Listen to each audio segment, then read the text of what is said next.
How much of your life have you spent worrying about what others think?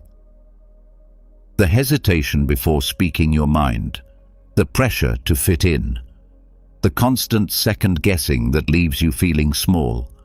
It's exhausting and it's unnecessary, because the truth is, you don't have to live like that. Welcome to the Stoicism Guide to Stop Caring What Others Think. The Stoics understood something we often forget, that freedom begins the moment you stop letting outside opinions define your inner worth. This guide will show you how to break free from the need for approval, quiet the fear of judgment, and build your identity on something unshakable, your own values. Through timeless Stoic wisdom, you'll learn how to shift your focus inward, stand firm in who you are, and live with the kind of confidence that doesn't ask for permission. You can't control what others think, but you can control how much it matters. Let's begin. Today, we explore a profoundly meaningful topic that resonates especially with those entering or experiencing their later years in life. We're going to examine 13 essential things you should avoid doing as you age, but we'll approach this from a distinctly Stoic perspective. Through exploring how the timeless principles of Stoicism can guide us, we can discover pathways to living a more fulfilling and meaningful existence, regardless of our current age or stage of life. As we journey through the aging process, it's remarkably common to encounter feelings of isolation, melancholy, and disconnection from the world around us.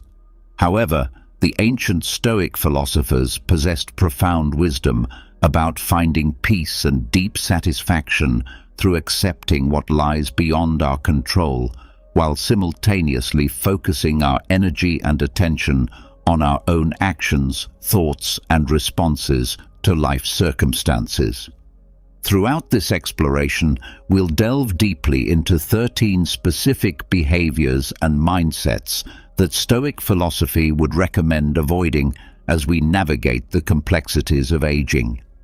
Each recommendation has been carefully designed to help you maintain mental tranquility, emotional equilibrium, and an elevated spirit, even during life's most challenging and difficult moments.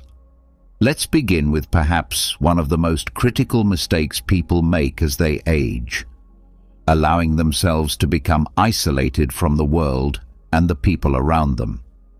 As we grow older, there's often a natural tendency to withdraw from social interactions and meaningful connections. Perhaps we feel that we no longer fit into the rapidly changing world, or maybe we believe our social skills have diminished over time. Some older adults worry that they've become burdens to their families or that their contributions are no longer valued by society. However, this self-imposed isolation can lead to profound feelings of loneliness, depression, and a sense of purposelessness that can significantly impact both mental and physical health. The key understanding here isn't about forcing yourself to be surrounded by people constantly or maintaining an exhausting social calendar. Rather, it's about nurturing and maintaining meaningful connections that provide emotional nourishment and a sense of belonging. These connections serve as anchors in our lives, providing stability and purpose that can sustain us through difficult periods. Why is avoiding isolation so fundamentally important for our well-being? Maintaining genuine connections with others provides us with an essential sense of purpose and belonging that's crucial for psychological health. When we interact meaningfully with friends, family members, or participate in community activities, we create reasons to wake up each morning with anticipation and engagement. These interactions give structure and meaning to our days. Additionally, sharing our own experiences and listening to the stories and perspectives of others offers us fresh viewpoints and valuable insights that can help us see our own lives from different, often more positive angles.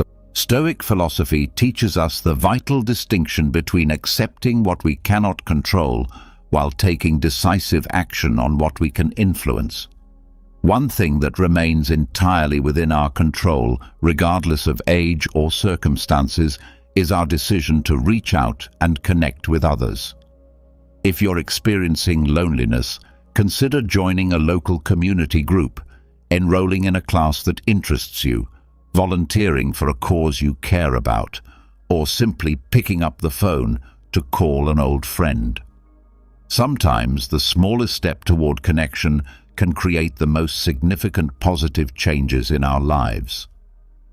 Therefore, make a conscious commitment not to isolate yourself. Actively maintain those precious connections and continuously seek new ways to interact meaningfully with the world around you. This approach will not only help combat feelings of loneliness and depression, but will also enable you to live a richer, more fulfilling, and purposeful life.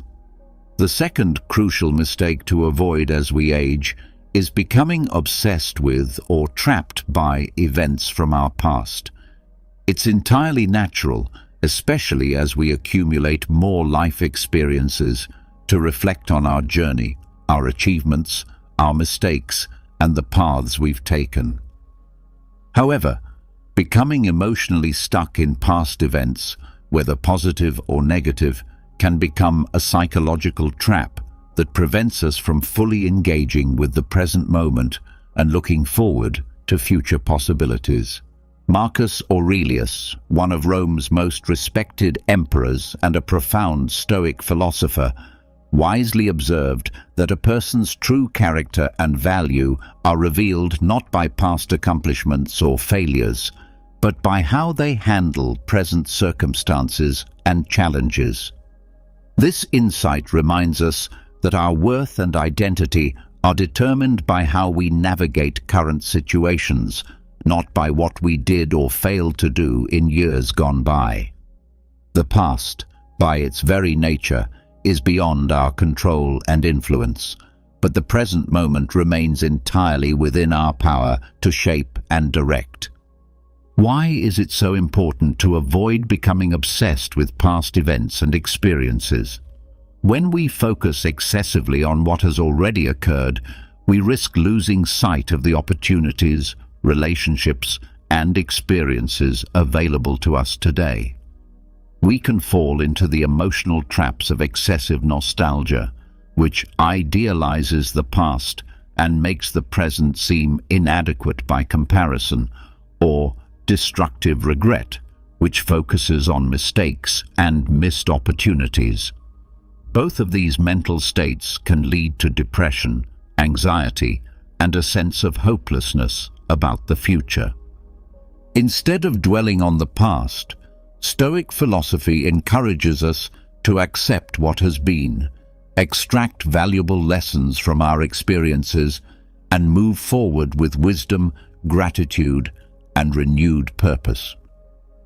When we focus our attention and energy on the present moment, we open ourselves to finding joy and satisfaction in the simple, everyday experiences that surround us. We can appreciate a meaningful conversation with a friend, enjoy a peaceful walk in nature, savor a delicious meal, or simply feel grateful for the gift of being alive and conscious in this moment. Each new day presents fresh opportunities to live according to our deepest values and to make positive contributions to our own lives and the lives of others around us. The present moment is where real life happens, where we can make actual choices and take meaningful actions. So, the next time you find yourself mentally reliving a moment from your past, whether it's a triumph you're trying to recapture or a mistake you're continuing to regret, pause and take a deep breath. Gently remind yourself that what truly matters is what you choose to do right now in this present moment. Use your past experiences as valuable lessons and sources of wisdom, but don't allow them to become an emotional prison that prevents you from fully living today. The third critical area to address as we age is the dangerous tendency to neglect our physical and mental health. It's unfortunately common for people to think that as they grow older, investing in their health and well-being becomes less worthwhile or important. Some adopt a fatalistic attitude, believing that declining health is simply an inevitable part of aging that must be passively accepted. However, this couldn't be further from the truth. Maintaining good physical and mental health remains fundamental to living a fulfilling, independent, and joyful life at any age. Seneca, another towering figure in Stoic philosophy, offered the profound insight that life, if used well, is long enough. This wisdom reminds us that we should strive to make the most of whatever time we have, and an essential component of this is taking good care of both our physical bodies and our mental well-being. The goal isn't to attempt the impossible task of reversing the natural aging process, but rather to ensure that each day we live is as healthy, vibrant, and fulfilling as possible. Why is maintaining good health so crucial as we age? Our physical and mental health directly impacts every aspect of our quality of life. When we stay physically active, eat nutritious foods, and care for our mental health through practices like meditation, reading, or engaging in meaningful conversations, we enhance our ability to enjoy daily activities and maintain our independence for longer periods. Good health also serves as a powerful antidote to depression and loneliness, as feeling physically strong and mentally sharp has a profound positive impact on our emotional state and overall outlook on life. Stoic philosophy emphasizes the importance of being mindful and intentional about our actions and making the best use of whatever resources we have available. This principle extends directly to how we treat our bodies and minds. Regular physical exercise, even if it's just a daily walk or gentle stretching, eating foods that nourish rather than just fill us, and taking time to rest, relax, and recharge our mental batteries all contribute not only to better health, but also to maintaining a positive and hopeful perspective on life. Therefore, make a conscious decision not to neglect your health. Create daily habits and routines that prioritize your physical and mental well-being. This isn't vanity or self-indulgence. It's a practical investment in your ability to enjoy life and maintain meaningful relationships with the people you care about. Taking care of yourself will not only make you feel better physically and emotionally, but will also enable you to more fully engage with and appreciate the activities, experiences, and relationships that bring meaning to your life. The fourth mistake many people make as they age is abandoning their commitment to learning and personal growth. There's a pervasive and unfortunate misconception in our society that education and learning are primarily for young people, and that older adults have somehow passed beyond the stage where acquiring new knowledge and skills is valuable or even possible. This belief is not only incorrect, but can be profoundly limiting and detrimental to mental health and overall life satisfaction. Epictetus, whose teachings form a cornerstone of Stoic philosophy, taught that there is only one path to happiness, and that is to stop worrying about things that are beyond the power of our will. This principle applies directly to our approach to learning throughout life. Sometimes we convince ourselves that we no longer have the mental capacity to learn new things, or we worry that it's not worth the effort to try. However, what's truly beyond our control are the opinions others might have about our learning efforts or our own self-doubts and insecurities. What remains firmly within our control is our decision to engage with new ideas, skills, and knowledge. Why is continued learning so important throughout our lives? Keeping our minds active and engaged through learning new things serves as a powerful prevention against cognitive decline and helps maintain mental sharpness and agility. Beyond the neurological benefits, learning provides us with a sense of accomplishment and purpose that's crucial for combating feelings of depression and isolation. The process of discovering something new, whether it's learning a foreign language, mastering a musical instrument, exploring a fascinating historical period, or understanding new technology, opens doors in our minds and connects us to the wider world in fresh and exciting ways. Stoic philosophy encourages us to be proactive and take control over the aspects of our lives that we can influence. Making a commitment to learn something new each day, even if it's just a small fact or concept, helps us maintain our natural curiosity and keeps us actively engaged with life. Curiosity acts like a spark that can illuminate even the darkest and most difficult days, providing us with something to look forward to and think about each morning when we wake up. Consider the many learning opportunities available today. Online courses, community college classes, book clubs, documentary films, podcasts, volunteer opportunities that teach new skills, or even learning from younger family members about technology or current trends. The specific subject matter is less important than the act of engaging your mind with something new and challenging. So, make a firm commitment not to stop learning. Seek out subjects that genuinely interest and excite you, and immerse yourself in the process of discovery. This commitment to lifelong learning will not only keep your mind active and healthy, but will also provide you with a constant source of joy, satisfaction, and connection to the ever-changing world around you.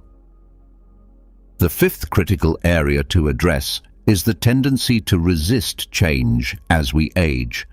As we grow older, it becomes increasingly easy and tempting to cling to familiar routines, established patterns, and known quantities while avoiding anything new or unfamiliar. This resistance to change is understandable from a psychological perspective, as change often brings uncertainty and requires energy to adapt. However, change is an inevitable and constant part of life, and learning to accept and even embrace it can become a significant source of personal growth and life satisfaction. Marcus Aurelius provided us with the profound insight that change is the only constant. This means that change is not an aberration or something to be feared, but rather a fundamental characteristic of existence itself. When we resist change, we're essentially fighting against the natural flow of life, which only brings frustration, stress, and unnecessary suffering. Instead, we can learn to adapt and view change as an opportunity for learning, growth, and self-discovery. Why is it so important not to resist change? Accepting change helps us maintain a positive and flexible attitude toward life's inevitable ups and downs. When we resist change, we're essentially closing doors and shutting out opportunities that could enrich our lives in unexpected ways. Moreover, resistance to change often generates stress and anxiety, while acceptance and adaptation can lead to a more peaceful, balanced, and resilient approach to living. Stoic philosophy teaches us to focus our energy and attention on what we can control while accepting what we cannot. Change itself is often beyond our control. We can't stop the world from evolving, technology from advancing, or our own bodies from aging. However, we can control our response to change, our attitude toward it, and how we adapt to new circumstances. Instead of viewing change as a threat to our security or identity, We can choose to see it as an opportunity to refresh our perspective, discover new aspects of ourselves, and explore previously unknown possibilities. This might mean adapting to new technology that makes communication easier, adjusting to changes in our physical abilities by finding new ways to stay active, or being open to new relationships and experiences that come our way. Change can also mean letting go of roles or activities that no longer serve us and embracing new ones that better fit our current circumstances and interests. Therefore, make a conscious effort not to resist change, but rather to embrace the new experiences and opportunities that life presents to you. This openness to change will not only make you more adaptable and resilient, but will also allow you to live a richer, more varied, and ultimately more satisfying life. The sixth mistake many people make as they age is underestimating or neglecting the tremendous power of gratitude in their daily lives. As we accumulate more life experiences, both positive and negative, it's easy to become focused on what we've lost, what we lack, or what we wish we could change about our circumstances. This focus on deficits and disappointments can overshadow our ability to appreciate and celebrate the good things that remain present and available in our lives. Seneca offered the wisdom that it is not the person who has little, but the person who craves more, that is poor. This insight reminds us that true wealth and happiness don't come from accumulating more possessions, achievements, or experiences, but from developing the ability to appreciate and be grateful for what we already have. Gratitude helps shift our focus from what's missing to what's present, from what's wrong to what's right, and from scarcity to abundance. Why is practicing gratitude so important for our well-being? Gratitude has the remarkable ability to transform our entire perspective on life and can significantly improve our mental and emotional health. When we consciously focus on things we're grateful for, we naturally counteract feelings of sadness, depression, and dissatisfaction. Gratitude also strengthens our connections with other people, as we often feel grateful for the relationships and support we receive from family, friends, and community members. Stoic philosophy emphasizes the importance of appreciating what we have while not becoming overly attached to things beyond our control. Practicing gratitude daily can be a powerful way to cultivate this mindset and maintain emotional balance. There are many ways to incorporate gratitude into your daily routine. Keeping a gratitude journal where you write down 3 things you're thankful for each day, expressing appreciation to people who have made a positive impact on your life, or simply taking a few moments each morning or evening to mentally reflect on the good things in your current situation. The practice of gratitude can focus on big things like your health, your family, or having a roof over your head, but it's equally powerful when applied to small, everyday experiences like enjoying a cup of coffee, watching a beautiful sunset, receiving a kind word from a stranger, or simply having access to books, music, or other sources of enjoyment. The key is to make gratitude a regular, intentional practice, rather than something that only occurs to you occasionally. Therefore, don't underestimate the power of gratitude in your life.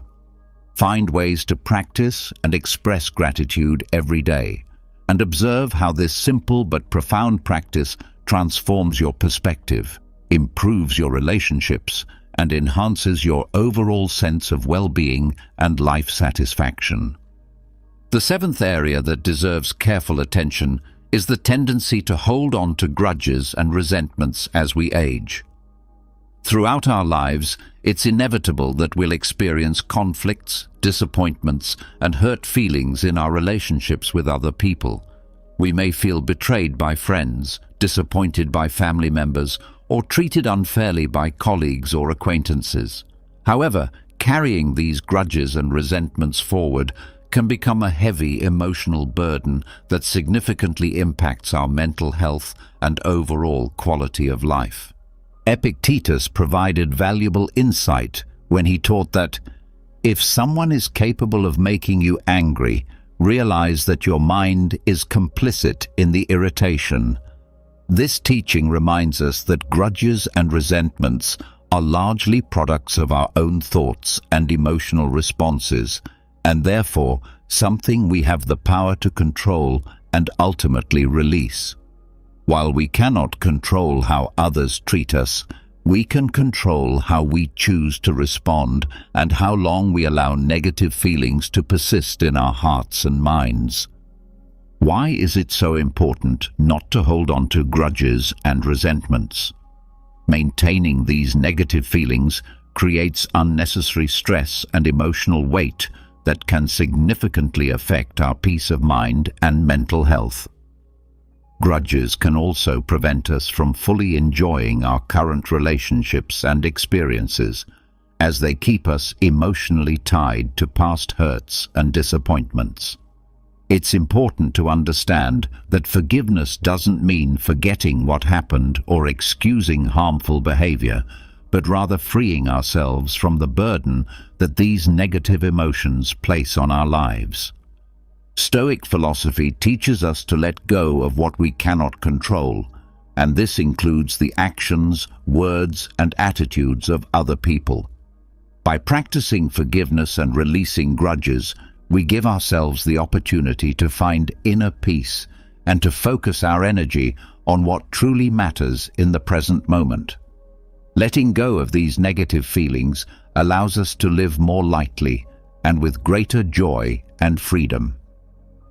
This process of forgiveness is often easier said than done, and it may require time and conscious effort.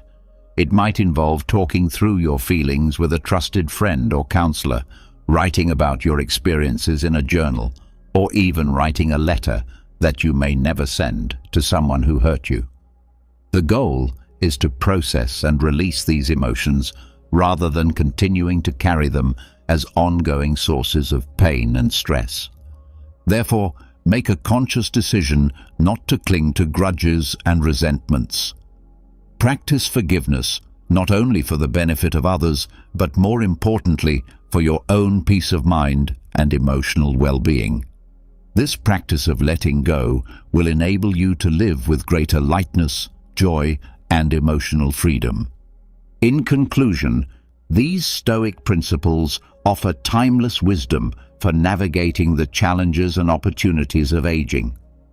By avoiding isolation, releasing obsession with the past, maintaining our health, continuing to learn, embracing change, practicing gratitude, and letting go of resentments, we can create a foundation for living with purpose, dignity, and joy throughout all stages of life. The ancient wisdom of Stoicism remains remarkably relevant and practical for modern life, offering us tools for resilience, peace, and fulfillment regardless of our age or circumstances. From childhood, we are taught the fundamental importance of giving, sharing, and prioritizing generosity over our personal interests. Society consistently reinforces the message that kindness and compassion are unquestionably virtuous traits that we should cultivate and express without reservation. However, there exists a rarely discussed but critically important perspective that warns us about the potential dangers of being excessively kind and compassionate in our daily interactions with others. We live in a complex world where reciprocity is not guaranteed, where we don't always receive what we give, and where the social dynamics of giving and receiving are far more nuanced than simple moral platitudes would suggest. This world is filled with genuinely generous people who have depleted both their financial resources and emotional energy through indiscriminate giving, often leaving themselves vulnerable, exhausted, and ironically less capable of helping others in meaningful ways. Could it be possible that excessive generosity might actually endanger our own lives and well-being? The answer, surprisingly, is yes. The unexpected negative effects that unchecked kindness can bring into our lives are both real and significant. Through examining these effects through the lens of Stoic philosophy, we can learn to navigate the delicate balance between genuine generosity and self-preservation. Today, we will explore 8 specific consequences that can result from being excessively generous, followed by 4 practical Stoic strategies to prevent others from taking advantage of your good nature. This exploration is not intended to discourage kindness or generosity, but rather to help you develop a more sustainable and wise approach to helping others while maintaining your own well-being and integrity. The first significant consequence of excessive kindness is the development of unrealistic expectations about how others will respond to your generosity.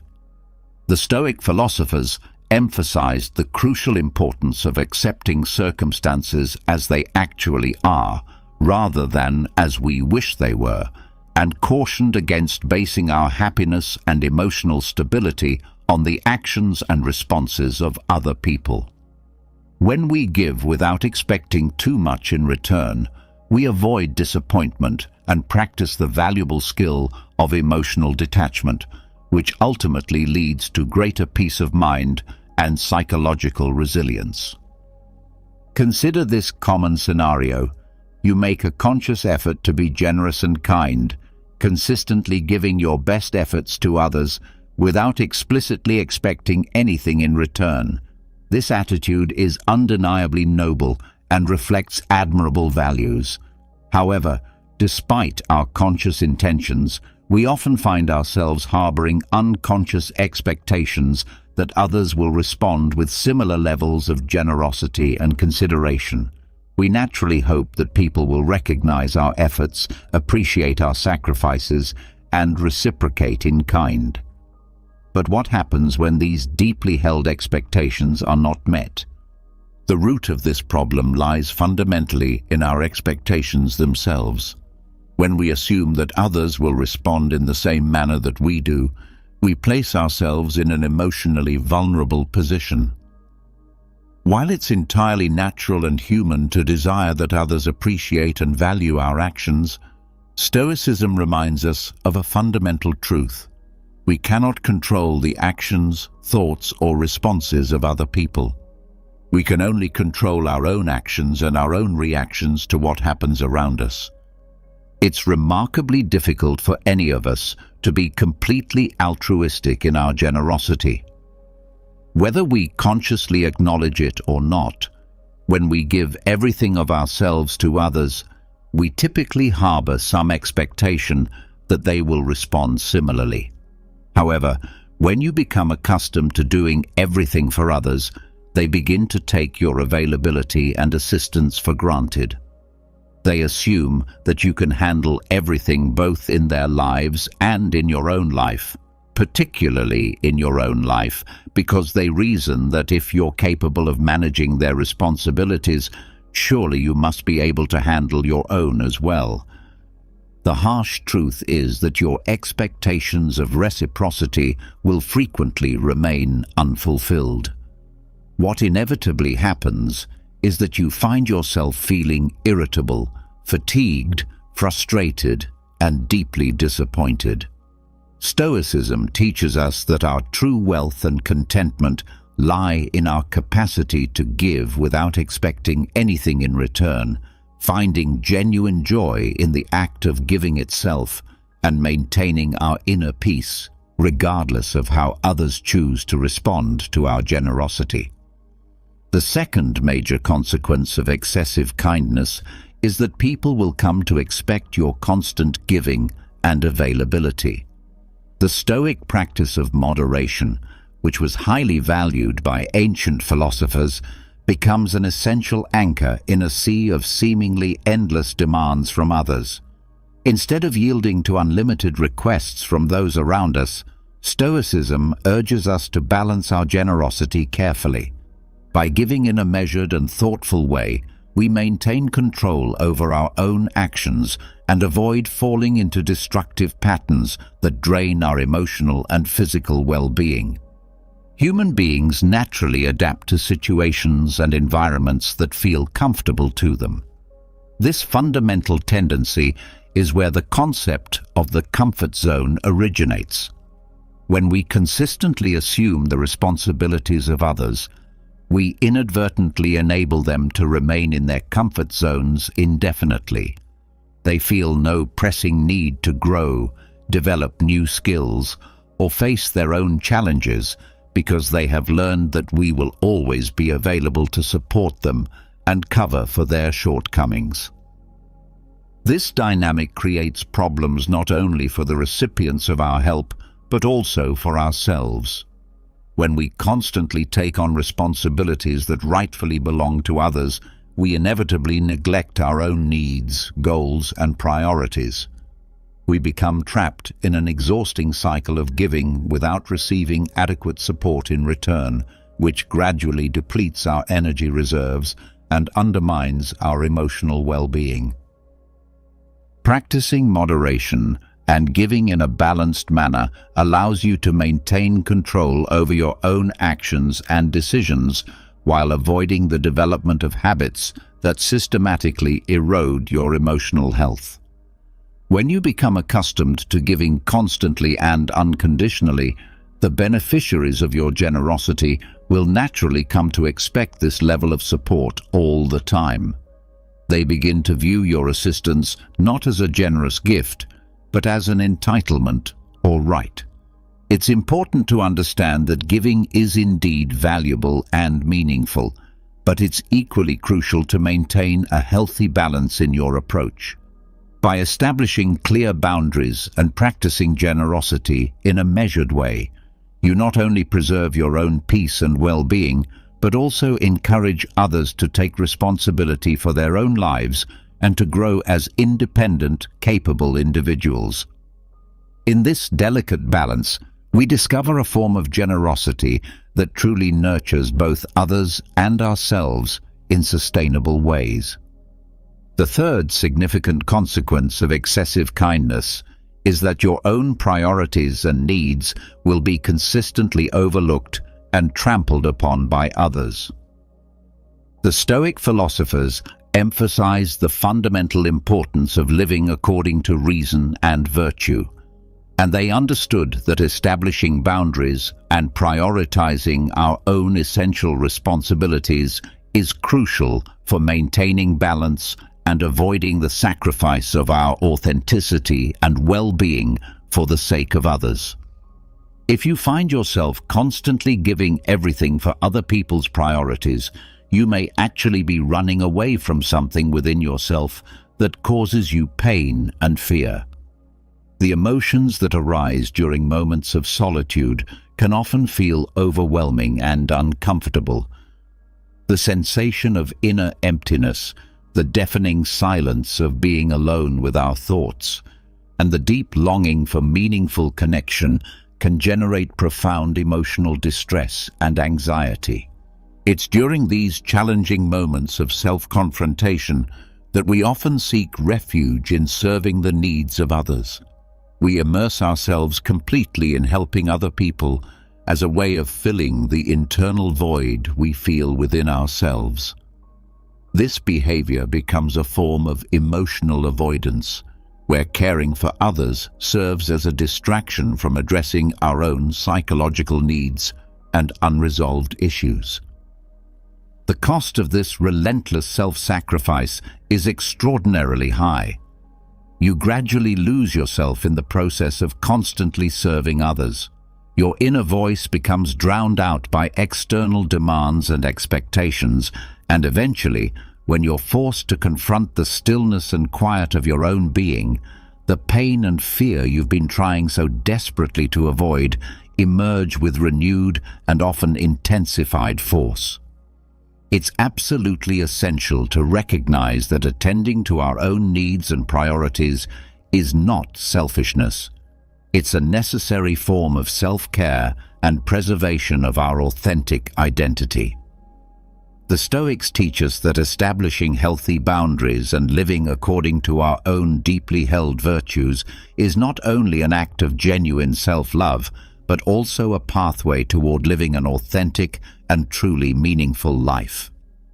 The next time you feel the strong temptation to escape from yourself through constant service to others, pause for a moment and take a deep breath. Acknowledge those uncomfortable emotions that arise when you're alone with yourself and try to embrace them with compassion and understanding rather than fear. Allow yourself to be authentic in expressing your own desires and needs. Establish healthy boundaries in your relationships and learn to say no when it's necessary for your own well-being. You'll discover that by honoring your own authenticity and needs, you not only heal and strengthen yourself internally, but also become capable of offering a more balanced and genuine form of generosity to others, generosity that flows from a place of inner fullness and authenticity, rather than from emptiness and desperate need. The fourth major consequence of excessive kindness is that you will eventually be perceived as weak and treated accordingly by those around you.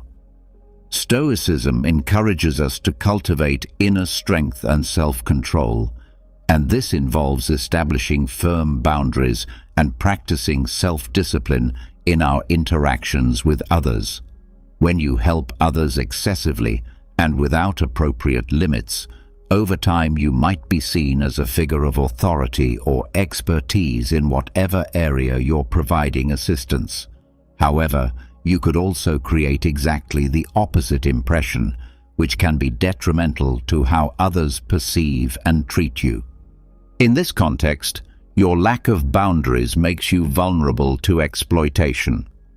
People begin to perceive this vulnerability as weakness, and instead of developing respect for your generous nature, they may begin to take advantage of your willingness to help. They see you as someone who is readily available to shoulder the responsibilities of others without question or resistance, and this perception can lead to a situation where you find yourself constantly overloaded, exhausted, and frustrated.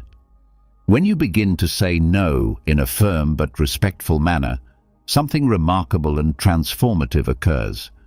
People start to perceive you differently and with greater respect. You're no longer seen as the person who is willing to carry everyone else's burdens without complaint or resistance. Instead, you become someone who values themselves sufficiently to establish reasonable boundaries, someone who deserves to be treated with dignity, consideration, and respect. This shift in perception is absolutely fundamental to healthy relationships. By asserting that simple but powerful word no, you transform how others see you and interact with you. You're no longer an easy target for the endless demands of others. Instead, you become recognized as a strong individual who is capable of defending your own boundaries and therefore worthy of genuine respect and consideration. Ultimately, respect doesn't come solely from what you do for others, but also from how you treat yourself and the standards you maintain in your own life. By establishing clear boundaries and practicing self-discipline, you send a clear and unmistakable message to the world. You deserve to be treated with dignity and respect. So the next time you find yourself in a situation where your boundaries are being tested or challenged, remember the strength that resides in that simple word, no. By using it appropriately, you're defending yourself and affirming your own inherent worth and value. The fifth consequence of excessive kindness is that you will accumulate many relationships, but people will only seek you out when they need something from you. When you become someone who is consistently willing to help others unconditionally, it's natural that people around you begin to notice and appreciate this availability. However, this attention often has a darker and more troubling side that many generous people discover too late. People who previously considered you a good friend might begin to exclude you from fun social activities and enjoyable gatherings, reserving your presence only for times when they need assistance, support, or some form of help. This pattern of behavior might seem cruel and heartless, but from a pragmatic perspective, it's not entirely surprising. People rarely invite their employees or service providers to share recreational and leisure moments with them. Social invitations are typically extended to close friends, family members, or people with whom they have genuine and equitable relationships. This change in how people treat you can be deeply disconcerting and feel profoundly unfair. You find yourself in a position where you give freely and generously, only to feel excluded and left out when it comes to moments of joy, celebration, and relaxation. This selective treatment can be emotionally painful and can provoke feelings of disillusionment, betrayal, and resentment. However, from a Stoic perspective, this type of behavior serves as a valuable test of your discernment and wisdom. It challenges you to recognize who genuinely values your friendship and companionship versus who is simply taking advantage of your generous nature for their own benefit. It's important to remember that Stoicism doesn't advocate becoming cynical or mistrustful of all people, but rather developing a deep and nuanced understanding of human nature and motivations. Through practicing discernment, you can choose to help those who truly need assistance and who will genuinely appreciate your support. By doing so, you not only protect your own energy and resources, but also surround yourself with people who appreciate you for who you are as a person, not just for what you can provide for them. Ultimately, this challenge provides you with an opportunity to practice Stoic self-discipline. You can choose to establish clear boundaries and decide how you want to spend your energy and time.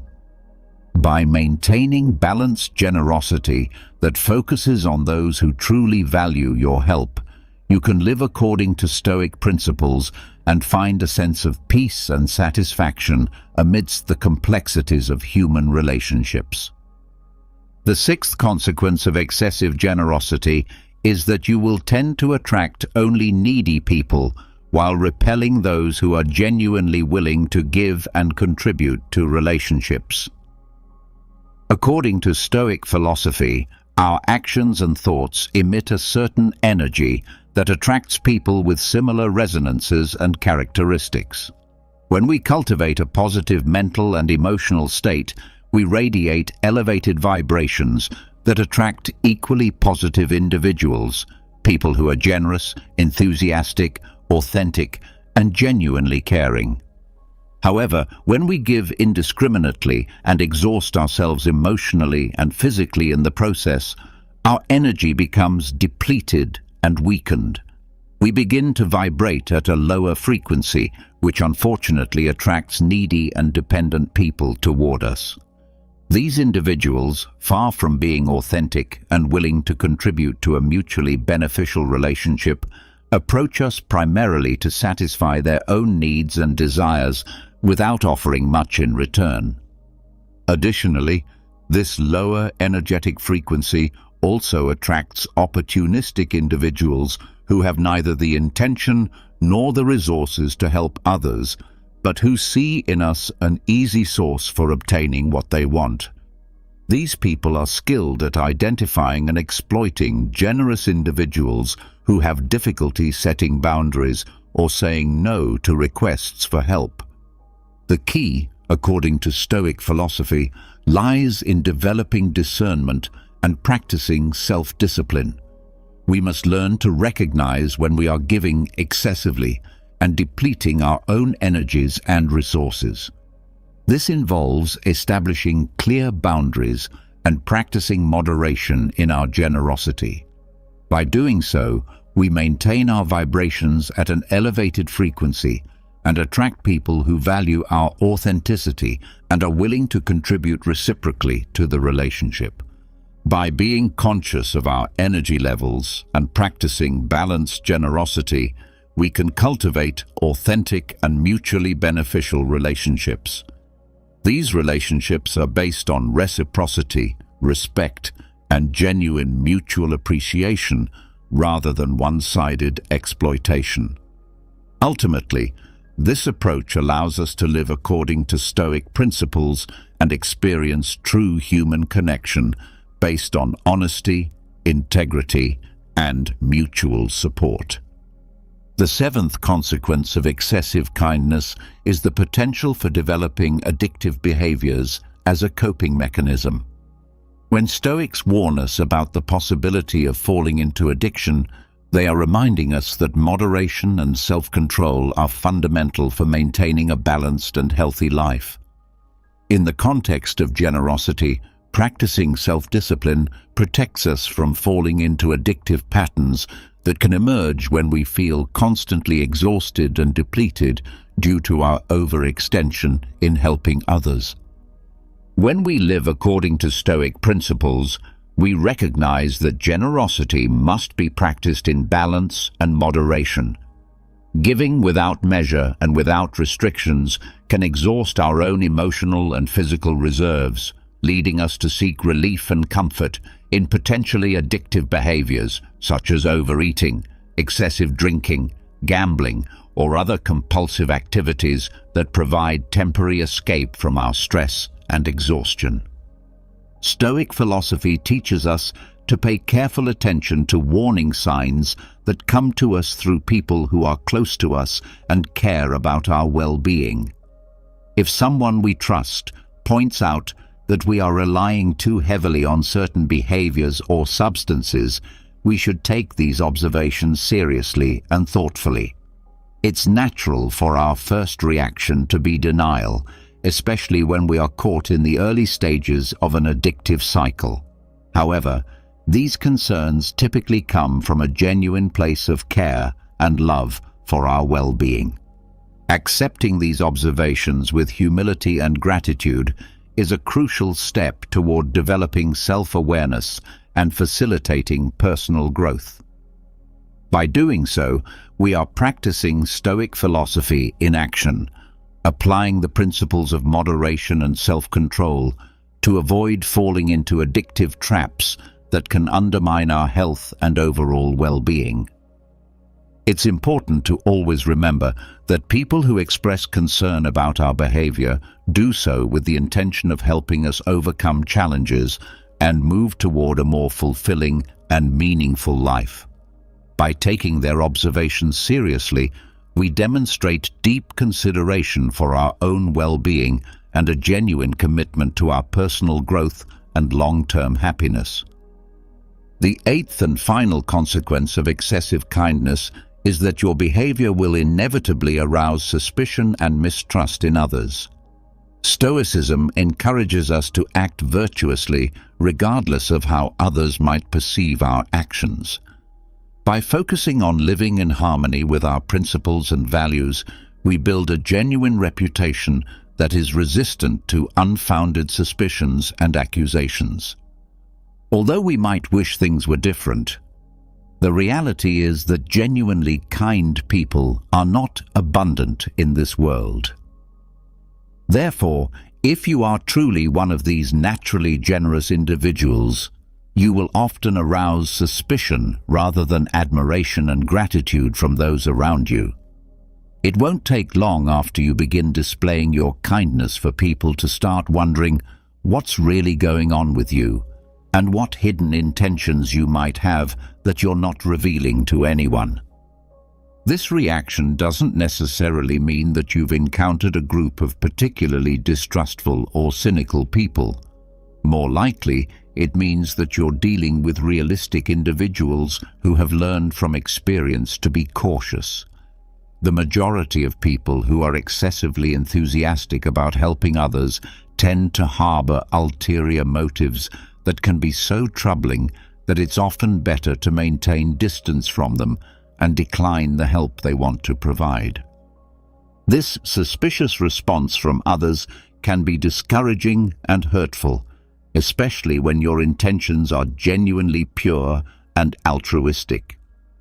However, understanding this dynamic can help you navigate social relationships more effectively and maintain your commitment to authentic generosity while being aware of how others might perceive your actions. Now that we've explored the potential negative consequences of excessive kindness, let's examine 4 practical Stoic strategies to prevent others from taking advantage of your generous nature while maintaining your integrity and well-being. The first strategy is to listen carefully to your feelings and emotions as they are trying to communicate important information to you. Based on the Stoic principle of self-awareness, it's crucial to pay attention to your emotions and feelings. The Stoics believed in the importance of self-reflection for understanding your reactions and needs. By listening to your feelings, you can identify whether you are giving excessively and depleting yourself emotionally, which allows you to adjust your approach and find a healthier balance. Ask yourself, how do you feel when you help others while neglecting yourself and prioritizing their needs over your own? Thinking of yourself and prioritizing others is such an altruistic act that practicing it should make you feel as if you're walking on clouds, filled with joy and satisfaction. However, if you feel overwhelmed, drained of energy, angry or used, it's time to pay serious attention to these feelings. If something that you have no obligation to do causes you such discomfort and distress, it's necessary not to deceive yourself and to honestly examine how the help you're providing affects your well-being. The second strategy is to overcome your fear of the word no. Following Stoic teachings, recognize that your time and energy are valuable resources that should be allocated consciously and in a balanced manner.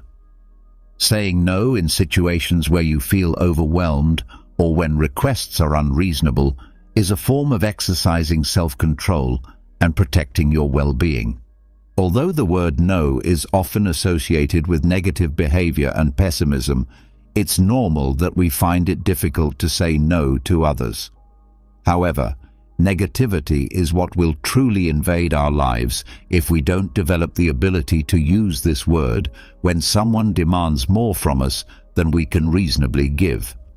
Practice saying no in front of a mirror and convince yourself that it's the only way to reclaim your freedom and avoid unnecessary and potentially dangerous risks to your well-being. The third strategy involves establishing and respecting time and space for yourself. Following Stoic principles of self-discipline and self-respect, it's essential to set aside time and space specifically for taking care of yourself. Do things you enjoy. Practice yoga, draw, listen to music while having a cup of tea, or engage in whatever activities motivate and energize you. Finish your obligations as early as possible so you can practice self-care regularly. This is something you should take very seriously, so seriously that you should schedule this time daily or weekly as you would any other important appointment. Therefore, if someone asks for help during your designated self-care time, they must be very respectful and accommodating of your boundaries, not the other way around. Without guilt or remorse, tell them no and enjoy that time and space just for yourself. If you don't want to be too abrupt, you can offer your help for another time, but always make it clear that your availability will be limited because you have your own life to attend to. The fourth and final strategy is to identify energy vampires and distance yourself from them. Following Stoic principles of self-discipline and discernment, it's important to recognize which relationships benefit you and which ones may be emotionally draining. By distancing yourself from people who consistently drain your energy and don't contribute positively to your life, you're taking care of your own well-being and applying Stoic self-control in your relationships. If you try to help an energy vampire, you should know that it won't work and will only deplete you further. These people overwhelm you with their complaints, their problems, and their catastrophic view of life. Forget about trying to help them. They don't actually want to solve their problems, because doing so would mean they'd have to stop complaining, and that's something they simply won't tolerate. In conclusion, according to Stoic wisdom, the best measure for all things in life is always the middle point or golden mean, and generosity is no exception to this rule. If we give too little, we appear selfish and stingy, while if we give excessively, we end up completely exhausted of energy, time, and probably money as well. So lean toward the gray areas, which remain the preferred tones when it comes to finding a healthy balance between prioritizing others and prioritizing ourselves. And when in doubt, always remember the magic word no, especially if someone is offering to take you somewhere that seems suspicious or potentially dangerous. The path to sustainable generosity lies not in unlimited giving, but in wise and balanced compassion that preserves both your ability to help others and your own well-being. By applying these Stoic principles, you can continue to be a generous and caring person while protecting yourself from exploitation and maintaining the energy and resources necessary for genuine, long-term service to others. Imagine standing amidst the most violent storm nature can produce, yet feeling completely at peace within yourself. Picture yourself as an unshakable harbor where no external turbulence can penetrate your inner sanctuary. This extraordinary state of being represents the ultimate power of cultivating proper judgment and developing what the ancient Stoics called emotional invincibility against life's unforeseeable challenges and difficulties. This comprehensive exploration, deeply inspired by 10 fundamental principles of Stoic philosophy, will guide you on a transformative journey toward nurturing an undisturbed state of mind so profound that nothing external can disrupt the tranquility that resides within your soul. The wisdom contained within these teachings has the power to revolutionize how you experience life, transforming daily struggles into opportunities for growth and external chaos into stepping stones toward inner mastery. The foundation of Stoic philosophy rests upon a crucial distinction that has the power to liberate every human being from unnecessary suffering. Why is there such an important difference between controlling our thoughts and being unable to control external events?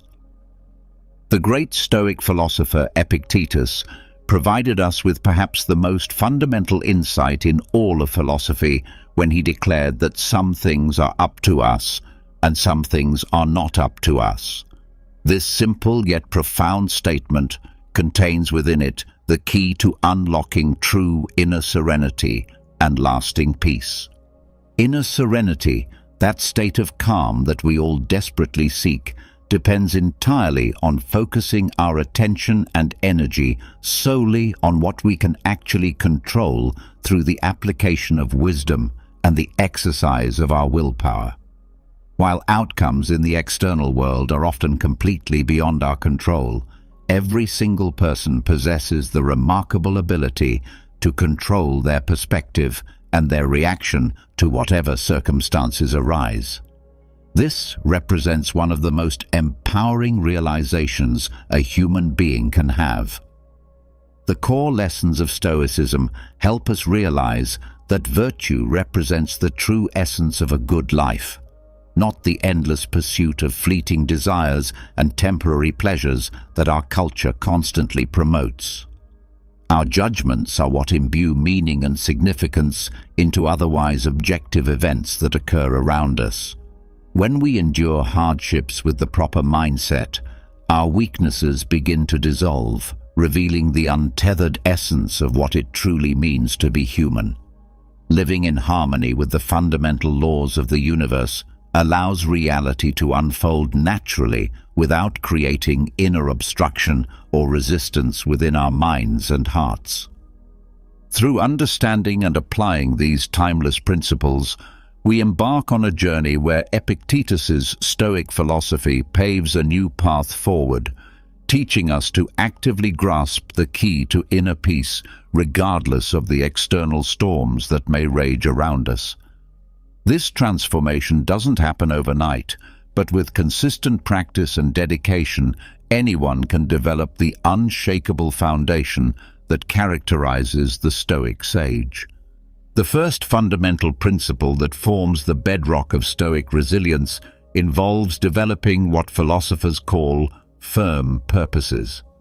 Epictetus once powerfully asserted that difficulties show a person's true character, and the greater the difficulty, the more glory there is in successfully surmounting it. He compared this to skillful pilots who gain their reputation precisely from navigating storms and tempests, not from sailing in calm waters. This statement represents far more than mere philosophy.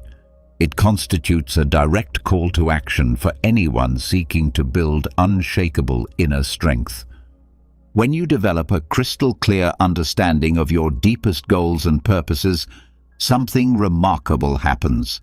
The world around you seems to shrink in size, transforming what once appeared to be colossal challenges into manageable steps on your journey.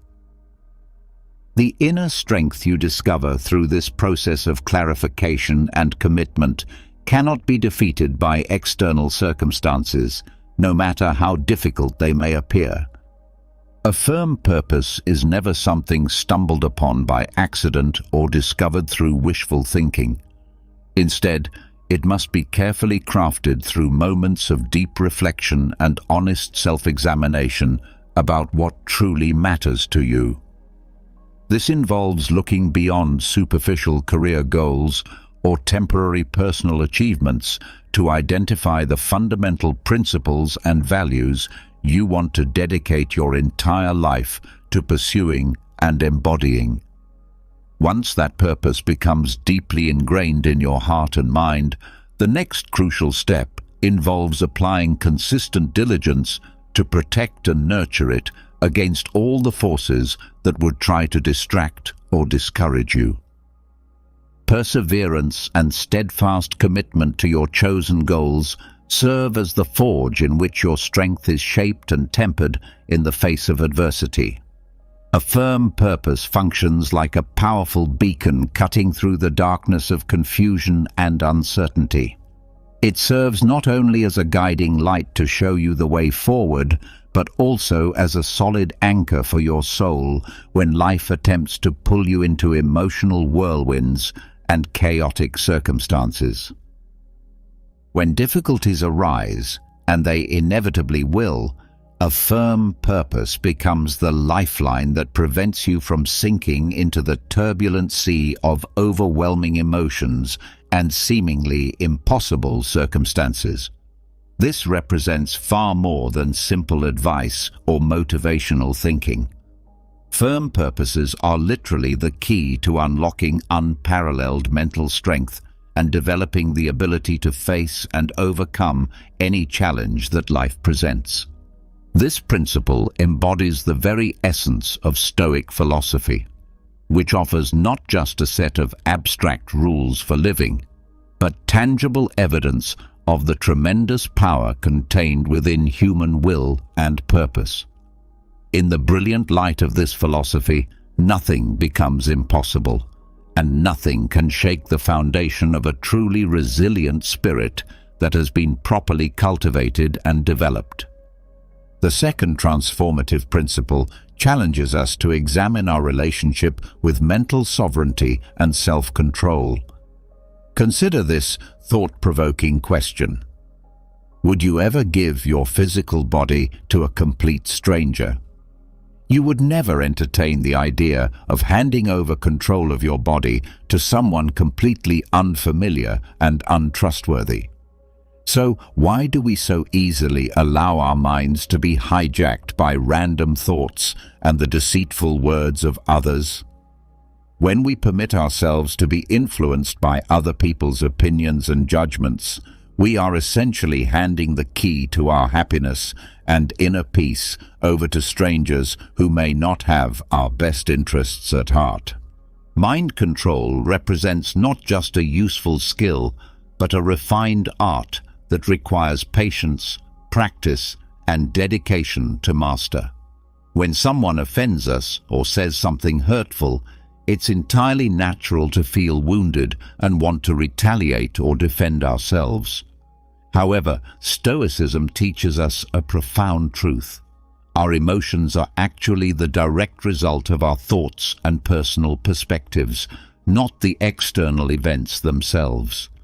This revolutionary understanding means we possess the incredible power to choose how we respond to any situation, regardless of how others behave toward us. Instead of allowing offense and hurt to overwhelm us and control our reactions, we can learn to consider each challenging interaction as a valuable opportunity to strengthen our patience and deepen our self-awareness. To cultivate this kind of discipline and self-control, we must start with developing consistent daily habits that reinforce our commitment to inner mastery. Set small, achievable goals and accomplish them every single day to gradually build unshakable self-confidence. Focus your attention on living fully in the present moment, while simultaneously deepening your understanding of your emotional patterns and reactions.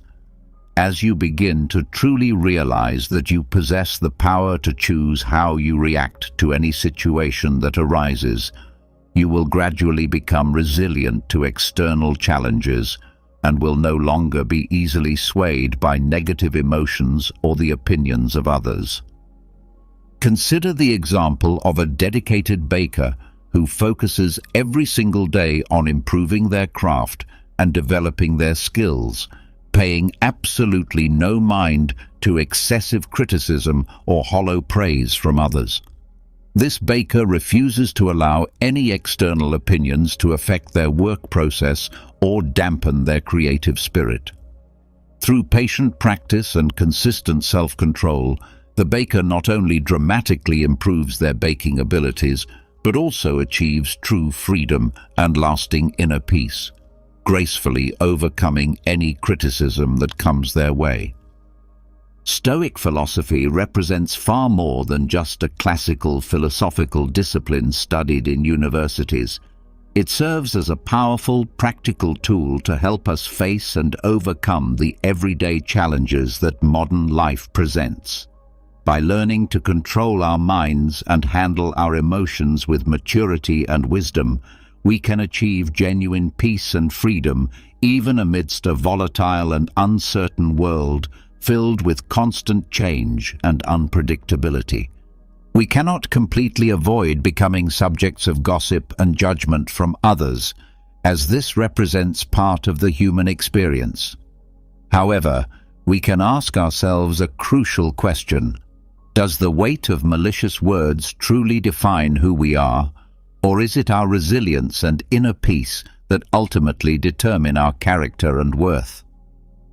Take a moment to relax and consider this deeply, as this inquiry opens up a pathway to soul freedom that exists when we are no longer bound by the opinions and judgments of others. The third principle addresses how we should respond when others speak ill of us or attack our character. Epictetus wisely taught that we cannot control the opinions or actions of other people, but we can absolutely control how we choose to react to them. In our modern world, This wisdom can be understood as accepting that everyone carries their own perspectives and values, and they may not always agree with us or act in ways we expect or approve of. Similar to the profound teaching of Christ to love your enemies, Stoicism advises us to be patient and open-minded toward differing viewpoints, even when they directly oppose our own beliefs and values. To live a life that remains undisturbed by the negative words of others, we must develop a deep and accurate understanding of ourselves. This includes cultivating a clear understanding of our motivations and the reasons behind our actions, as well as maintaining a firm belief in our core values and guiding principles. When you feel truly confident in the path you have chosen and understand why you have chosen it, negative words from others become essentially meaningless noise that cannot penetrate your inner sanctuary. To face insults or disagreements without allowing them to affect our emotional equilibrium, we need to develop genuine patience and practiced gentleness.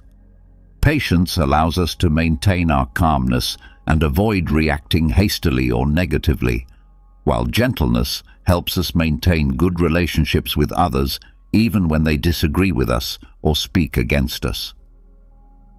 Illustrative examples can be drawn from the lives of saints and ascetics throughout history who faced terrible harm and vicious insults with remarkable patience and kindness, always holding fast to their chosen spiritual path regardless of external opposition.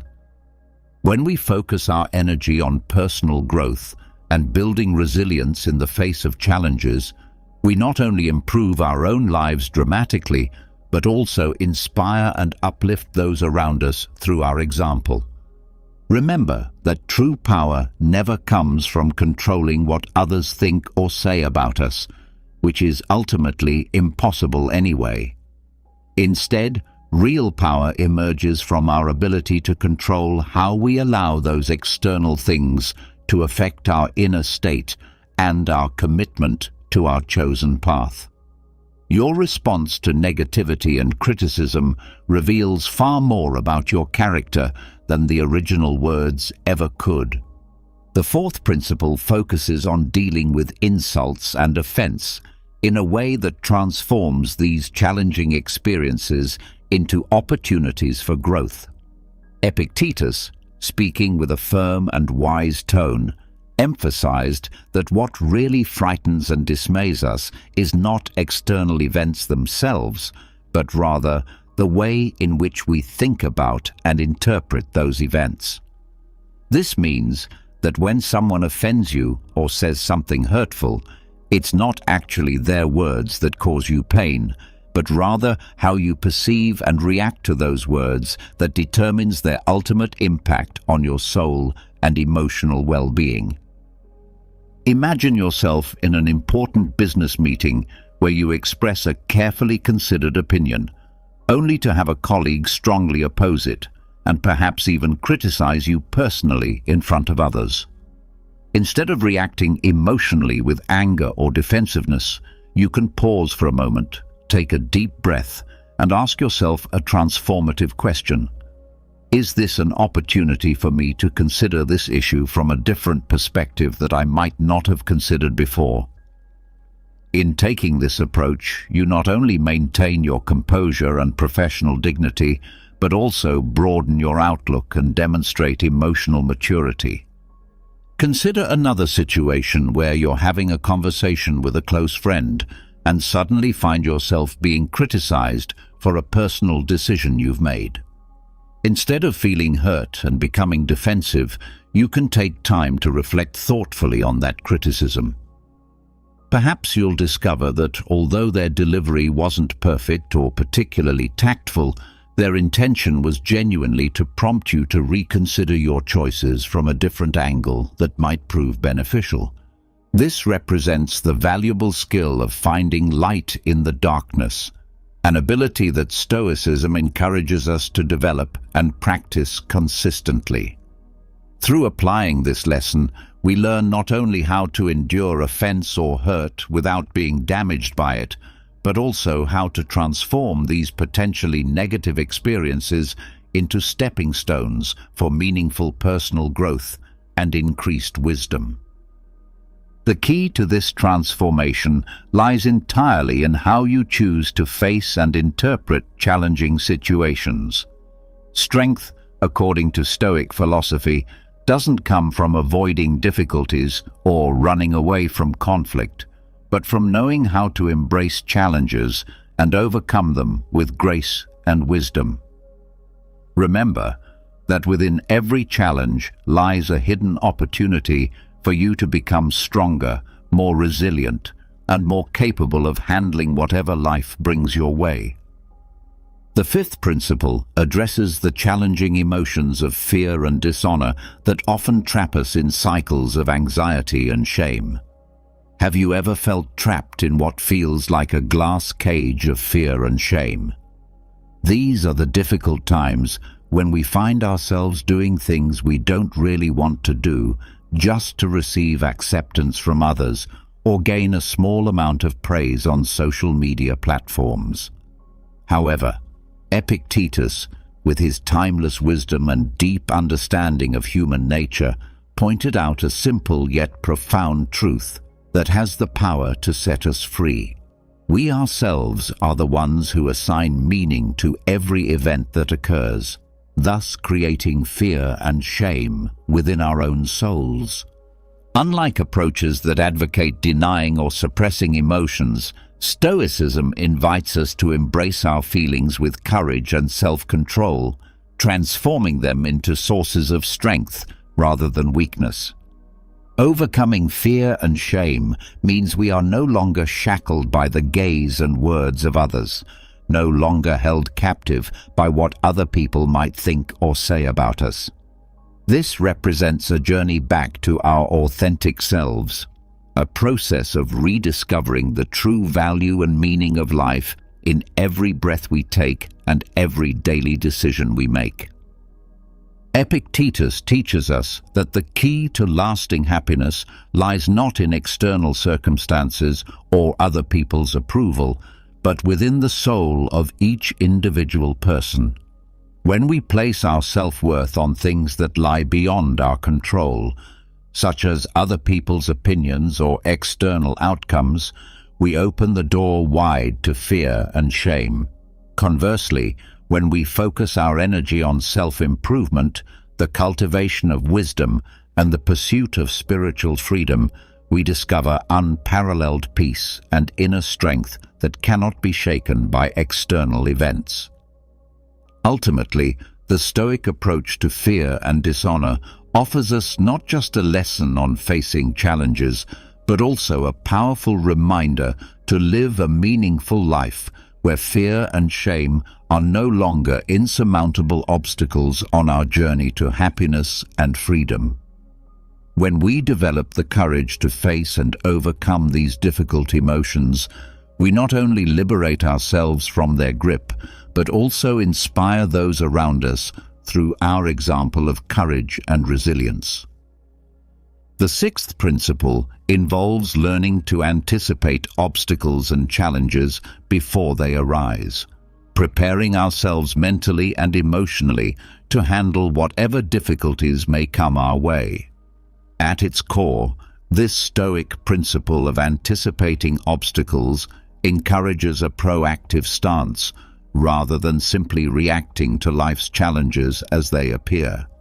Epictetus suggests that by envisioning potential difficulties along our path, we prepare ourselves mentally to face them with calmness and thoughtful consideration.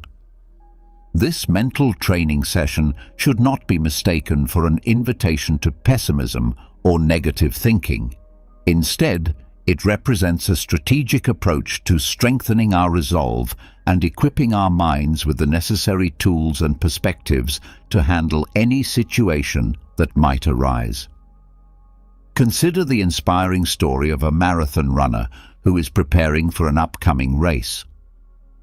Aware of the principle of anticipating obstacles, she takes time to anticipate potential challenges that might arise: adverse weather conditions, possible injuries, or unexpected personal commitments that could disrupt her carefully planned training schedule.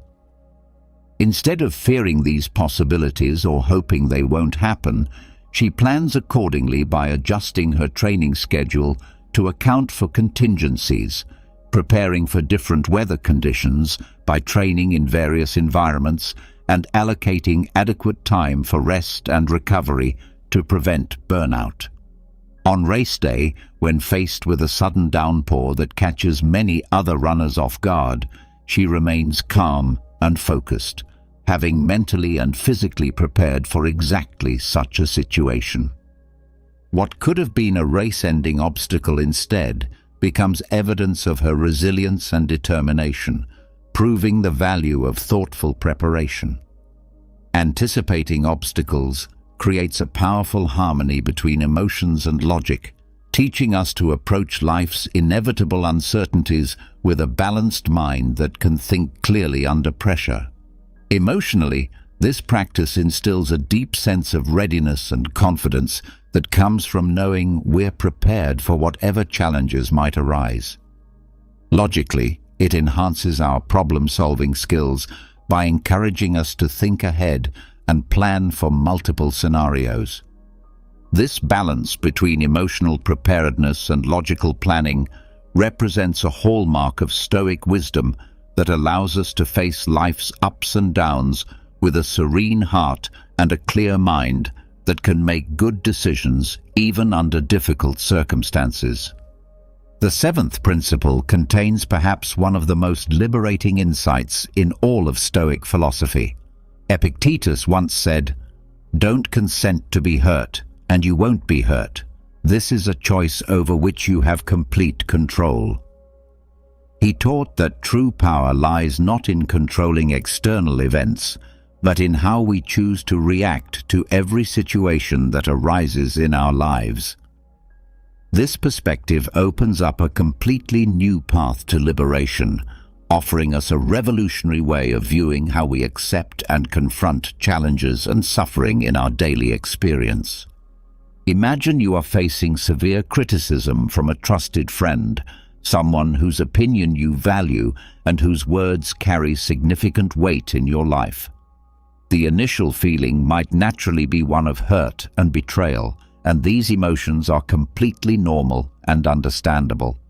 However, Stoicism teaches us that while this initial emotional reaction is natural and human, the power to allow it to shape your ongoing emotions and subsequent actions lies entirely within your own control.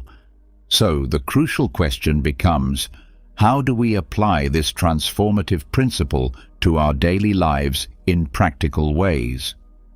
First, we must recognize and embrace the freedom to choose our response.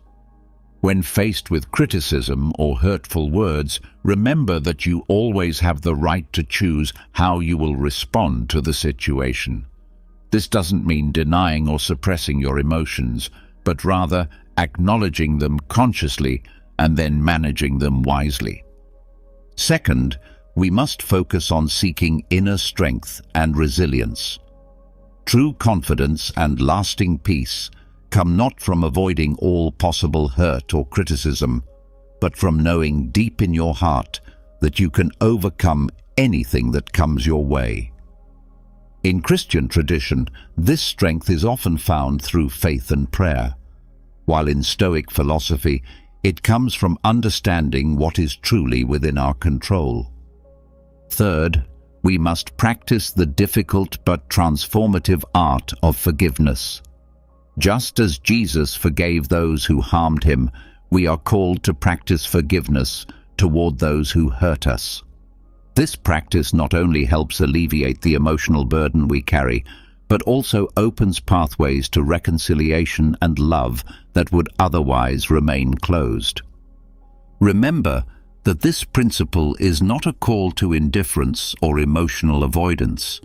Instead, it represents a powerful reminder of the freedom and power that exists in choosing how we face challenges, as well as an encouragement to seek peace and strength through proper understanding of what we can and cannot control.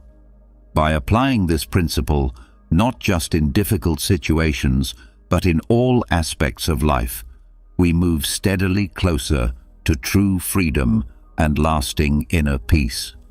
The eighth principle involves learning to exercise proper restraint in our actions and reactions. In Epictetus's philosophy, exercising self-restraint in action represents not only a form of personal autonomy, but also a crucial step toward achieving inner peace and spiritual strength. This doesn't mean condemning all actions or reactions, but rather learning to selectively choose our actions based on reason and wisdom rather than impulsive emotions that can lead us astray. Imagine you're in an important meeting and a colleague suddenly strongly opposes your ideas, perhaps even criticizing you personally in front of other team members. The initial emotions you experience might include anger, disappointment, or even a strong desire to respond forcefully and defend yourself aggressively. However, according to Epictetus, this critical moment represents the perfect opportunity to apply the valuable lesson of self-restraint. Instead of allowing these powerful emotions to take complete control over your response, you can choose to take a deep breath and remind yourself that anger or strong retaliation rarely solves the underlying problem and often makes situations worse. You can choose to accept that opposing opinion rationally, consider it objectively for whatever merit it might contain, and even respond constructively in a way that demonstrates respect and opens the door for meaningful dialogue rather than destructive conflict.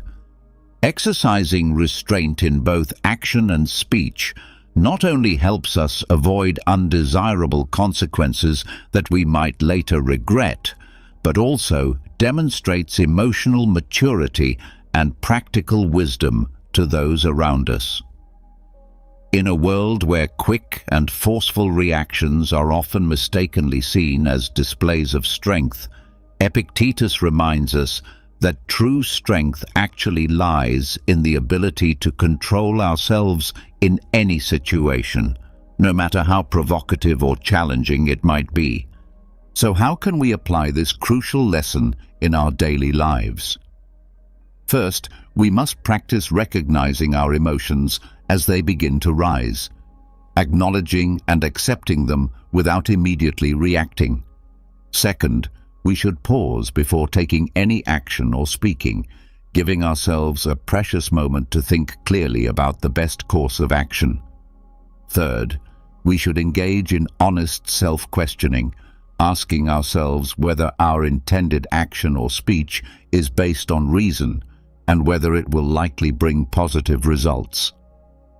Fourth, we must commit to acting mindfully, choosing actions that reflect a deep understanding of the situation rather than just an immediate emotional reaction.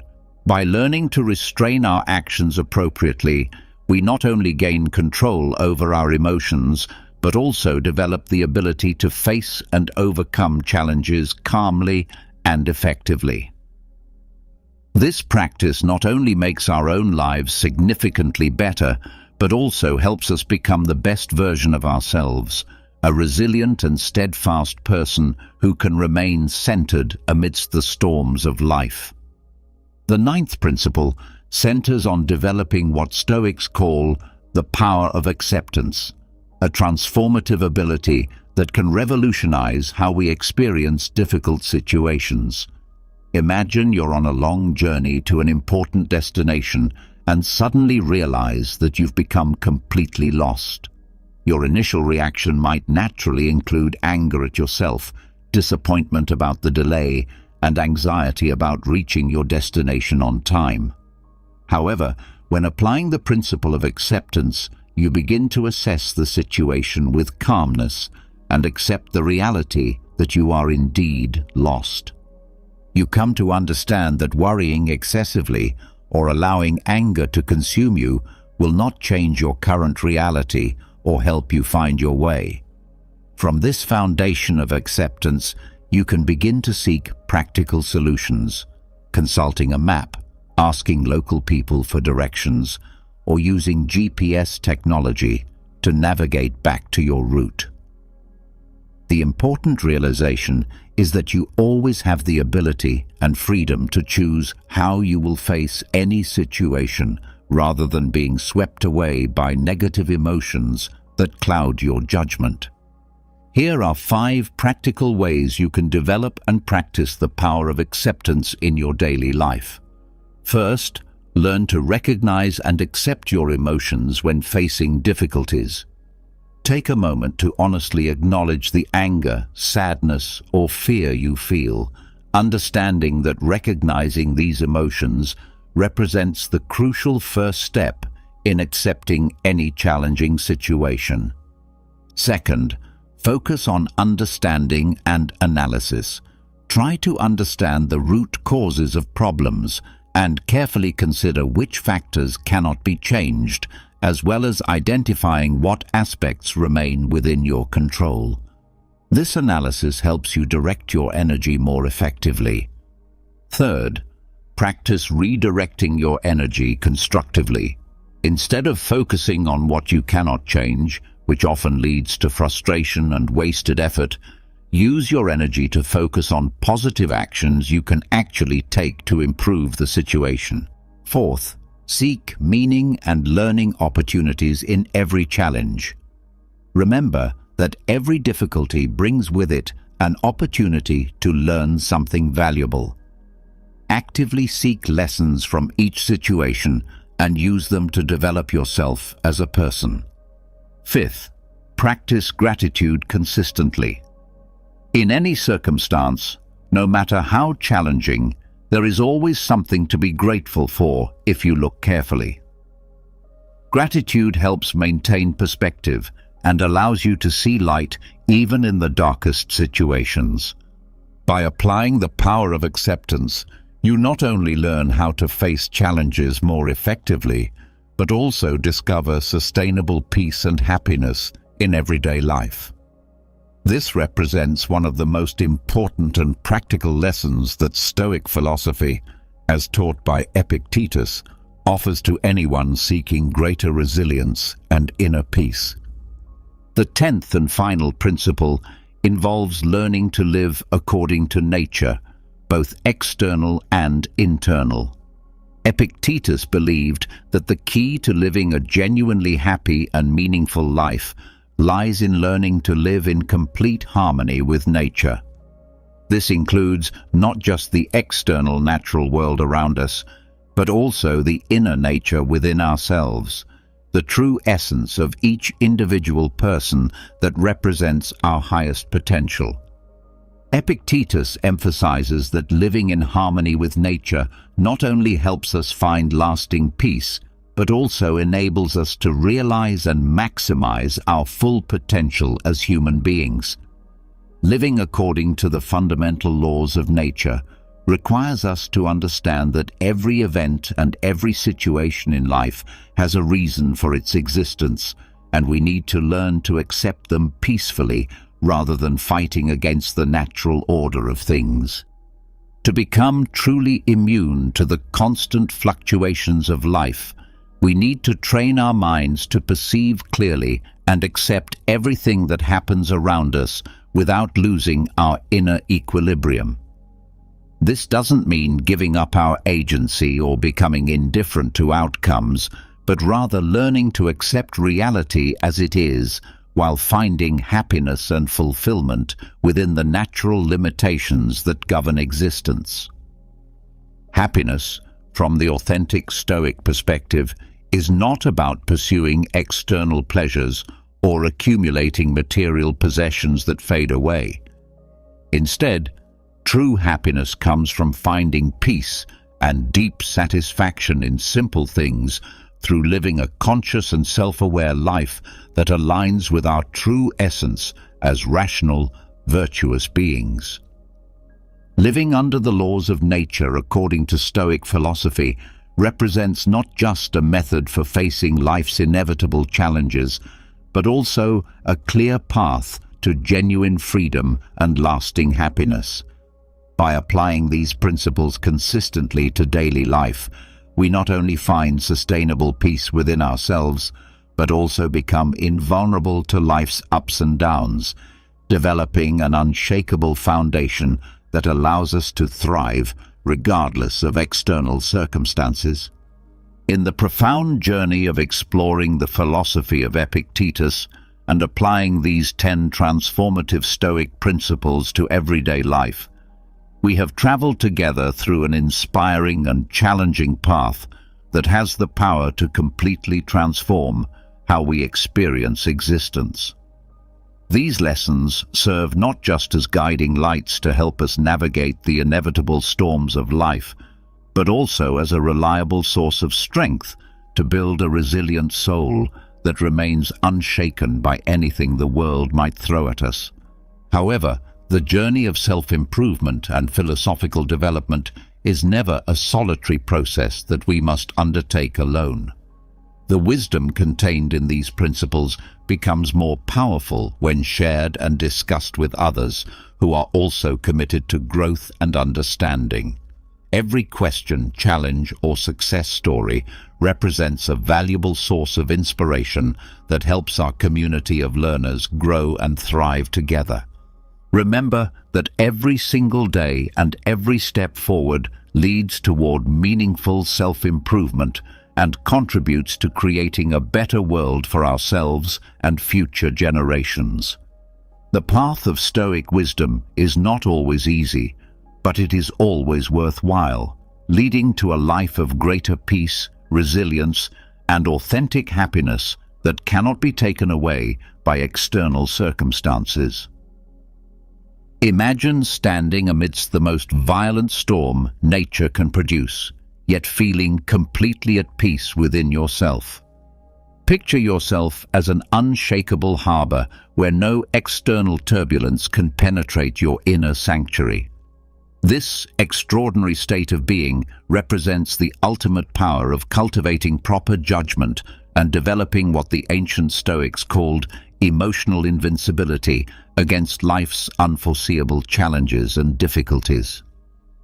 This comprehensive exploration, deeply inspired by 10 fundamental principles of Stoic philosophy, will guide you on a transformative journey toward nurturing an undisturbed state of mind so profound that nothing external can disrupt the tranquility that resides within your soul. The wisdom contained within these teachings has the power to revolutionize how you experience life, transforming daily struggles into opportunities for growth and external chaos into stepping stones toward inner mastery. The foundation of Stoic philosophy rests upon a crucial distinction that has the power to liberate every human being from unnecessary suffering. Why is there such an important difference between controlling our thoughts and being unable to control external events? The great Stoic philosopher Epictetus provided us with perhaps the most fundamental insight in all of philosophy when he declared that some things are up to us and some things are not up to us. This simple yet profound statement contains within it the key to unlocking true inner serenity and lasting peace. Inner serenity, that state of calm that we all desperately seek, depends entirely on focusing our attention and energy solely on what we can actually control through the application of wisdom and the exercise of our willpower. While outcomes in the external world are often completely beyond our control, every single person possesses the remarkable ability to control their perspective and their reaction to whatever circumstances arise. This represents one of the most empowering realizations a human being can have.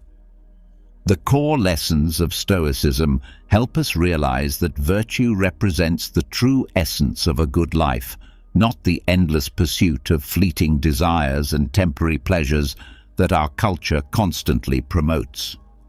Our judgments are what imbue meaning and significance into otherwise objective events that occur around us. When we endure hardships with the proper mindset, our weaknesses begin to dissolve, revealing the untethered essence of what it truly means to be human. Living in harmony with the fundamental laws of the universe allows reality to unfold naturally, without creating inner obstruction or resistance within our minds and hearts. Through understanding and applying these timeless principles, we embark on a journey where Epictetus's Stoic philosophy paves a new path forward, teaching us to actively grasp the key to inner peace, regardless of the external storms that may rage around us. This transformation doesn't happen overnight, but with consistent practice and dedication, anyone can develop the unshakable foundation that characterizes the Stoic sage. The first fundamental principle that forms the bedrock of Stoic resilience involves developing what philosophers call firm purposes. Epictetus once powerfully asserted that difficulties show a person's true character, and the greater the difficulty, the more glory there is in successfully surmounting it. He compared this to skillful pilots who gain their reputation precisely from navigating storms and tempests, not from sailing in calm waters. This statement represents far more than mere philosophy. It constitutes a direct call to action for anyone seeking to build unshakable inner strength. When you develop a crystal-clear understanding of your deepest goals and purposes, something remarkable happens. The world around you seems to shrink in size, transforming what once appeared to be colossal challenges into manageable steps on your journey. The inner strength you discover through this process of clarification and commitment cannot be defeated by external circumstances, no matter how difficult they may appear. A firm purpose is never something stumbled upon by accident or discovered through wishful thinking. Instead, it must be carefully crafted through moments of deep reflection and honest self-examination about what truly matters to you. This involves looking beyond superficial career goals or temporary personal achievements to identify the fundamental principles and values you want to dedicate your entire life to pursuing and embodying. Once that purpose becomes deeply ingrained in your heart and mind, the next crucial step involves applying consistent diligence to protect and nurture it against all the forces that would try to distract or discourage you. Perseverance and steadfast commitment to your chosen goals serve as the forge in which your strength is shaped and tempered in the face of adversity. A firm purpose functions like a powerful beacon cutting through the darkness of confusion and uncertainty. It serves not only as a guiding light to show you the way forward, but also as a solid anchor for your soul when life attempts to pull you into emotional whirlwinds and chaotic circumstances. When difficulties arise, and they inevitably will, a firm purpose becomes the lifeline that prevents you from sinking into the turbulent sea of overwhelming emotions and seemingly impossible circumstances. This represents far more than simple advice or motivational thinking. Firm purposes are literally the key to unlocking unparalleled mental strength and developing the ability to face and overcome any challenge that life presents. This principle embodies the very essence of Stoic philosophy, which offers not just a set of abstract rules for living, but tangible evidence of the tremendous power contained within human will and purpose.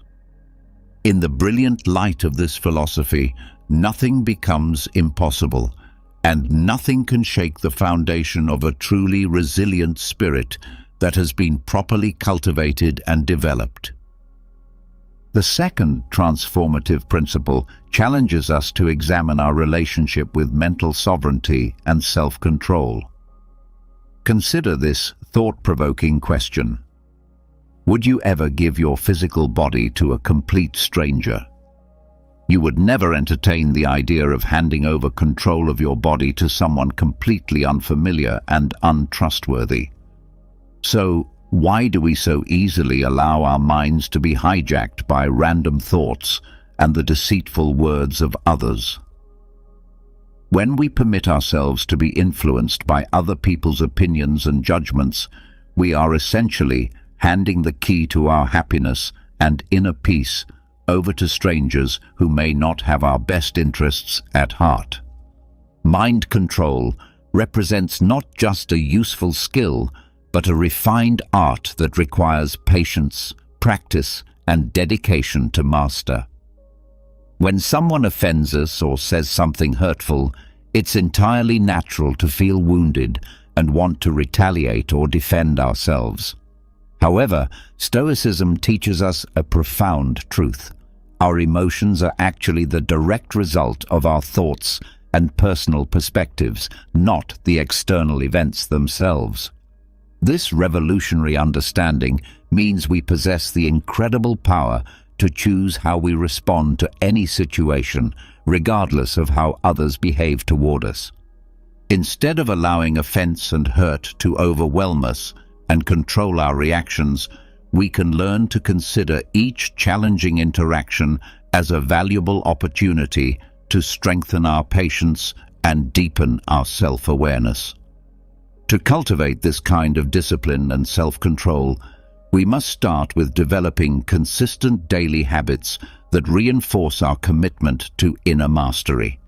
Set small, achievable goals and accomplish them every single day to gradually build unshakable self-confidence. Focus your attention on living fully in the present moment while simultaneously deepening your understanding of your emotional patterns and reactions. As you begin to truly realize that you possess the power to choose how you react to any situation that arises, you will gradually become resilient to external challenges and will no longer be easily swayed by negative emotions or the opinions of others.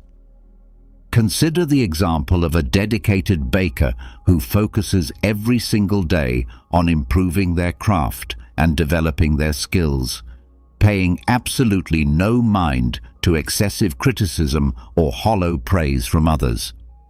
This baker refuses to allow any external opinions to affect their work process or dampen their creative spirit.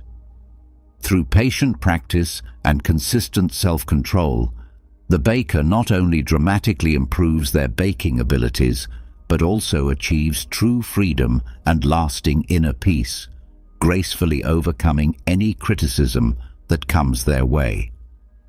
Stoic philosophy represents far more than just a classical philosophical discipline studied in universities. It serves as a powerful, practical tool to help us face and overcome the everyday challenges that modern life presents.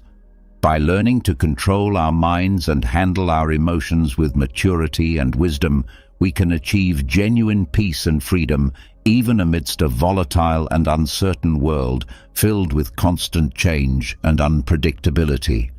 We cannot completely avoid becoming subjects of gossip and judgment from others, as this represents part of the human experience.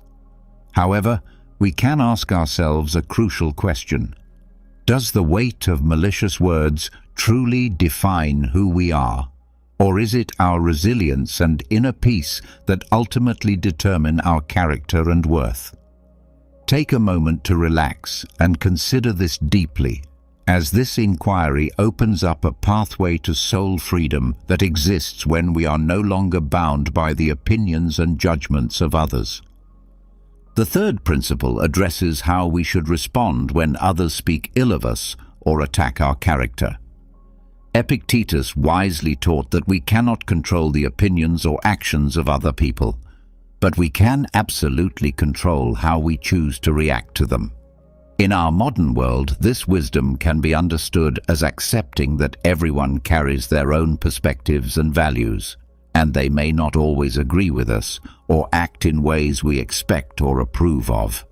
Similar to the profound teaching of Christ to love your enemies, Stoicism advises us to be patient and open-minded toward differing viewpoints, even when they directly oppose our own beliefs and values. To live a life that remains undisturbed by the negative words of others, we must develop a deep and accurate understanding of ourselves. This includes cultivating a clear understanding of our motivations and the reasons behind our actions, as well as maintaining a firm belief in our core values and guiding principles. When you feel truly confident in the path you have chosen and understand why you have chosen it, negative words from others become essentially meaningless noise that cannot penetrate your inner sanctuary.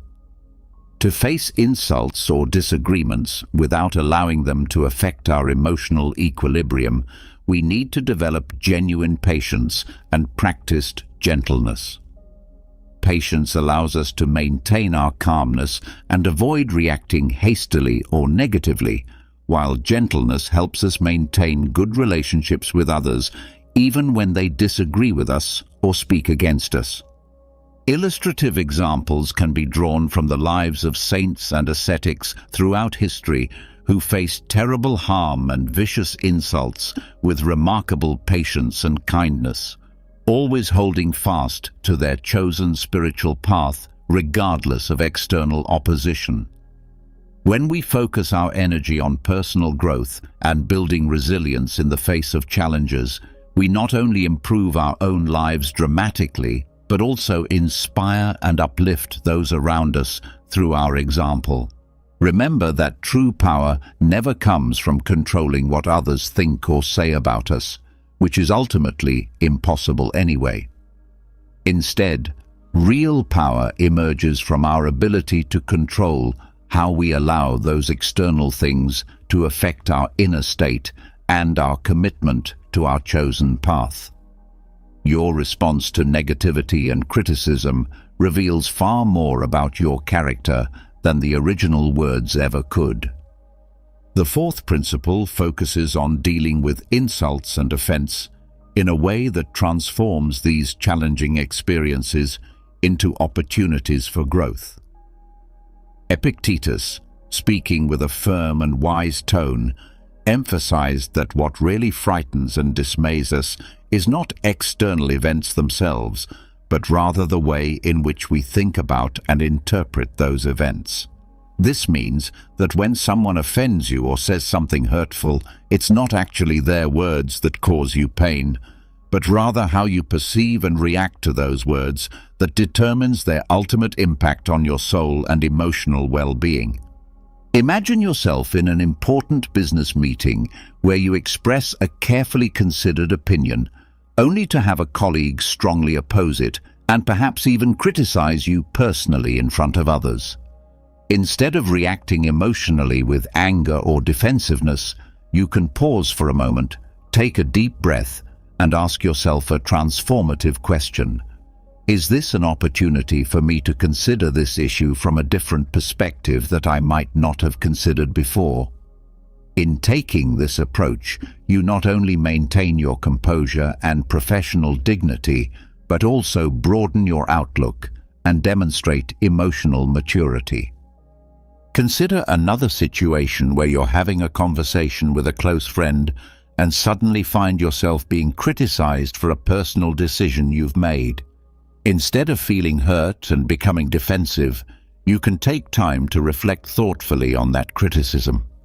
Perhaps you'll discover that although their delivery wasn't perfect or particularly tactful, their intention was genuinely to prompt you to reconsider your choices from a different angle that might prove beneficial.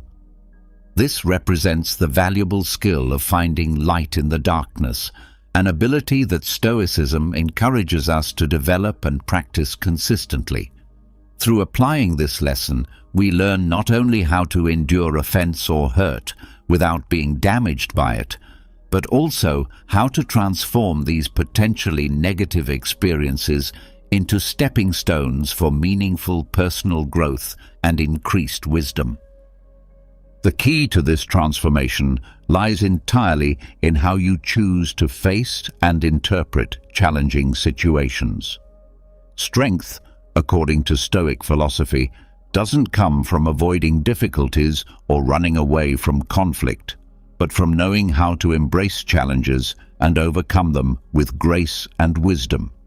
Remember that within every challenge lies a hidden opportunity for you to become stronger, more resilient, and more capable of handling whatever life brings your way. The fifth principle addresses the challenging emotions of fear and dishonor that often trap us in cycles of anxiety and shame. Have you ever felt trapped in what feels like a glass cage of fear and shame? These are the difficult times when we find ourselves doing things we don't really want to do, just to receive acceptance from others or gain a small amount of praise on social media platforms. However, Epictetus, with his timeless wisdom and deep understanding of human nature, pointed out a simple yet profound truth that has the power to set us free. We ourselves are the ones who assign meaning to every event that occurs, thus creating fear and shame within our own souls. Unlike approaches that advocate denying or suppressing emotions, Stoicism invites us to embrace our feelings with courage and self-control, transforming them into sources of strength rather than weakness. Overcoming fear and shame means we are no longer shackled by the gaze and words of others, no longer held captive by what other people might think or say about us. This represents a journey back to our authentic selves, a process of rediscovering the true value and meaning of life in every breath we take and every daily decision we make. Epictetus teaches us that the key to lasting happiness lies not in external circumstances or other people's approval, but within the soul of each individual person. When we place our self-worth on things that lie beyond our control, such as other people's opinions or external outcomes, we open the door wide to fear and shame. Conversely, when we focus our energy on self-improvement, the cultivation of wisdom, and the pursuit of spiritual freedom, we discover unparalleled peace and inner strength that cannot be shaken by external events. Ultimately, the Stoic approach to fear and dishonor offers us not just a lesson on facing challenges, but also a powerful reminder to live a meaningful life where fear and shame are no longer insurmountable obstacles on our journey to happiness and freedom. When we develop the courage to face and overcome these difficult emotions, we not only liberate ourselves from their grip, but also inspire those around us through our example of courage and resilience. The sixth principle involves learning to anticipate obstacles and challenges before they arise, preparing ourselves mentally and emotionally to handle whatever difficulties may come our way. At its core, this Stoic principle of anticipating obstacles encourages a proactive stance rather than simply reacting to life's challenges as they appear. Epictetus suggests that by envisioning potential difficulties along our path, we prepare ourselves mentally to face them with calmness and thoughtful consideration. This mental training session should not be mistaken for an invitation to pessimism or negative thinking. Instead, it represents a strategic approach to strengthening our resolve and equipping our minds with the necessary tools and perspectives to handle any situation that might arise. Consider the inspiring story of a marathon runner who is preparing for an upcoming race. Aware of the principle of anticipating obstacles, she takes time to anticipate potential challenges that might arise, adverse weather conditions, possible injuries, or unexpected personal commitments that could disrupt her carefully planned training schedule. Instead of fearing these possibilities or hoping they won't happen, She plans accordingly by adjusting her training schedule to account for contingencies, preparing for different weather conditions by training in various environments, and allocating adequate time for rest and recovery to prevent burnout. On race day, when faced with a sudden downpour that catches many other runners off guard, she remains calm and focused, having mentally and physically prepared for exactly such a situation. What could have been a race-ending obstacle instead becomes evidence of her resilience and determination, proving the value of thoughtful preparation. Anticipating obstacles creates a powerful harmony between emotions and logic, teaching us to approach life's inevitable uncertainties with a balanced mind that can think clearly under pressure. Emotionally, this practice instills a deep sense of readiness and confidence that comes from knowing we're prepared for whatever challenges might arise. Logically, it enhances our problem-solving skills by encouraging us to think ahead and plan for multiple scenarios. This balance between emotional preparedness and logical planning represents a hallmark of Stoic wisdom that allows us to face life's ups and downs with a serene heart and a clear mind that can make good decisions even under difficult circumstances. The seventh principle contains perhaps one of the most liberating insights in all of Stoic philosophy. Epictetus once said, "Don't consent to be hurt, and you won't be hurt. This is a choice over which you have complete control." He taught that true power lies not in controlling external events, but in how we choose to react to every situation that arises in our lives.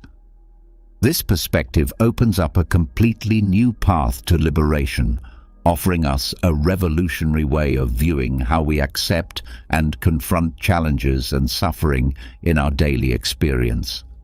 Imagine you are facing severe criticism from a trusted friend, someone whose opinion you value and whose words carry significant weight in your life. The initial feeling might naturally be one of hurt and betrayal, and these emotions are completely normal and understandable. However, Stoicism teaches us that while this initial emotional reaction is natural and human, the power to allow it to shape your ongoing emotions and subsequent actions lies entirely within your own control. So the crucial question becomes, how do we apply this transformative principle to our daily lives in practical ways? First, we must recognize and embrace the freedom to choose our response. When faced with criticism or hurtful words, remember that you always have the right to choose how you will respond to the situation. This doesn't mean denying or suppressing your emotions, but rather acknowledging them consciously and then managing them wisely. Second, we must focus on seeking inner strength and resilience. True confidence and lasting peace come not from avoiding all possible hurt or criticism, but from knowing deep in your heart that you can overcome anything that comes your way. In Christian tradition, this strength is often found through faith and prayer, while in Stoic philosophy, it comes from understanding what is truly within our control. Third, we must practice the difficult but transformative art of forgiveness. Just as Jesus forgave those who harmed him, we are called to practice forgiveness toward those who hurt us. This practice not only helps alleviate the emotional burden we carry, but also opens pathways to reconciliation and love that would otherwise remain closed. Remember that this principle is not a call to indifference or emotional avoidance. Instead, it represents a powerful reminder of the freedom and power that exists in choosing how we face challenges, as well as an encouragement to seek peace and strength through proper understanding of what we can and cannot control. By applying this principle not just in difficult situations, but in all aspects of life, we move steadily closer to true freedom and lasting inner peace. The eighth principle involves learning to exercise proper restraint in our actions and reactions. In Epictetus's philosophy, exercising self-restraint in action represents not only a form of personal autonomy, but also a crucial step toward achieving inner peace and spiritual strength. This doesn't mean condemning all actions or reactions, but rather learning to selectively choose our actions based on reason and wisdom, rather than impulsive emotions that can lead us astray. Imagine you're in an important meeting and a colleague suddenly strongly opposes your ideas, perhaps even criticizing you personally in front of other team members. The initial emotions you experience might include anger, disappointment, or even a strong desire to respond forcefully and defend yourself aggressively. However, according to Epictetus, this critical moment represents the perfect opportunity to apply the valuable lesson of self-restraint. Instead of allowing these powerful emotions to take complete control over your response, you can choose to take a deep breath and remind yourself that anger or strong retaliation rarely solves the underlying problem and often makes situations worse. You can choose to accept that opposing opinion rationally, consider it objectively for whatever merit it might contain, and even respond constructively in a way that demonstrates respect and opens the door for meaningful dialogue rather than destructive conflict. Exercising restraint in both action and speech not only helps us avoid undesirable consequences that we might later regret, but also demonstrates emotional maturity and practical wisdom to those around us. In a world where quick and forceful reactions are often mistakenly seen as displays of strength, Epictetus reminds us that true strength actually lies in the ability to control ourselves in any situation, no matter how provocative or challenging it might be. So, how can we apply this crucial lesson in our daily lives? First, we must practice recognizing our emotions as they begin to rise, acknowledging and accepting them without immediately reacting. Second, we should pause before taking any action or speaking, giving ourselves a precious moment to think clearly about the best course of action. Third, we should engage in honest self-questioning, asking ourselves whether our intended action or speech is based on reason and whether it will likely bring positive results. Fourth, we must commit to acting mindfully, choosing actions that reflect a deep understanding of the situation rather than just an immediate emotional reaction. By learning to restrain our actions appropriately, we not only gain control over our emotions, but also develop the ability to face and overcome challenges calmly and effectively. This practice not only makes our own lives significantly better, but also helps us become the best version of ourselves, a resilient and steadfast person who can remain centered amidst the storms of life. The ninth principle centers on developing what Stoics call the power of acceptance, a transformative ability that can revolutionize how we experience difficult situations. Imagine you're on a long journey to an important destination and suddenly realize that you've become completely lost. Your initial reaction might naturally include anger at yourself, disappointment about the delay, and anxiety about reaching your destination on time.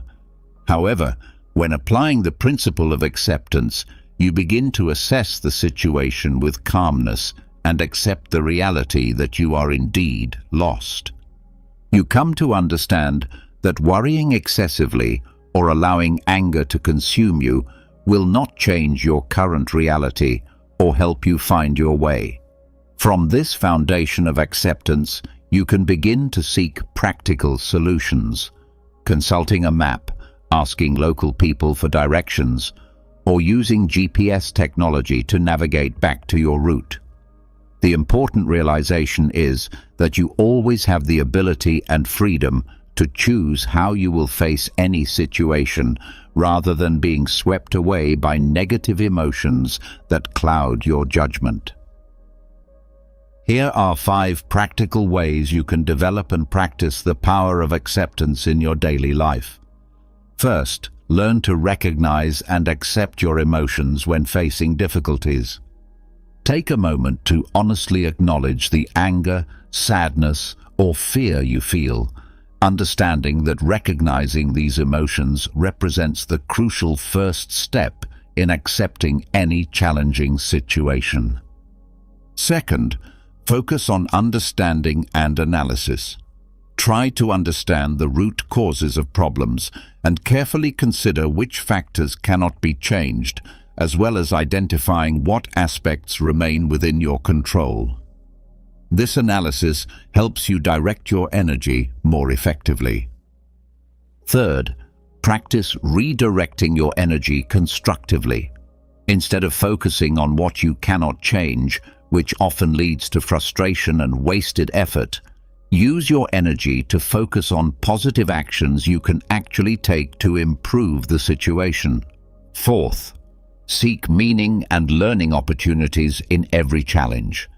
Remember that every difficulty brings with it an opportunity to learn something valuable. Actively seek lessons from each situation and use them to develop yourself as a person. Fifth, practice gratitude consistently.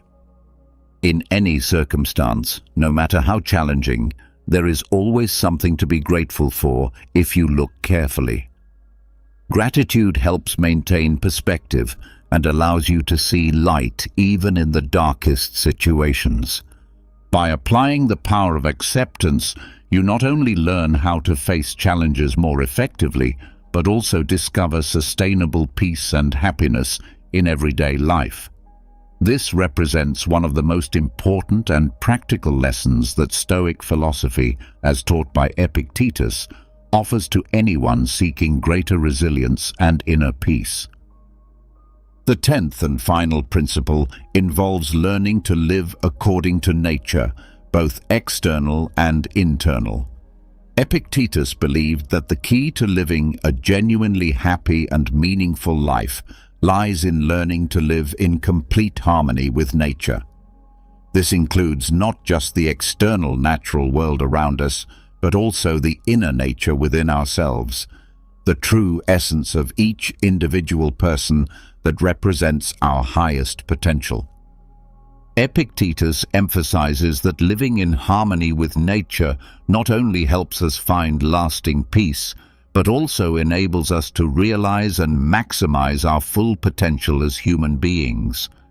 Living according to the fundamental laws of nature requires us to understand that every event and every situation in life has a reason for its existence, and we need to learn to accept them peacefully rather than fighting against the natural order of things.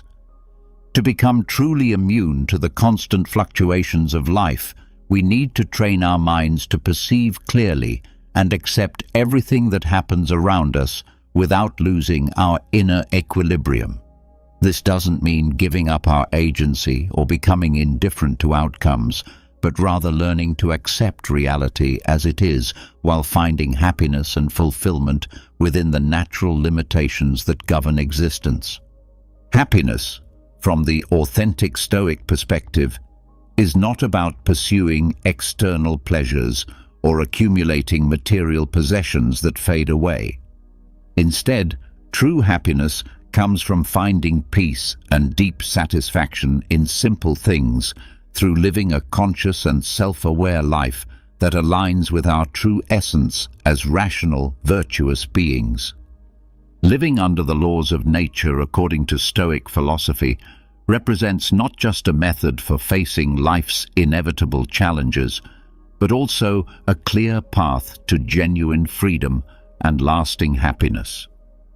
By applying these principles consistently to daily life, we not only find sustainable peace within ourselves, but also become invulnerable to life's ups and downs.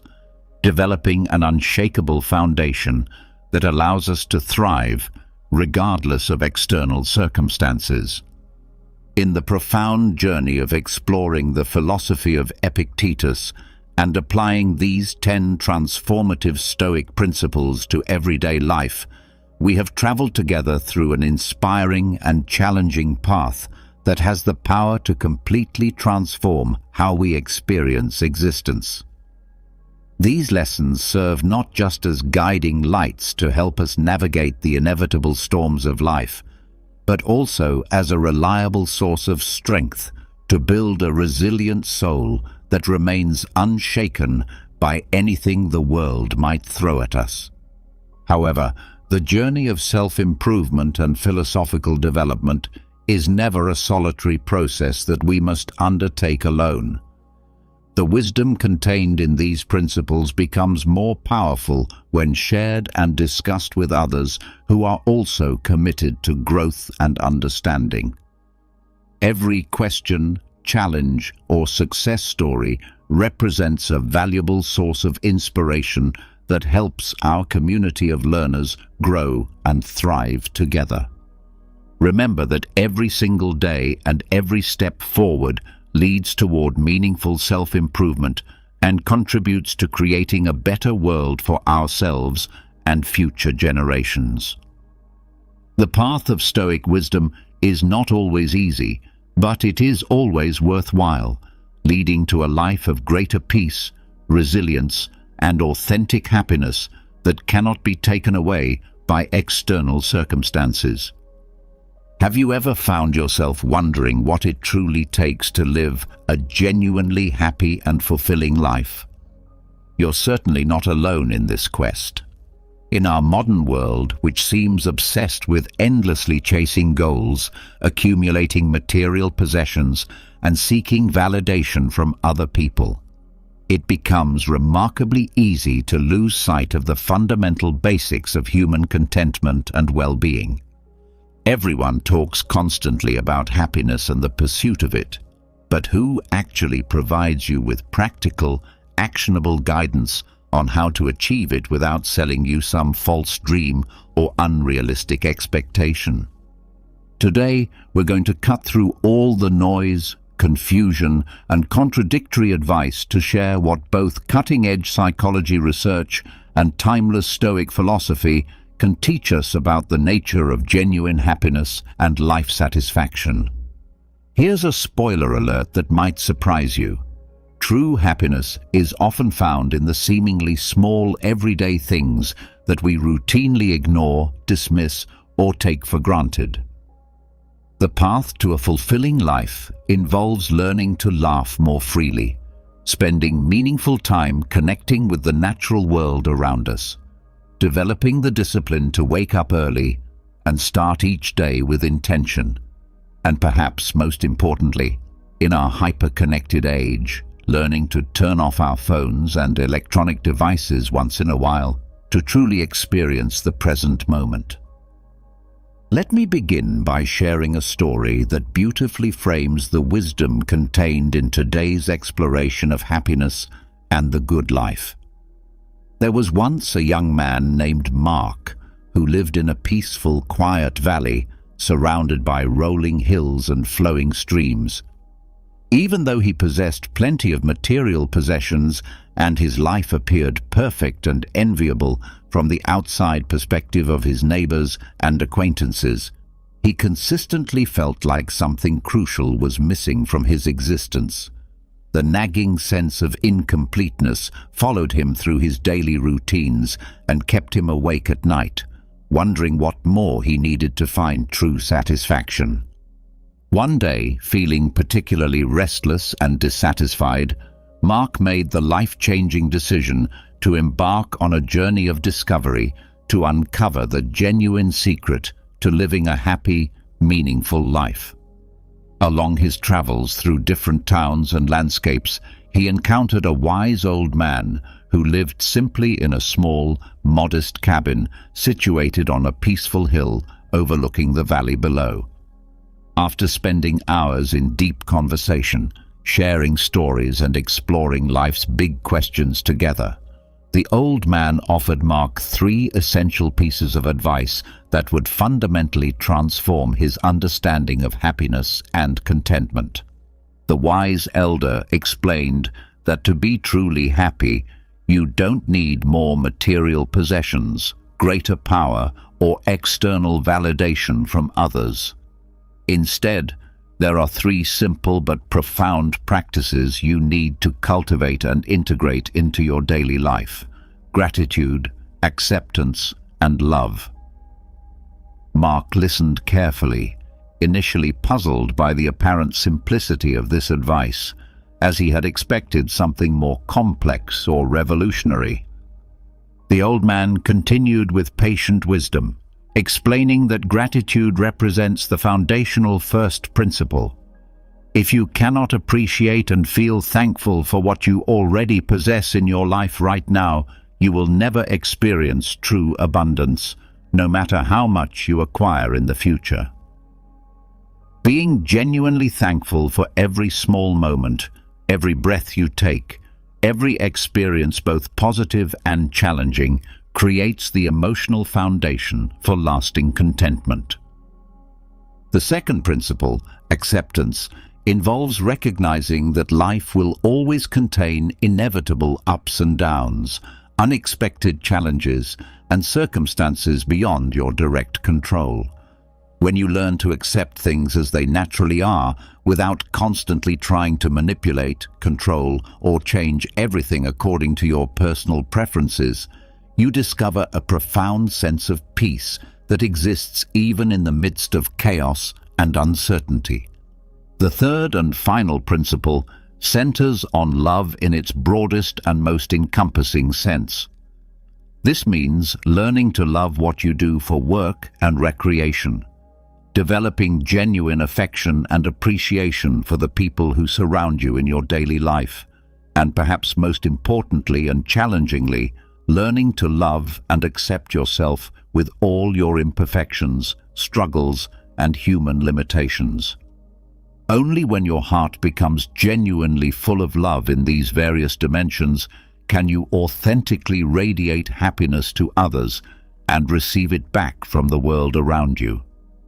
As Mark began seriously practicing gratitude for his current circumstances, accepting life's inevitable changes and challenges with grace, and approaching his work, relationships, and self-image with deeper love and compassion, he made the profound realization that his long search for happiness was finally complete.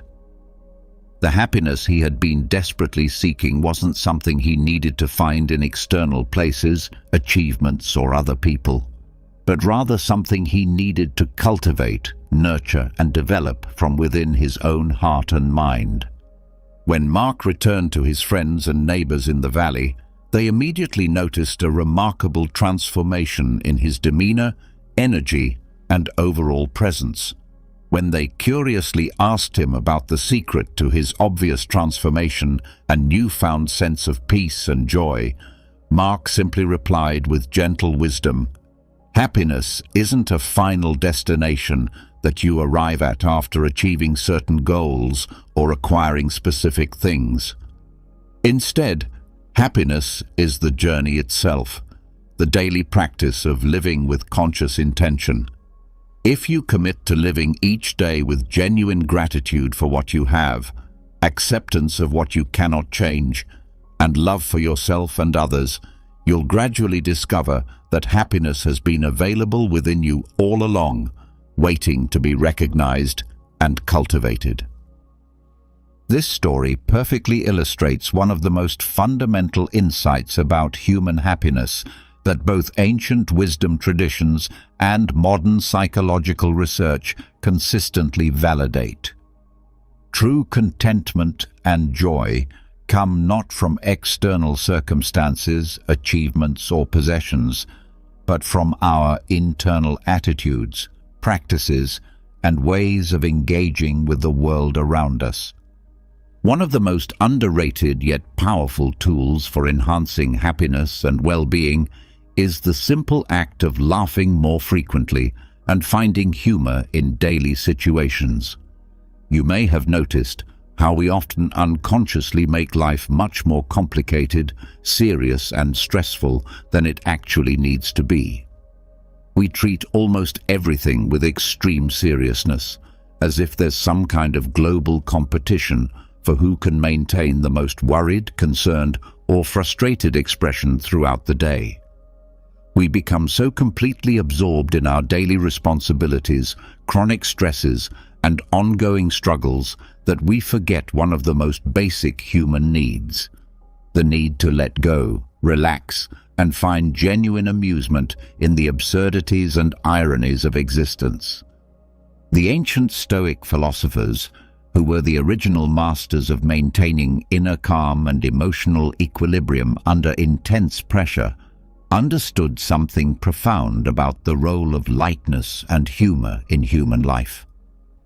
At first glance, you might not expect a philosophical school focused on discipline, self-control, and maintaining composure, regardless of external circumstances, to embrace the value of laughter and levity. After all, their philosophy emphasizes rational thinking, emotional regulation, and maintaining your inner peace no matter what challenges life presents to you. However, even the Stoics recognized the critical importance of maintaining what they called a light heart when facing life's inevitable adversities and setbacks. Epictetus, one of the most influential and widely quoted Stoic philosophers, famously observed that people are not disturbed by things themselves, but by the interpretations and views they take of those things. While this quote appears to be serious philosophical advice about controlling your emotional reactions and mental responses, it also opens the door to a liberating possibility. How you choose to react to life's daily challenges can either weigh you down with unnecessary suffering or set you free through a lighter, more humorous perspective. Laughter might seem like a small, insignificant act when compared to major life decisions or serious personal challenges, but scientific research reveals that it possesses incredibly powerful effects on both your mental and physical health. When we laugh genuinely, our brains release a sophisticated cocktail of beneficial chemicals, including endorphins, which are natural pain relievers, and serotonin, which helps regulate mood and promotes feelings of well-being and happiness. Additionally, laughter actually reduces the levels of cortisol and adrenaline in our physiological systems. These two hormones are the primary culprits that surge through our bodies when we experience stress, putting us into an activated state of fight or flight response that can be exhausting and harmful when maintained chronically. By engaging in regular laughter, we effectively lower the levels of these stress hormones, which in turn reduces the physical and emotional effects of stress on our bodies and minds.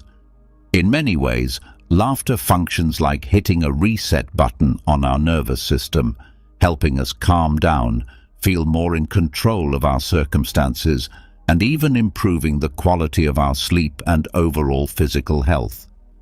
Dr. Lee Burke from Loma Linda University has conducted extensive and groundbreaking research on the physiological and psychological effects of laughter on human health and well-being.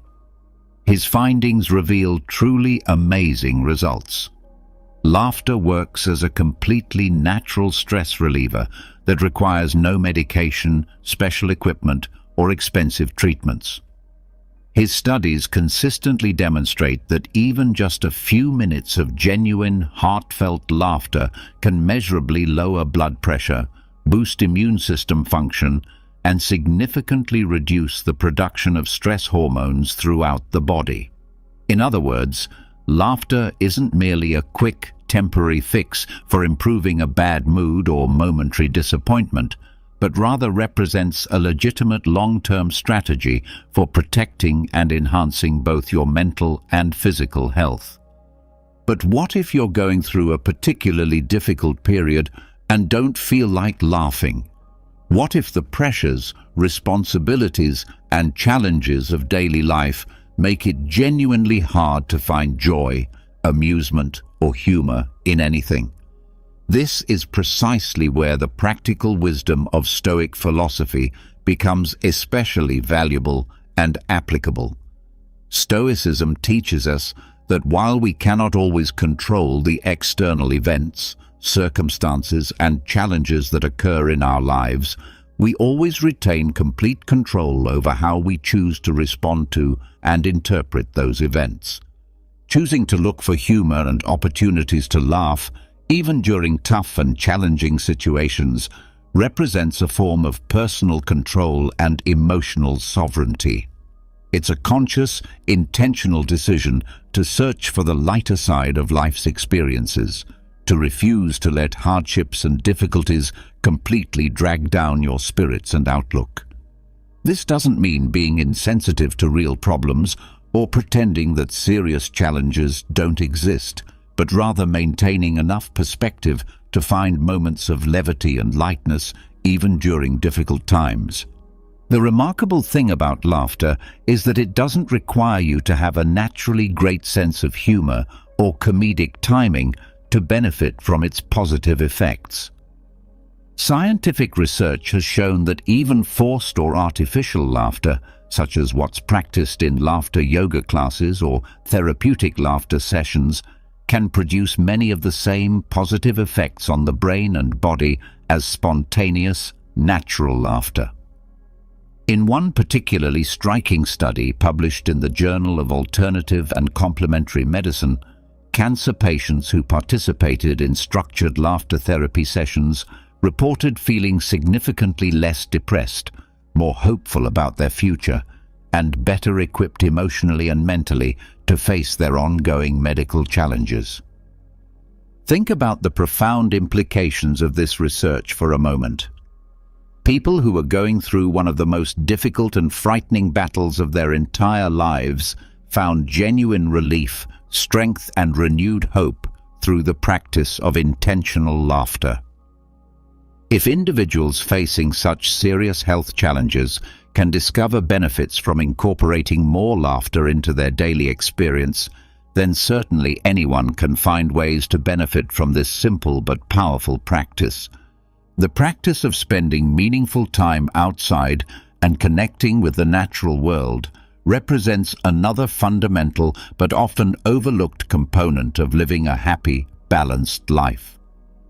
Consider your typical day for a moment and honestly assess how much of it you spend indoors, surrounded by artificial lighting, recycled air, and electronic screens of various sizes. Modern life has developed this peculiar tendency to keep us trapped inside buildings, vehicles, and enclosed spaces for the vast majority of our waking hours. We become glued to our smartphones and computer screens, locked into our desks and workstations, and by the time each day ends, it can genuinely feel like we haven't actually experienced the natural world at all. The ancient Stoic philosophers believed deeply in the importance of aligning ourselves with the natural world and living in harmony with the fundamental rhythms and patterns of nature. Marcus Aurelius, the Roman emperor, who was also one of the most profound Stoic thinkers, wrote with beautiful simplicity, "Nature does not hurry, yet everything is accomplished." This insight suggests that the natural world operates according to its own inherent pace and wisdom, and when we learn to align ourselves with these natural rhythms rather than fighting against them, our lives naturally become more peaceful, balanced, and harmonious. But how do we reconnect with nature when our modern lives seem specifically designed to keep us separated and disconnected from the natural world? The answer begins with the simple but transformative act of going outside and spending time in natural settings. This might sound almost trivially obvious, but spending time in nature, whether that's a local park, a beach, a forest, or even your own backyard or a small garden, has profound and measurable effects on both your mental and physical health that scientific research continues to validate and explore. Numerous comprehensive studies have conclusively demonstrated that being outdoors in natural environments can significantly lower stress levels, improve overall mood and emotional state, and even boost creativity and cognitive function. According to research published in the prestigious journal Environmental Health Perspectives, spending just 20 minutes in a natural setting can measurably reduce cortisol levels, which is the primary hormone responsible for stress responses in the human body. The implications of this finding are remarkable. 20 minutes of fresh air, natural sunlight, and exposure to green, living plants can have a more significant impact on reducing your stress levels than most conventional relaxation techniques, medications, or therapeutic interventions.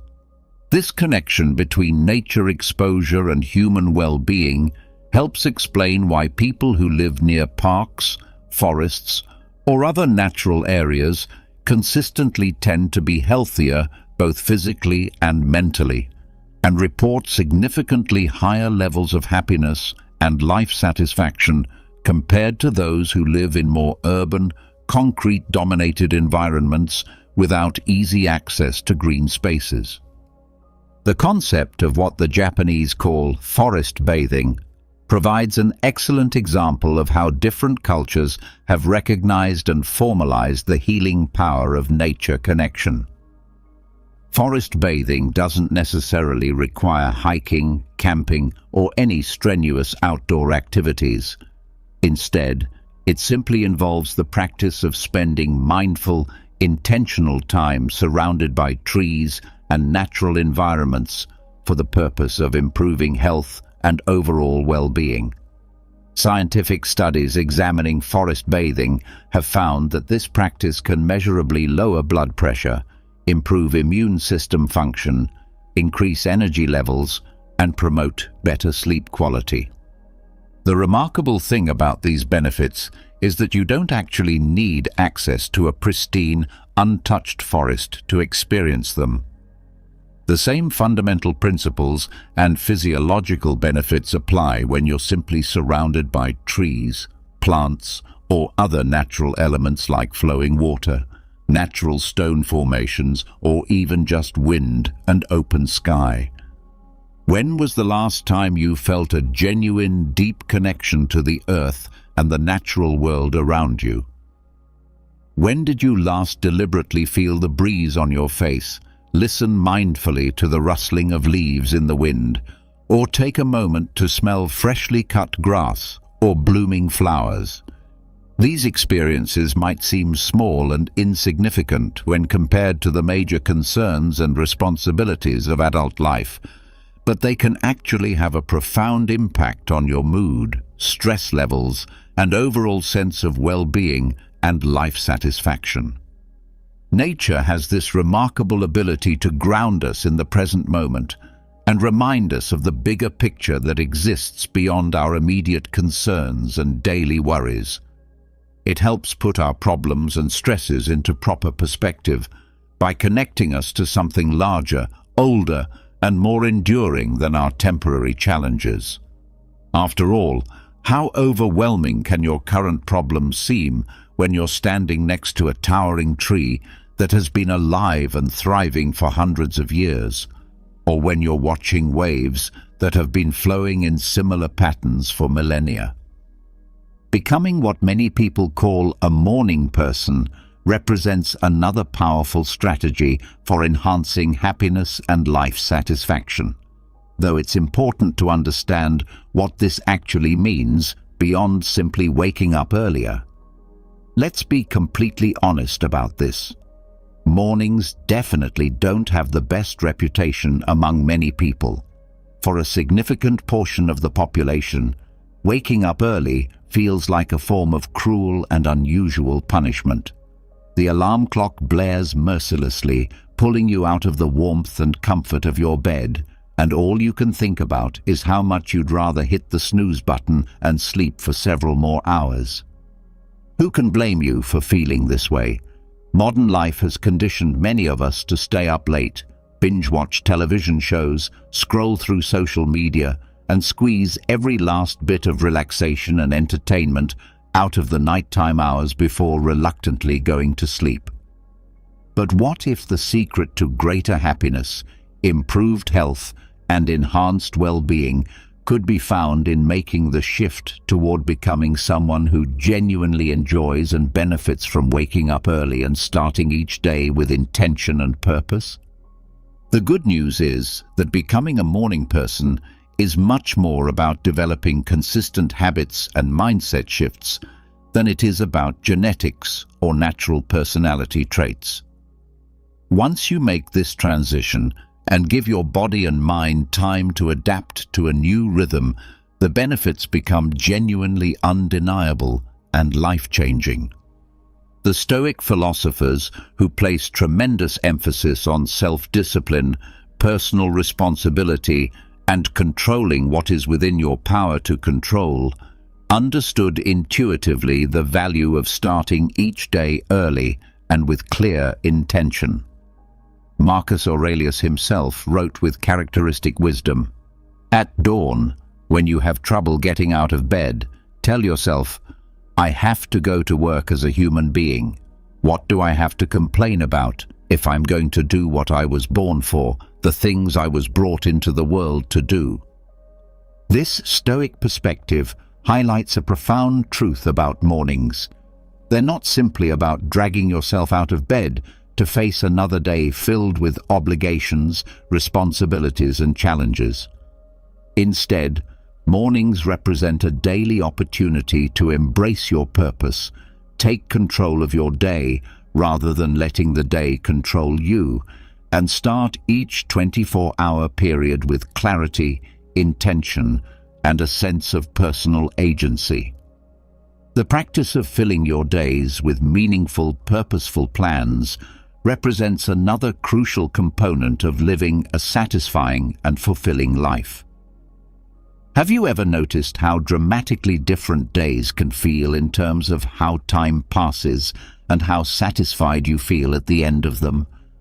Some days seem to fly by in a blur of activity and accomplishment, while others drag on endlessly, leaving you wondering at the end where all the time went and what you actually accomplished. This curious phenomenon of time perception isn't random or mysterious. There's a direct relationship between how we structure and fill our days and how meaningful, productive, and satisfying those days feel to us.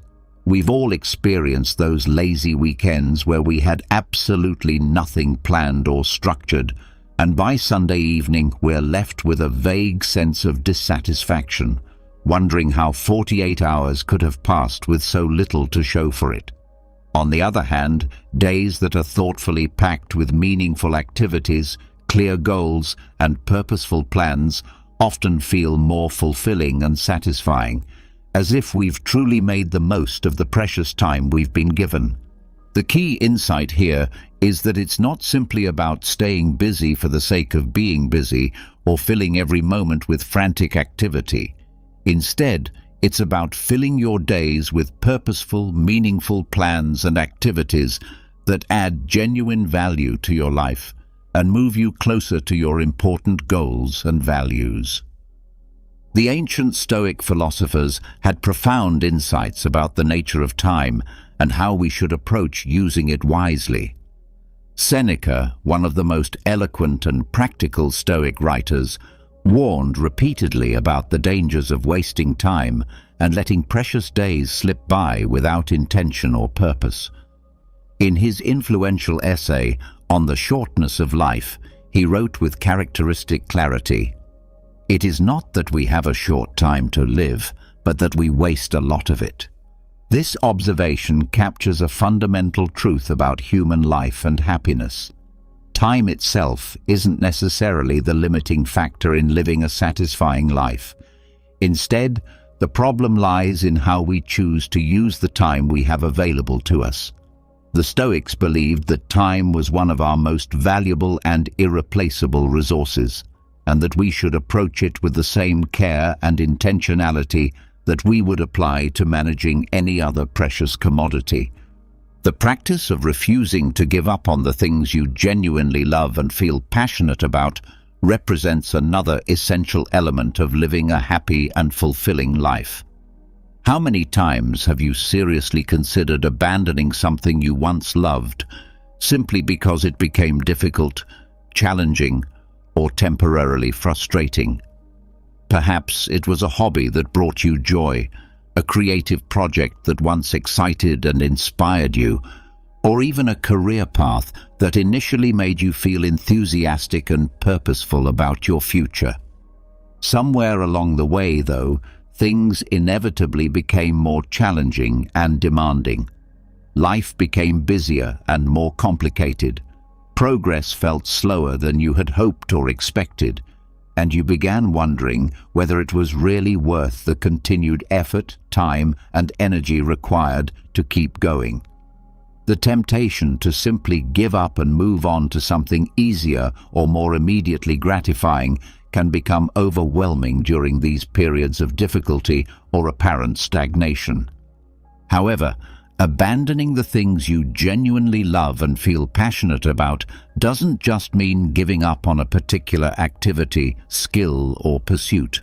On a deeper level, it means denying yourself access to one of the greatest and most reliable sources of personal fulfillment, meaning, and happiness available to you.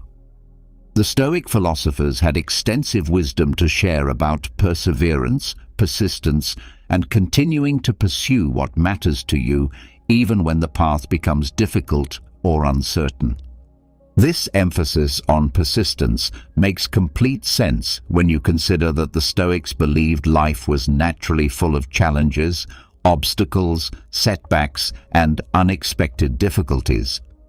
Rather than viewing these challenges as reasons to abandon your pursuits, they saw them as inevitable parts of any worthwhile journey and opportunities to develop greater strength, wisdom, and character.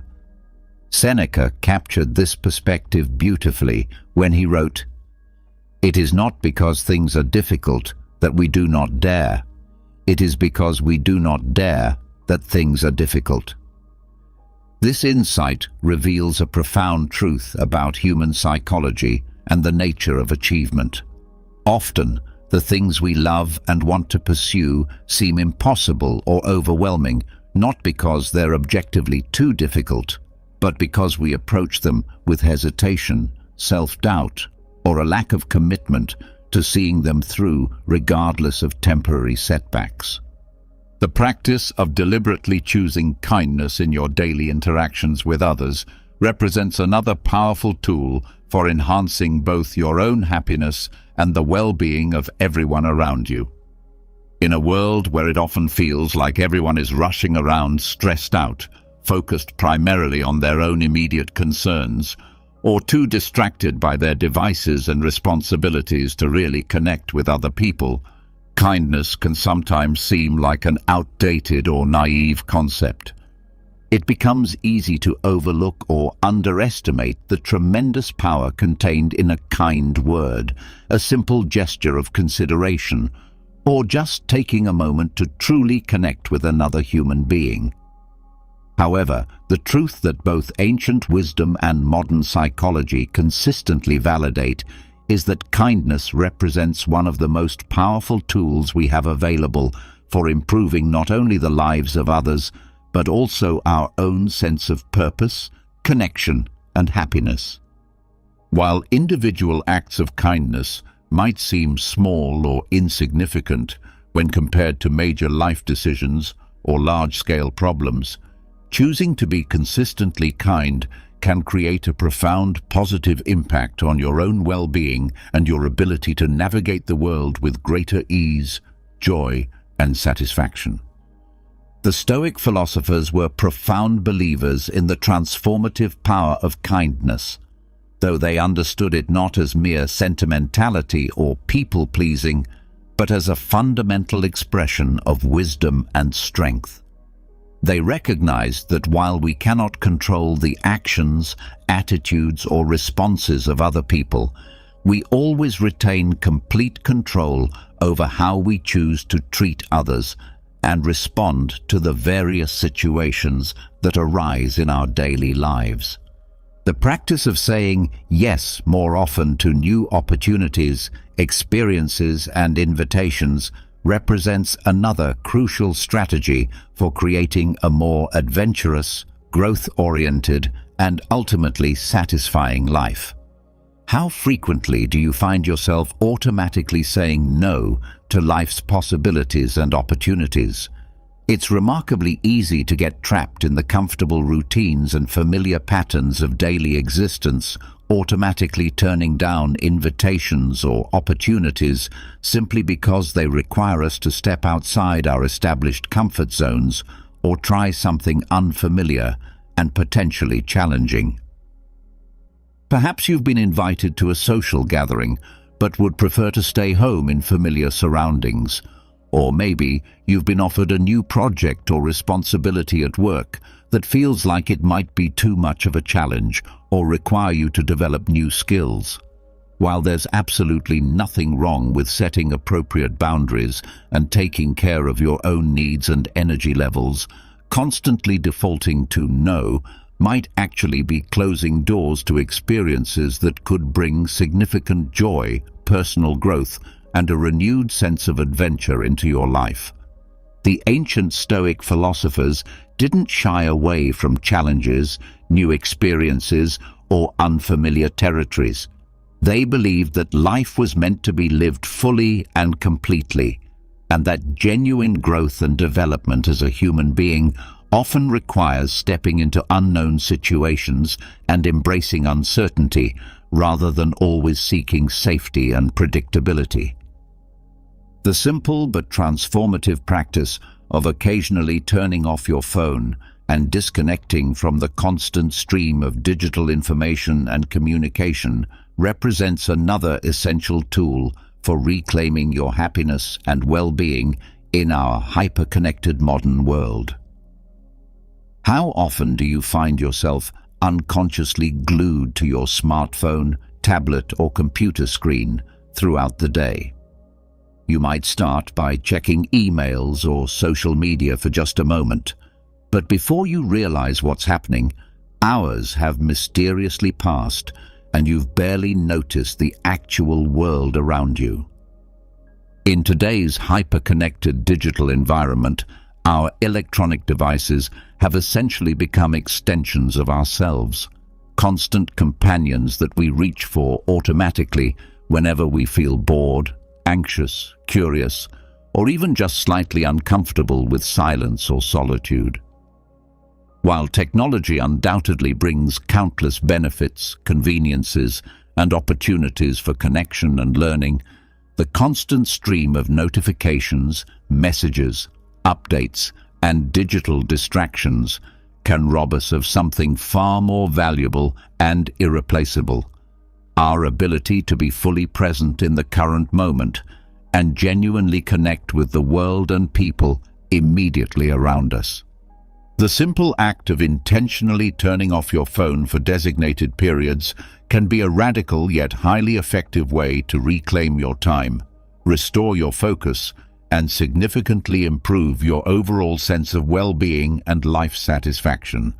The Stoic philosophers, while obviously living long before the invention of smartphones and social media, understood deeply the importance of being fully present and engaged with immediate reality rather than being constantly distracted by external concerns and information that was often beyond their direct control or influence.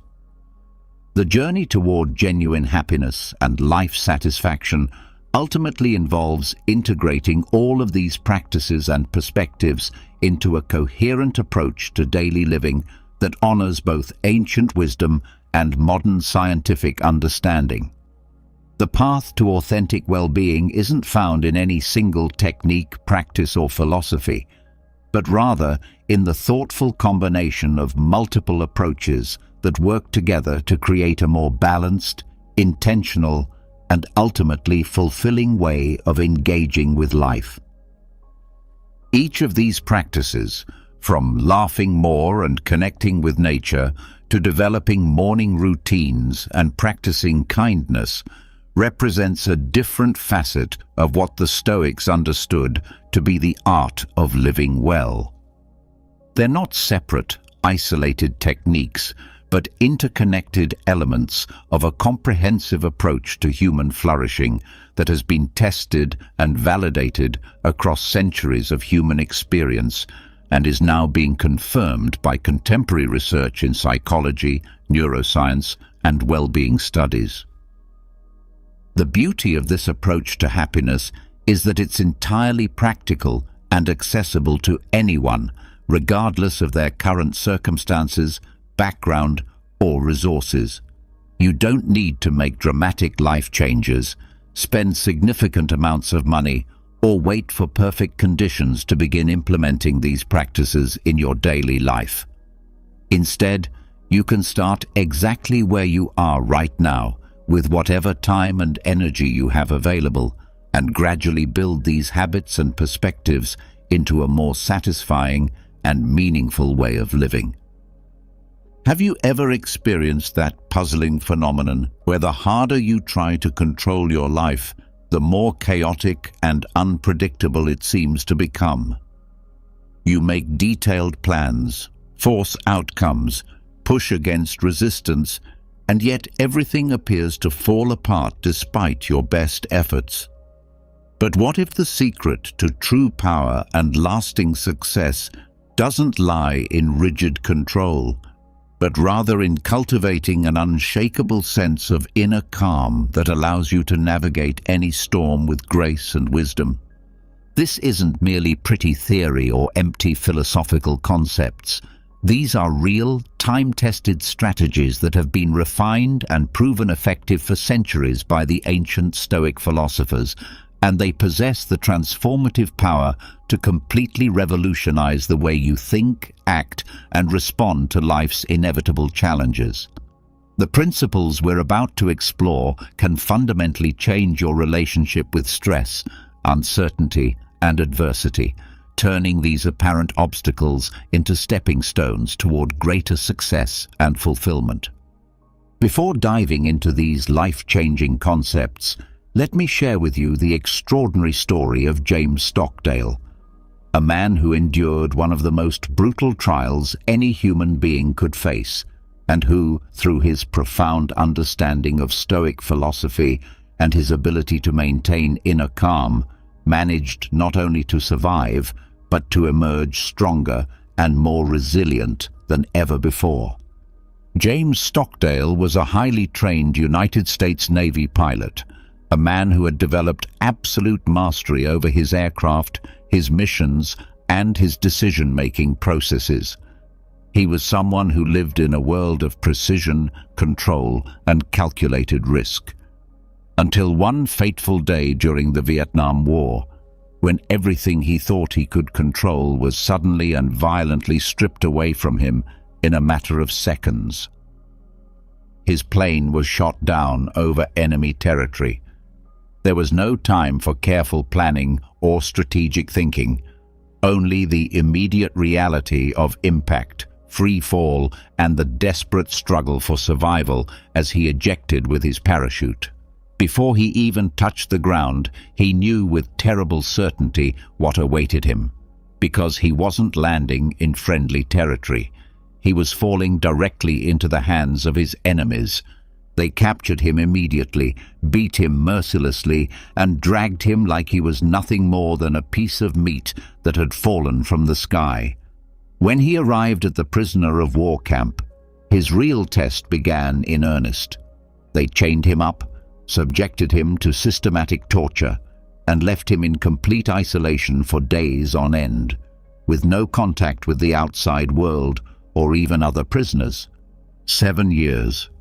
Not 7 days or 7 months, but 7 full years locked in a tiny, cramped cell, never knowing if he would see sunlight again, never knowing if each day might be his last. Many men in similar situations completely broke under the pressure. They gave up hope, surrendered their will to live, and allowed fear and despair to consume them entirely. But James Stockdale took a different path. It wasn't because he was physically stronger than the others, nor because he had more natural endurance or pain tolerance. His survival and eventual triumph came from something far more powerful and unassailable: complete control over his own mind and mental responses. Stockdale wasn't just a military officer, he was also a dedicated student of Stoic philosophy, and during his darkest hours in captivity, he remembered and applied the profound wisdom of Epictetus, who taught that it is not circumstances themselves that harm us, but our interpretation of those circumstances. Stockdale realized that while he couldn't control his physical situation, the torture, or his captor's actions, he retained complete control over how he chose to experience and respond to these terrible circumstances. He couldn't stop them from beating his body, but he could prevent them from defeating his spirit. He couldn't escape his physical prison, but he could maintain his mental freedom by holding on to the one thing that no one could take from him: his attitude and his chosen response to suffering. So he made a decision that changed everything. Instead of sinking into despair, hopelessness, and mental defeat, he decided he would find a way to resist and maintain his dignity and humanity. He secretly became the leader of the other prisoners, creating an ingenious coded communication system so they wouldn't feel completely alone and isolated. He taught them psychological resistance techniques and showed them how to prevent their captors from breaking them mentally and spiritually. While his captors tried relentlessly to crush his will and destroy his identity, Stockdale kept repeating to himself like a mantra, "This suffering does not define who I am. I am stronger than this situation. My captors may control my body, but they cannot control my mind or my spirit." And he was absolutely right. After 7 years of unimaginable hardship and suffering, he was finally freed. When someone asked him how he had managed to endure such a prolonged nightmare, his answer was both simple and profound. "I accepted the reality of my situation completely, but I never lost faith in my ability to overcome it and eventually prevail." Stockdale understood something that many people never grasp. You don't control what happens to you, but you always control how you choose to respond.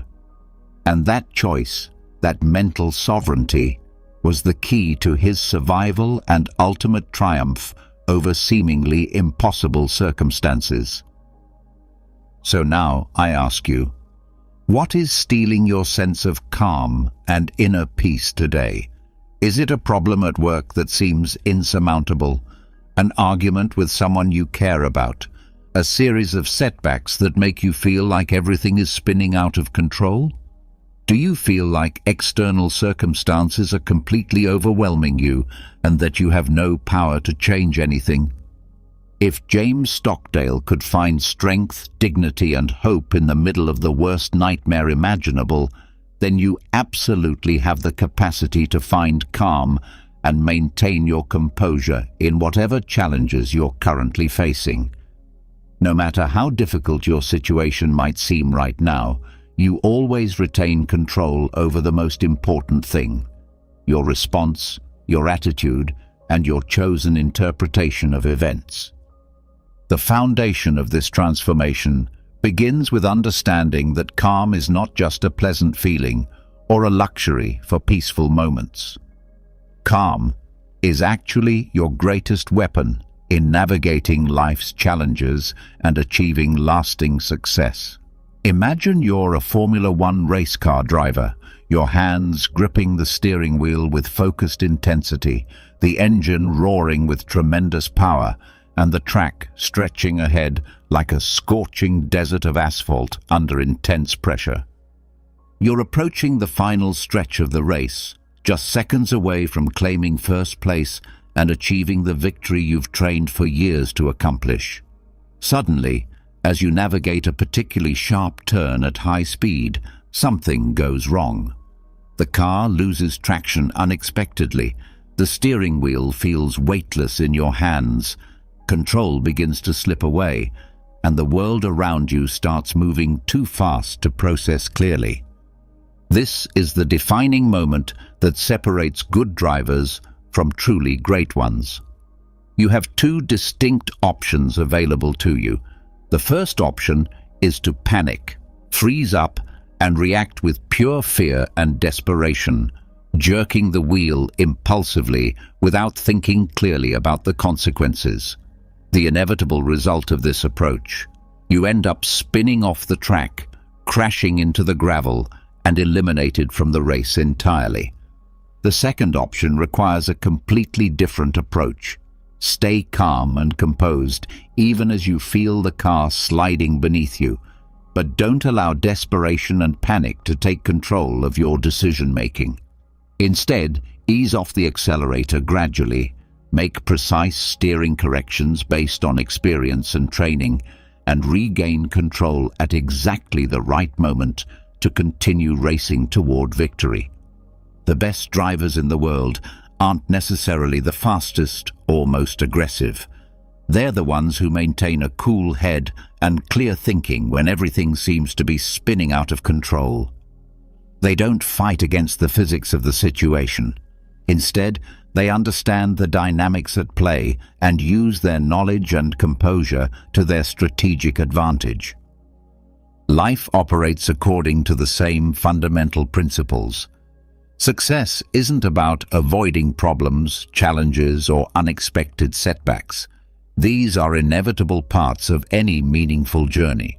Instead, success comes from learning how to respond with clarity, wisdom, and composure when difficulties inevitably arise. If you study the most successful people across different fields and industries, you'll notice they all share one crucial characteristic. It's not that they never face crises or that their lives are somehow perfect and problem-free. Instead, when the world seems to turn against them, when unexpected challenges emerge, when everything appears to be falling apart, they somehow manage to stay mentally and emotionally on track. They don't lose their composure, they don't let fear dictate their decisions, and they don't allow external circumstances to control their internal state. Ryan Holiday, the contemporary author of The Obstacle is the Way, calls this ability a strategic advantage that separates high achievers from those who struggle. He explains that real strength isn't found in speed, aggression, or trying to overpower situations through force.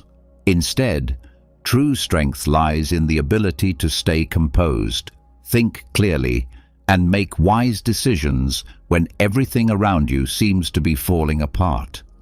This isn't just motivational theory or wishful thinking.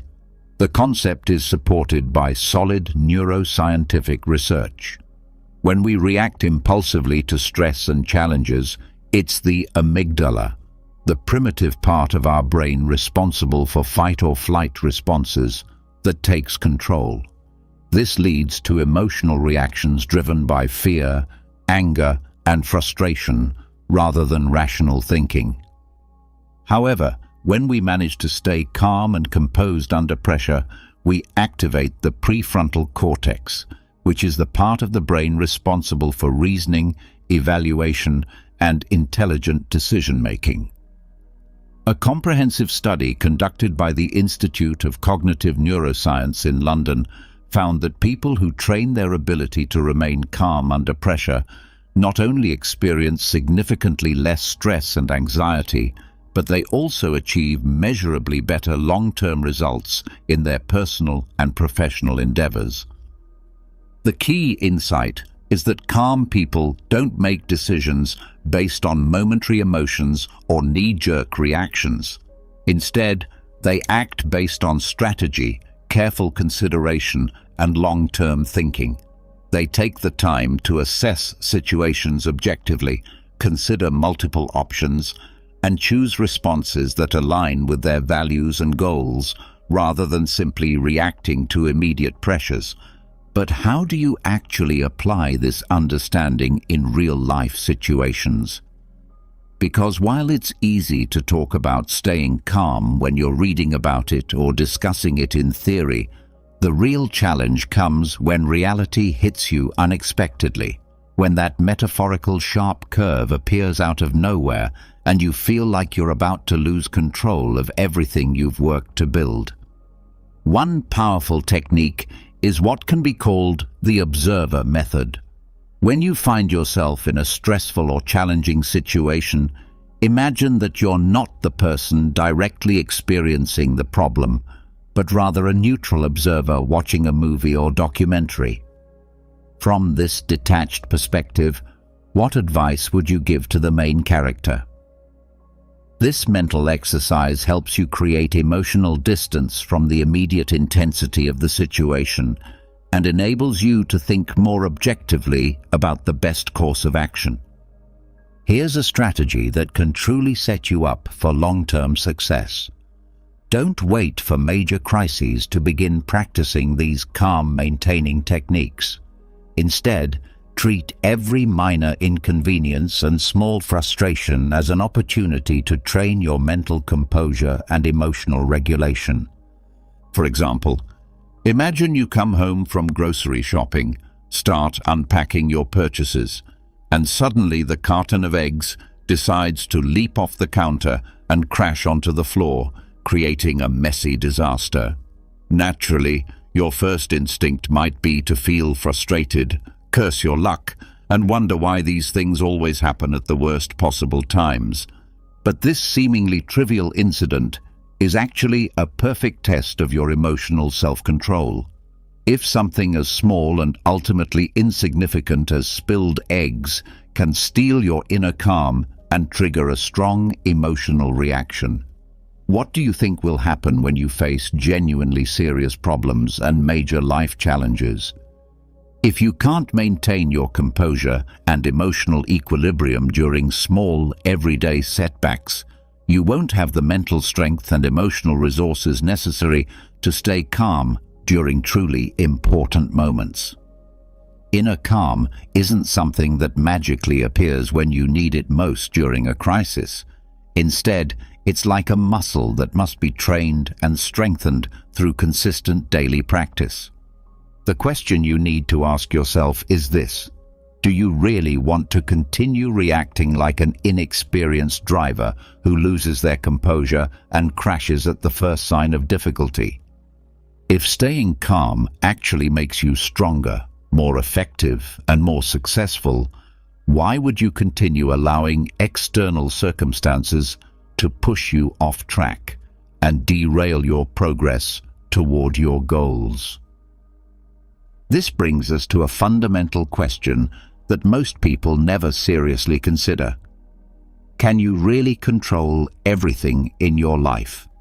Have you ever experienced one of those days where absolutely nothing goes according to your carefully laid plans? You wake up early, feeling optimistic and energized, thinking, "Today is going to be an absolutely great day." You have everything scheduled and organized down to the smallest detail.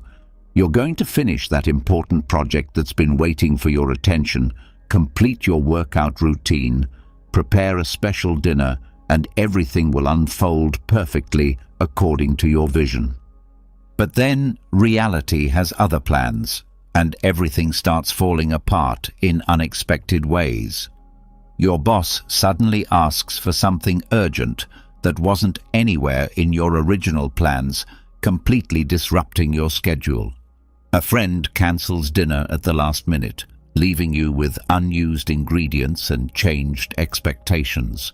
You call someone hoping for support and encouragement, and instead they hit you with a comment that completely ruins your mood and throws off your emotional equilibrium.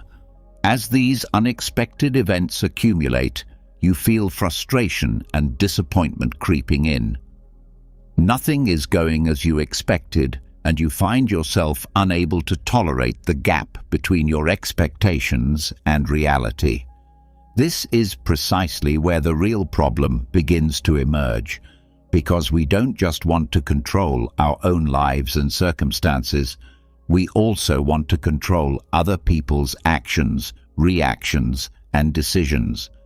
We want people to respond exactly the way we imagine they should, for our plans to unfold precisely as we designed them, and for everything to go perfectly according to our personal vision of how things ought to be. We want to live in a world where everyone acts rationally, considerately, and in ways that support our goals and preferences. So let me ask you directly, how many times has this happened to you? How many times have you tried desperately to change someone else, to make them see reason, to convince them to do things the way you believe they should be done, to get them to understand your perspective and act accordingly? Maybe you repeatedly give advice to a friend who keeps making the same mistakes and ignoring your wisdom. Perhaps you try endlessly to get your romantic partner to see things from your point of view and respond to situations the way you think they should. Or you wish your parents would stop worrying so much about you and understand that you're capable of making your own decisions and living your own life. When these people don't change according to your expectations, when they continue acting in ways that seem irrational or frustrating to you, you become angry, disappointed, and feel like everything in your life is going wrong. But here's the crucial insight. The problem isn't actually the situation itself or the other people involved. The real problem is your attachment to the idea that you can and should be able to control outcomes that are fundamentally beyond your influence. Naval Ravikant, the successful investor and entrepreneur, explained this concept brilliantly in one of his talks about happiness and personal success. He said that suffering comes primarily from the desire to control things that are uncontrollable. He was describing how many people spend their entire lives trying to force outcomes, manipulate circumstances, and change other people, when in reality the key to peace and satisfaction is learning to let go of this illusion of control and focus exclusively on what is actually within your sphere of influence. This isn't just modern self-help philosophy. Epictetus, the ancient Stoic philosopher, expressed the same fundamental truth more than 2,000 years ago when he wrote, "Some things are up to us, and some things are not. Only those who cling to what they cannot control will suffer." This simple statement contains profound wisdom about the nature of human suffering and the path to inner peace. Modern science validates this ancient wisdom. A comprehensive study conducted by Stanford University analyzed the impact of uncertainty and lack of control on emotional well-being and mental health. The researchers divided participants into two different experimental conditions. The first group was given tasks where they had complete control over the outcomes and could directly influence the results through their efforts. The second group was given tasks where the results depended entirely on external factors they couldn't influence or predict. The researchers then carefully measured stress levels, anxiety indicators, and overall emotional responses in both groups. The results were striking and clear. The people who accepted uncertainty and focused on what they could control showed significantly lower anxiety levels, greater adaptability to changing circumstances, and more stable emotional states throughout the experiment.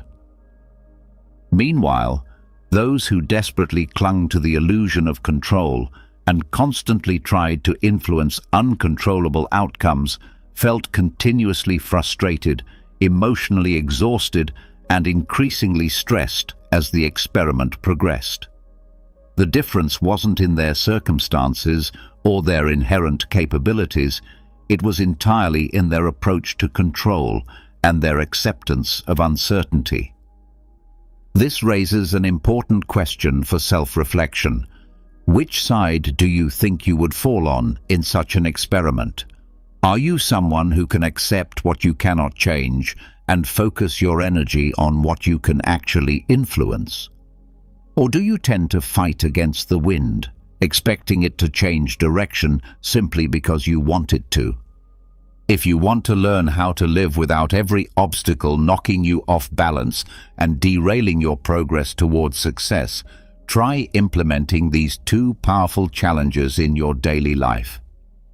The first is what I call the "so what" challenge. The next time something doesn't go according to your plans or expectations, pause and ask yourself this simple but profound question. So what? Will this matter in 5 years? This question is incredibly effective because it forces you to gain perspective on the relative importance of whatever is currently frustrating you. Most of the things that steal our peace and create stress in the moment are situations we won't even remember clearly in a few months, let alone years. By consciously putting temporary setbacks in their proper perspective, you can maintain your emotional equilibrium and avoid wasting precious mental energy on truly insignificant matters.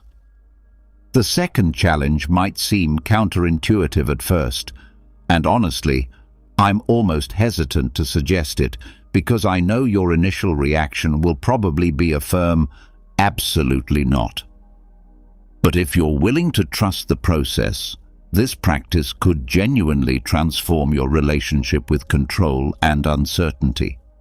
I call it the Controlled Chaos Challenge. One day each week, deliberately stop planning every detail of your schedule. Allow yourself to go with the flow without rigid expectations about how everything should unfold. Instead of fighting against uncertainty, embrace it as an opportunity to practice adaptability and discover new possibilities you might never have encountered otherwise. You'll be amazed at how quickly your mind adapts to this approach and how, paradoxically, by letting go of the illusion of complete control, you actually gain a different kind of control. The control that comes from being flexible, resilient, and able to respond effectively to whatever circumstances arise. Life isn't a straight, predictable highway where everything follows the detailed map you've created in your mind. It's much more like sailing in open waters, where you can't avoid the waves, storms, or sudden shifts in weather conditions. But you can learn to adjust your sails skillfully, let go of what isn't actually up to you, and focus your energy on the only things you truly can control: your decisions, your attitude, and your response to every situation that arises. This is where genuine success originates, not in trying to control everything and everyone around you, but in knowing how to adapt, flow with changing circumstances, and take complete charge of what's actually within your power to influence. Another crucial element of maintaining calm and achieving success involves cultivating genuine gratitude before allowing yourself to fall into the trap of complaining. Your brain operates much like a garden, and what you plant in it through your daily thoughts and focus is exactly what will grow and flourish over time. If every day you water your mental garden with stress, complaints, and negativity, you'll inevitably end up with a dry, thorn-filled wasteland that produces nothing but more suffering and dissatisfaction. This isn't just a pleasant metaphor or wishful thinking. A team of neuroscientists at the University of California, Berkeley, wanted to test this concept scientifically, so they conducted a carefully controlled experiment. They divided a large group of participants into two distinct groups and gave them a simple but telling task to complete over several weeks. The first group was asked to write down 3 specific things they felt grateful for every single night before going to sleep, no matter how small or seemingly insignificant those things might be. The second group was given no specific instructions and could write about anything they wanted, with no particular focus or theme required. After several weeks of this practice, it was time to measure what had actually changed in the participants' brains and overall well-being. The results were absolutely remarkable and went far beyond what the researchers had expected. The first group, those who had been deliberately practicing gratitude daily, showed measurably increased activity in the prefrontal cortex, which is the part of the brain responsible for calmness, clear decision-making, and emotional regulation. It was as if their brains had received specialized training to naturally focus on positive aspects of their experience and handle stress more effectively. Their neural pathways had literally been rewired to default toward appreciation rather than complaint. Meanwhile, the second group showed no significant changes in brain function or emotional well-being. Their mental gardens remained essentially the same, neither particularly positive nor negative, just unchanged. This research demonstrates that gratitude isn't just a feel-good practice or spiritual platitude. It's actually a powerful tool for fundamentally reshaping how your brain processes experiences and responds to challenges. When you consistently train your mind to notice and appreciate what's already good in your life, you're creating stronger neural pathways that naturally lead to greater calm, better decision-making, and more effective responses to stress. Seneca, the ancient Roman Stoic philosopher, understood this principle centuries before modern neuroscience could measure and validate it. He wisely observed that it is not happiness that makes us grateful, but gratitude that makes us happy. This insight reveals a profound truth about the relationship between appreciation and well-being. Think about how you typically start your days. Do you open your eyes and immediately begin thinking about everything you need to accomplish, all the problems you need to solve, and everything that would be easier if only your circumstances were different? Do you find yourself thinking thoughts like, "I need a vacation," "Everything would be better if I had a different job," or "If only I had more money, more time, or fewer responsibilities, then I could finally be at peace"? While you're washing your face in the morning, does your mind automatically start playing the same repetitive tune of dissatisfaction? If I had more money, if I had more time, if things were just easier, then I'd finally be happy and successful. But here's a question worth considering deeply. When has enough ever actually been enough? When has any amount of external acquisition or achievement finally satisfied that inner sense of lacking something important?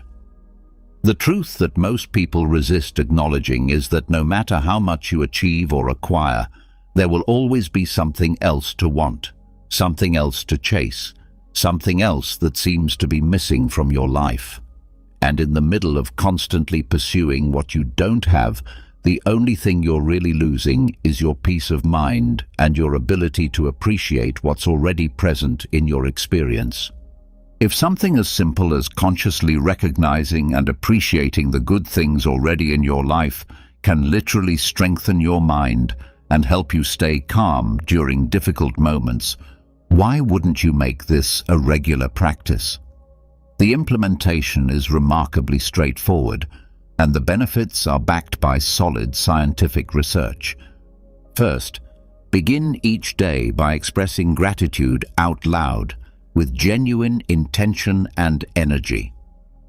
Imagine that right after opening your eyes, instead of immediately reaching for your phone or starting to worry about the day ahead, you sit up in bed, stretch your arms toward the ceiling, and say with all the energy and sincerity you can muster, "Thank you."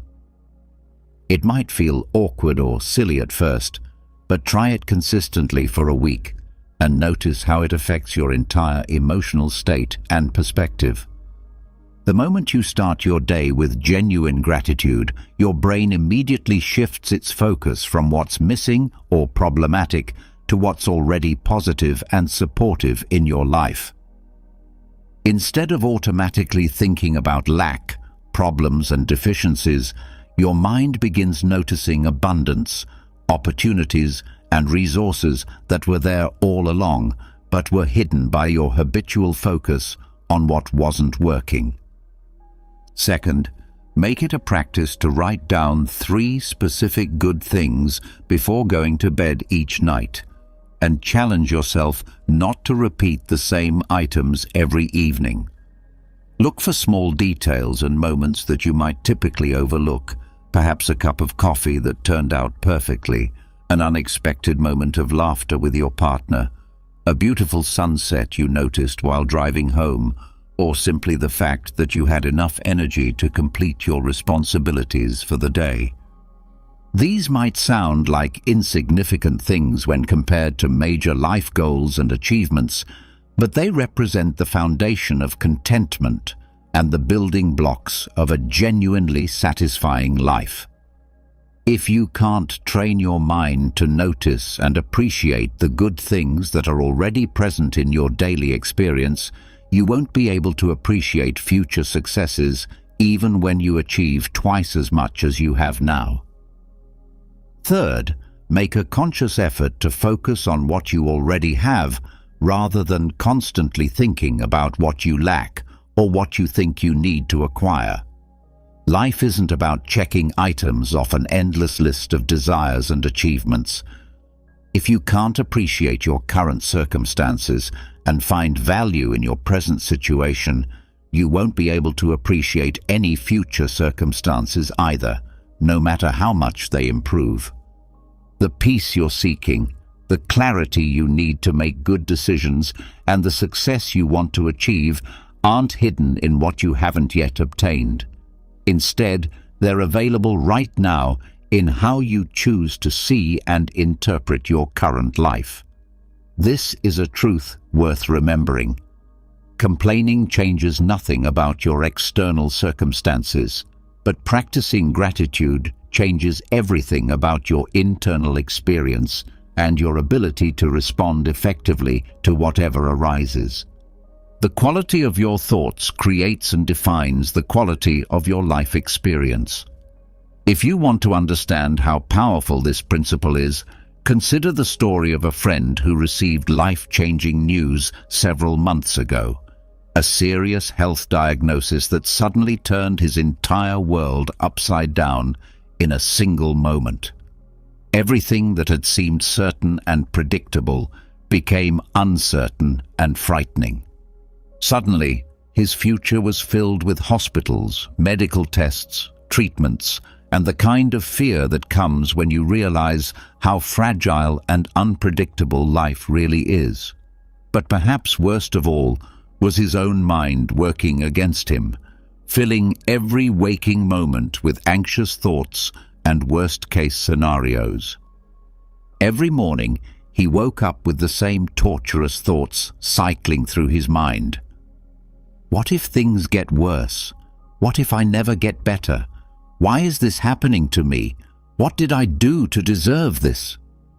And naturally, with thoughts like these dominating his mental landscape, each day felt endless and hopeless. He felt trapped in a dark tunnel with no visible way out and no reason to believe things would ever improve.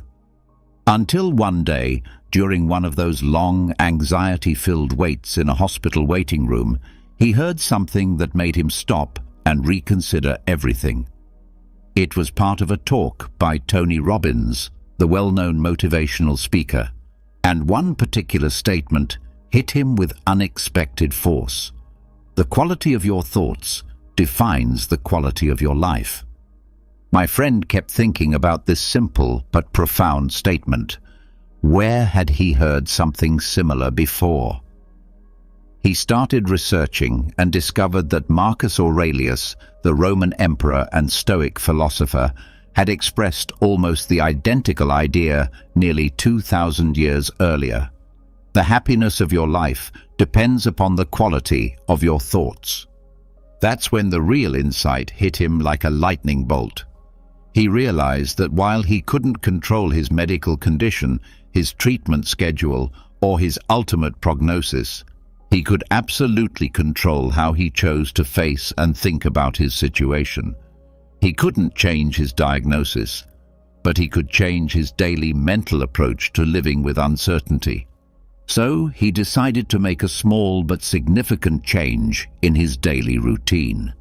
Every morning before getting out of bed, he forced himself to deliberately think of something positive, something to genuinely look forward to, no matter how small or seemingly insignificant it might be. Instead of immediately spiraling into worry and catastrophic thinking, he would tell himself, "Today I'll find something that makes me laugh. Today I'll enjoy every moment I get to spend with my family. Today I'll be grateful for what I do have rather than focusing on what I've lost." The remarkable thing was that his external situation remained exactly the same. The medical reality hadn't changed at all. But the way he experienced and dealt with his circumstances was completely transformed. Marcus Aurelius, one of history's most powerful leaders, understood that his greatest battles weren't against external enemies, but against his own destructive thoughts and emotional reactions. Aurelius didn't focus his mental energy on problems that were beyond his control.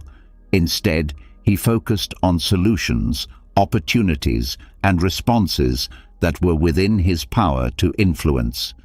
He didn't allow himself to become obsessed with everything that could go wrong. Instead, he trained his mind to focus on how he could face whatever challenges arose with wisdom, courage, and dignity. This mental approach was his secret to remaining strong, clear-thinking, and effective in the midst of chaos and uncertainty. And this same principle can become your secret weapon for achieving calm and success in your own life, regardless of what circumstances you're currently facing.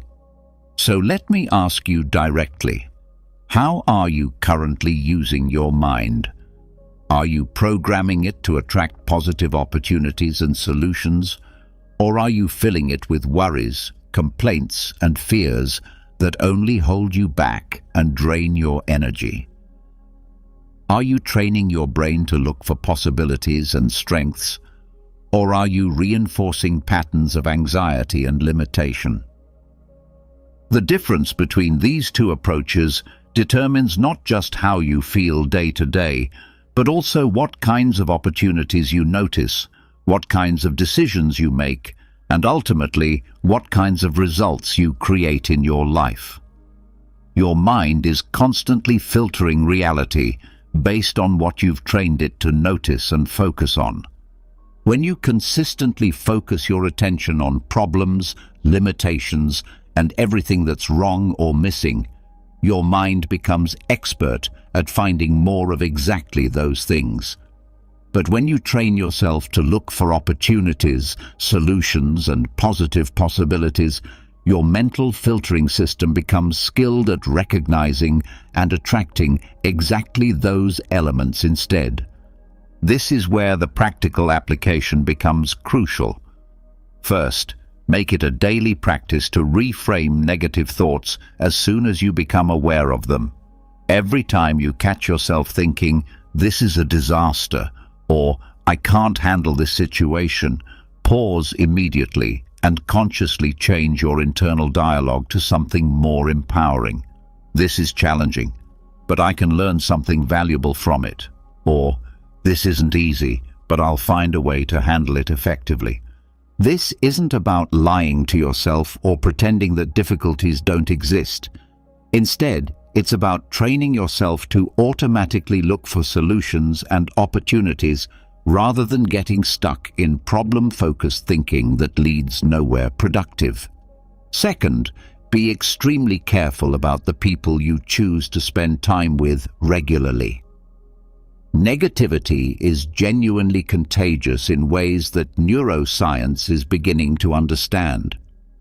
If you spend your days surrounded by people who constantly complain, create drama, and always find reasons to give up or see the worst in every situation, you'll inevitably start thinking the same way. Instead, make it a priority to seek out and spend time with people who push you forward, who talk about possibilities rather than limitations, who inspire you to grow and improve rather than reinforcing your doubts and fears. The mental atmosphere you choose to live in has a profound impact on your own thinking patterns and emotional states. Third, before starting each day, take a few minutes to visualize positive outcomes and successful responses to whatever challenges might arise. This isn't about daydreaming about impossible things or ignoring reality. Instead, it's about giving your mind a clear picture of how you want to feel and respond, how you can handle situations with calm confidence. When your mind has already mentally rehearsed success and positive responses, actually achieving those outcomes becomes significantly easier because you've already created the neural pathways and emotional patterns that support effective action. In the end, everything comes down to this fundamental truth. Your mind is the primary filter through which you experience and interpret reality. If you consistently train yourself to think well, to look for opportunities rather than obstacles, solutions rather than problems, strengths rather than weaknesses, you'll naturally attract better opportunities, make better decisions, and become the best version of yourself. The ancient Stoic philosophers understood that where you place your attention determines what you experience as reality. If you only focus on what's grey, problematic, and missing from your life, your world will always feel like an endless wall of stone blocking your progress. But if you learn to consciously direct your attention toward what's positive, possible, and within your control, you might discover that the view was always beautiful. You just needed to know where to look. This principle of attention and focus is like an Instagram filter for your entire life experience. Depending on which mental filter you choose to use consistently, the same objective reality can appear completely different. If your habitual filter is filled with complaints, worries, and problems, everything around you will seem dark, threatening, and negative. But if you learn to switch to a different filter, one that looks for what's working, what you can control, and what opportunities exist, your entire world transforms before your eyes. Your attention is one of your most valuable and powerful resources, and like any resource, how you choose to invest it determines the returns you receive. If you invest your attention in things that drain your energy, create anxiety, and reinforce limitation, that's exactly what will grow and expand in your experience. But if you invest your attention in things that energize you, create possibilities, and support your growth, those elements will flourish and multiply. This brings us to another crucial understanding. If you don't give your mind adequate rest and recovery, it will eventually shut down its optimal functioning. How many times have you tried to force yourself to keep working or thinking when you were already mentally and physically exhausted? You sit in front of your computer, attempting to focus on important tasks, but your mind feels like a television with terrible reception, fuzzy, unclear, and constantly cutting in and out. You read the same sentence repeatedly without comprehending its meaning. You try to concentrate on a project, but your thoughts keep wandering. You drink coffee, then another cup, and perhaps even a third, but still you can't think clearly or produce quality work. And the worst part is that instead of accepting that you need rest and recovery, you often push yourself even harder, thinking that more effort will somehow magically restore your mental clarity and effectiveness. But this approach only leads to making more mistakes, producing lower quality work, and feeling increasingly frustrated and ineffective. Here's a truth that our productivity-obsessed culture rarely acknowledges. Rest is not a luxury or a sign of weakness. It's an absolute necessity for optimal mental and physical functioning. Look at your smartphone as a perfect analogy. What happens if you use it continuously all day long without ever charging it? Exactly. It eventually shuts down completely. And no matter how much you shake it, hit it, or yell at it in frustration, it won't turn back on or function properly until you give it what it desperately needs: rest and recharging. So why do so many people continue treating their brains as if they're somehow different from any other system that requires periodic rest and recovery? Why do we expect our minds to function at peak performance indefinitely without adequate downtime? The ancient Stoic philosophers understood this principle centuries before modern neuroscience could measure and validate it. Seneca expressed it clearly when he wrote, "Even the sharpest sword needs rest to maintain its edge." He understood that what good is a perfect weapon if you wear it down through constant use until it can no longer cut effectively? Similarly, what good is a brilliant mind if you exhaust it to the point where it can no longer think clearly, make good decisions, or solve problems creatively? Seneca deliberately built time for reflection, contemplation, and mental recovery into his daily routine. He didn't view this as wasted time or laziness, but as a strategic investment in maintaining his mental sharpness and effectiveness. He understood that temporary rest leads to long-term strength and sustained high performance. Modern neuroscience confirms what the Stoics knew intuitively. Adequate rest dramatically improves memory consolidation, learning capacity, emotional regulation, and self-control.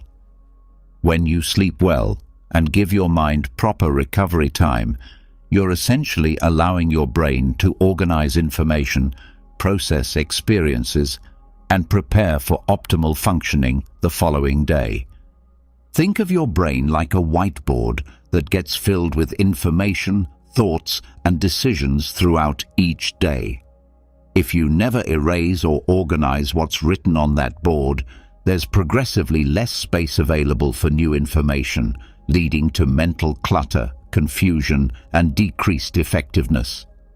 Quality sleep and rest periods function like wiping that mental whiteboard clean, creating space for new ideas, fresh perspectives, and clearer decision-making processes. Your morning routine and how you begin each day has a profound impact on shaping your entire destiny and long-term success. Imagine for a moment that Marcus Aurelius and Seneca somehow woke up in our modern 21st century world. Picture Marcus Aurelius opening his eyes and immediately reaching for his smartphone as his first action of the day.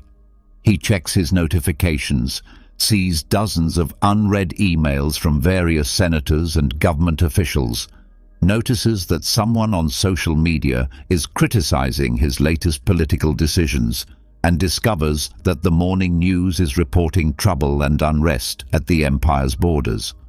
He sighs heavily, gets out of bed reluctantly, and while pouring his morning coffee, he's already mentally exhausted and thinking about how overwhelming and stressful the day ahead will inevitably be. His mind is immediately filled with other people's problems, external pressures, and circumstances completely beyond his control. Now imagine Seneca taking a completely different approach to starting his day. He wakes up naturally and calmly, and before making any sudden movements or checking any external sources of information, he takes a slow, deep breath and asks himself a fundamental question.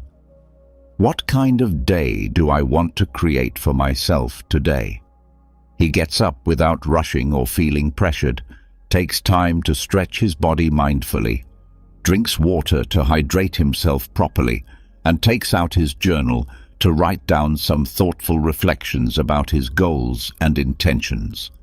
Then, without immediately checking his phone or filling his mind with external information and other people's agendas, he goes for a peaceful walk outside, feeling the fresh morning air on his face and allowing his mind to naturally prepare for the day ahead with clarity and purpose. One of these approaches starts the day by being dragged down and controlled by external circumstances, reactions, and other people's priorities.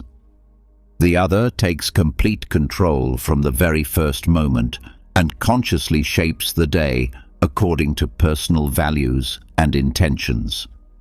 Which of these two approaches more closely resembles how you currently start your mornings? Many people begin their days operating on complete autopilot.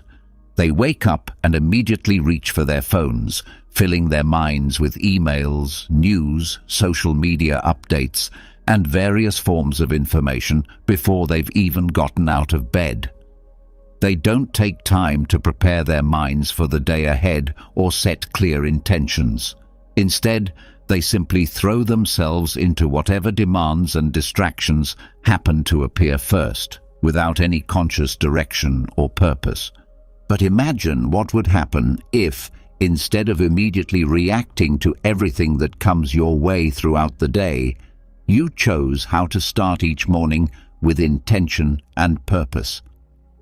What if you took control of your mental state before allowing external circumstances to influence your thoughts and emotions? Dr. Rangan Chatterjee, a respected expert in health and wellness, explains that having a clear and consistent morning routine is absolutely crucial for managing stress effectively and maintaining inner calm throughout the day. His extensive research shows that when people begin their days with clear intention, whether through reading, meditation, exercise, journaling, or simply avoiding digital distractions for the first hour, their anxiety levels decrease significantly and their ability to focus and make good decisions increases dramatically. So let me ask you directly, how are you currently starting your days? Are you taking conscious control of your morning routine, or are you allowing random external forces to determine your mental and emotional state from the moment you wake up? To help transform this understanding from theory into practical application, let me walk you through what an ideal morning routine might look like, so you can experience firsthand what it feels like to start each day with a sense of control, purpose, and calm confidence. When you first open your eyes in the morning, resist the almost automatic urge to immediately reach for your phone. Yes, I understand this sounds challenging at first, but consider this question. Do you really need to flood your mind with emails, news updates, and social media posts before you're even fully awake and mentally prepared for the day? Instead of immediately bombarding your brain with external information and other people's priorities, give yourself the gift of mental space and clarity. For the first 30 minutes after waking, focus on activities that make you feel centered, grounded, and in control of your own experience. This doesn't have to be complicated or time-consuming. It could be something as simple as making your bed mindfully, doing some gentle stretching to wake up your body, preparing a quiet breakfast without distractions, or spending a few minutes in meditation or silent reflection. The specific activity matters less than doing it with complete intention and awareness. The key is that whatever you choose to do should give you a genuine feeling that the day has already started with a positive win, a sense of accomplishment, and a feeling of being in control of your own experience rather than being controlled by external demands and pressures. Finally, take a few moments to visualize the kind of day you want to create for yourself. Don't just let the day happen to you. Actively take control of it by setting clear intentions.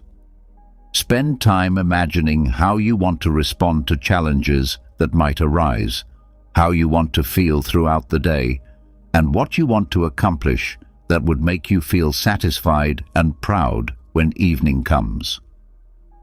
This practice of conscious visualization isn't just wishful thinking or daydreaming.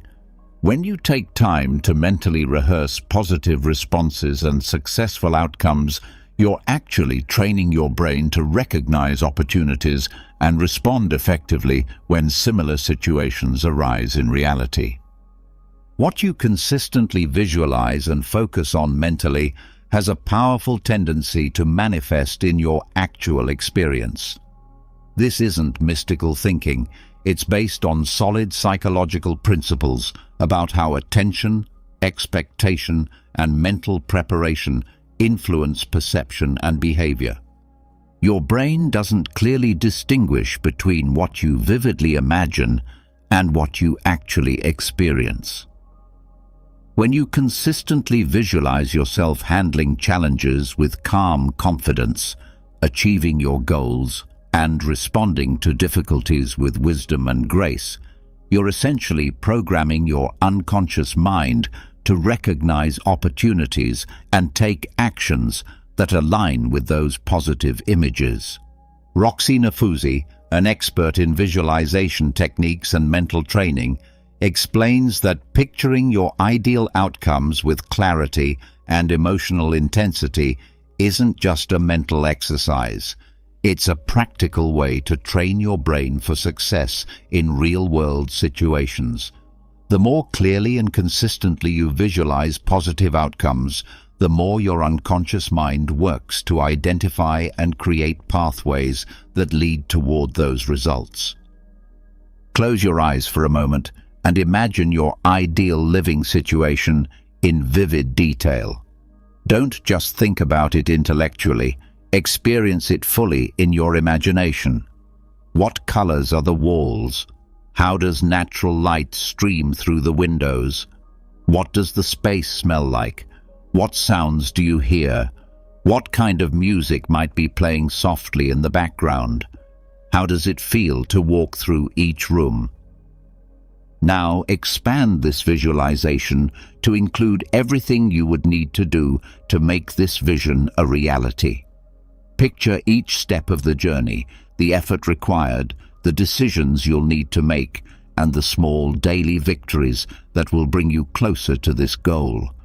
Visualize the entire process, not as a distant fantasy, but as a concrete, achievable path that you can begin walking today. Does this vision feel more real and attainable now?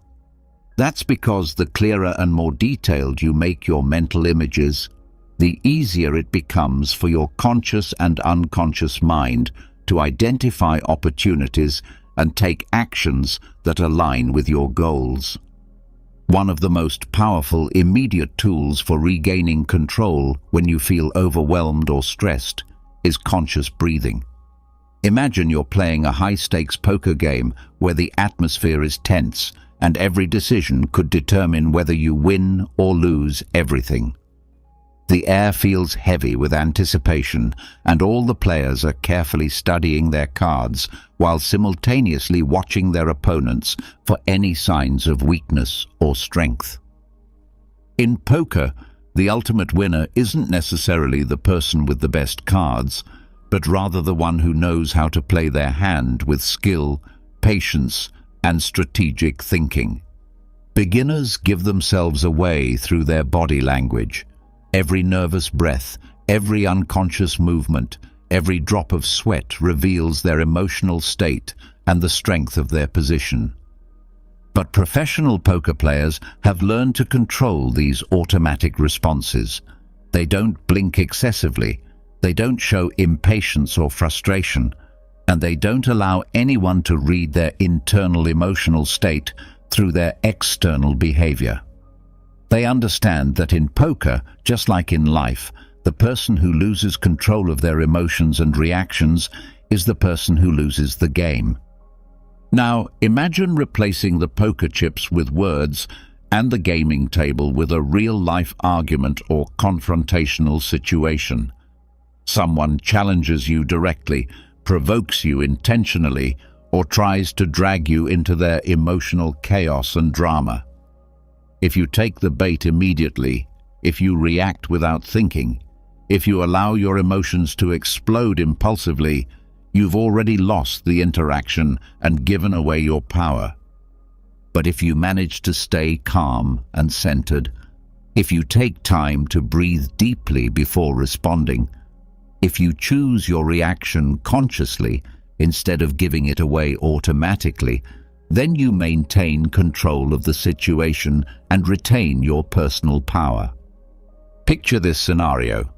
You're in the middle of a heated argument with someone important to you. Your heart is racing, your blood pressure is rising.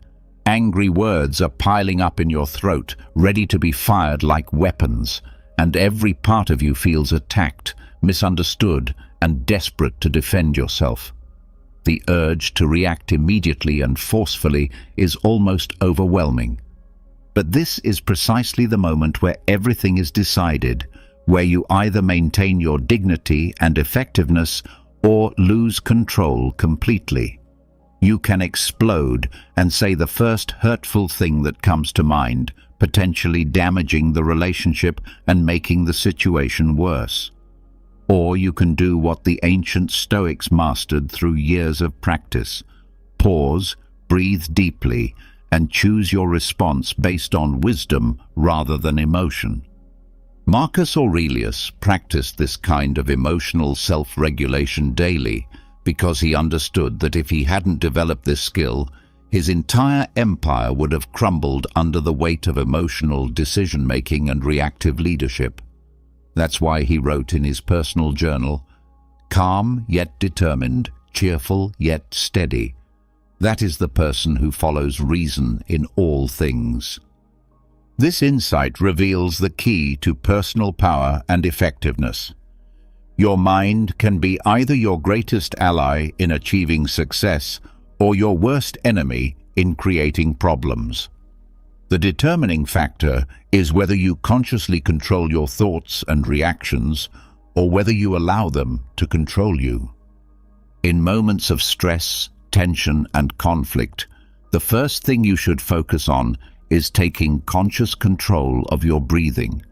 This might seem overly simple or insufficient for serious problems, but the truth is that anyone who doesn't control their breathing cannot control their mind, and anyone who doesn't control their mind cannot control their life or their responses to challenging situations. The next time you feel like you're about to lose your composure completely, try this simple but powerful technique. Inhale slowly for 4 counts. Hold your breath for 7 counts, then exhale completely for 8 counts.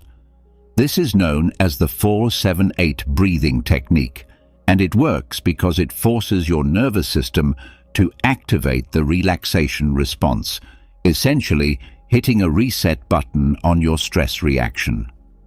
This breathing pattern sends a clear signal to your brain that you're safe and in control, which allows your rational thinking to come back online instead of being overwhelmed by emotional reactivity. Also, practice having compassion for people who seem to be acting irrationally or aggressively toward you. If someone snaps at you with anger or frustration, recognize that their reaction probably has very little to do with what you just said or did.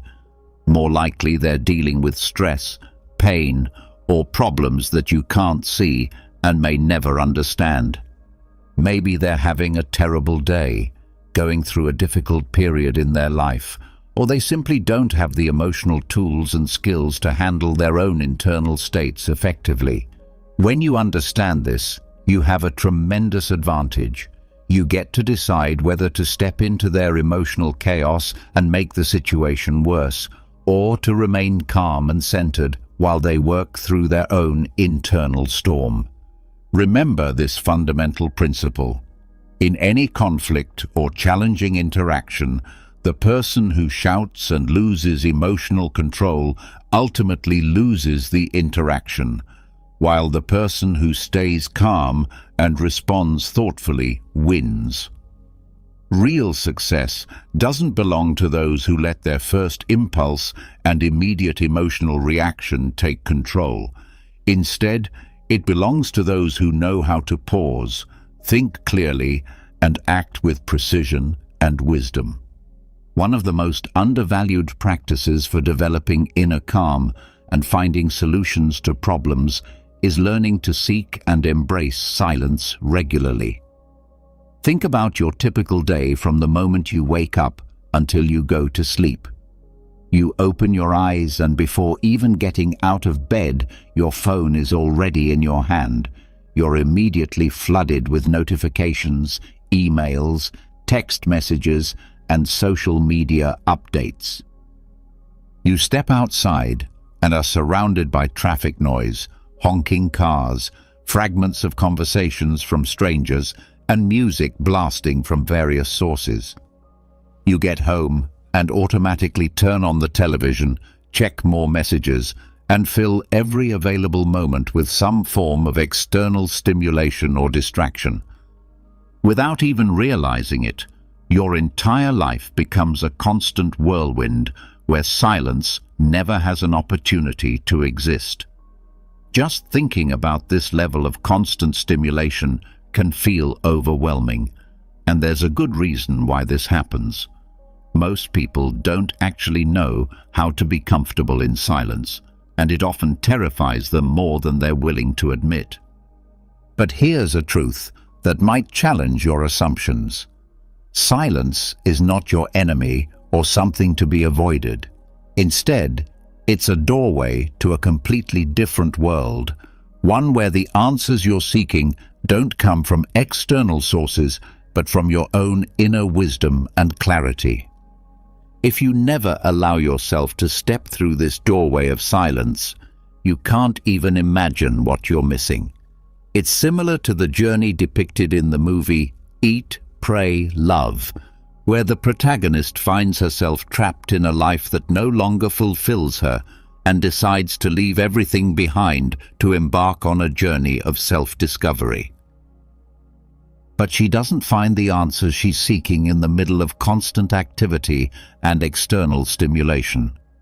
Instead, she discovers them during a silent retreat in India, where she's forced to face her greatest challenge, being completely alone with her own thoughts without any distractions or escape routes.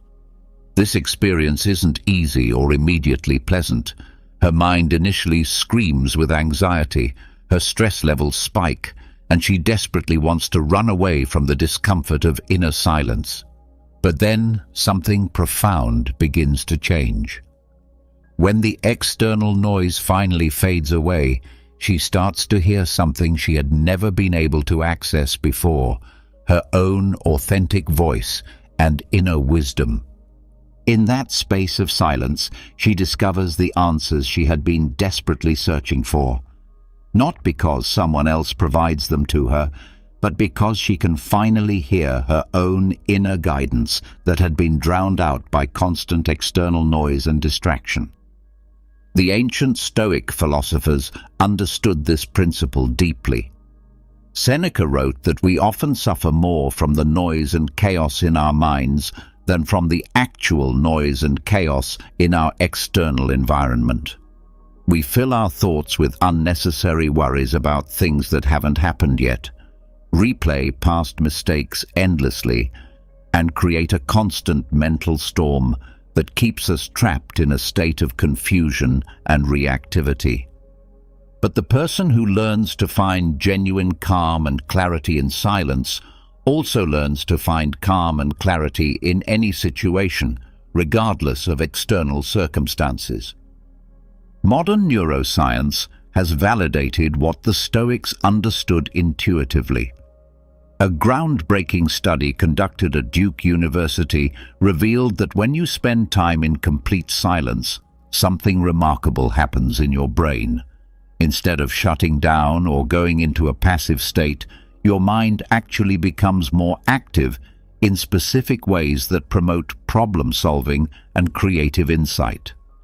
It's similar to the experience of searching for something important in a cluttered, messy room.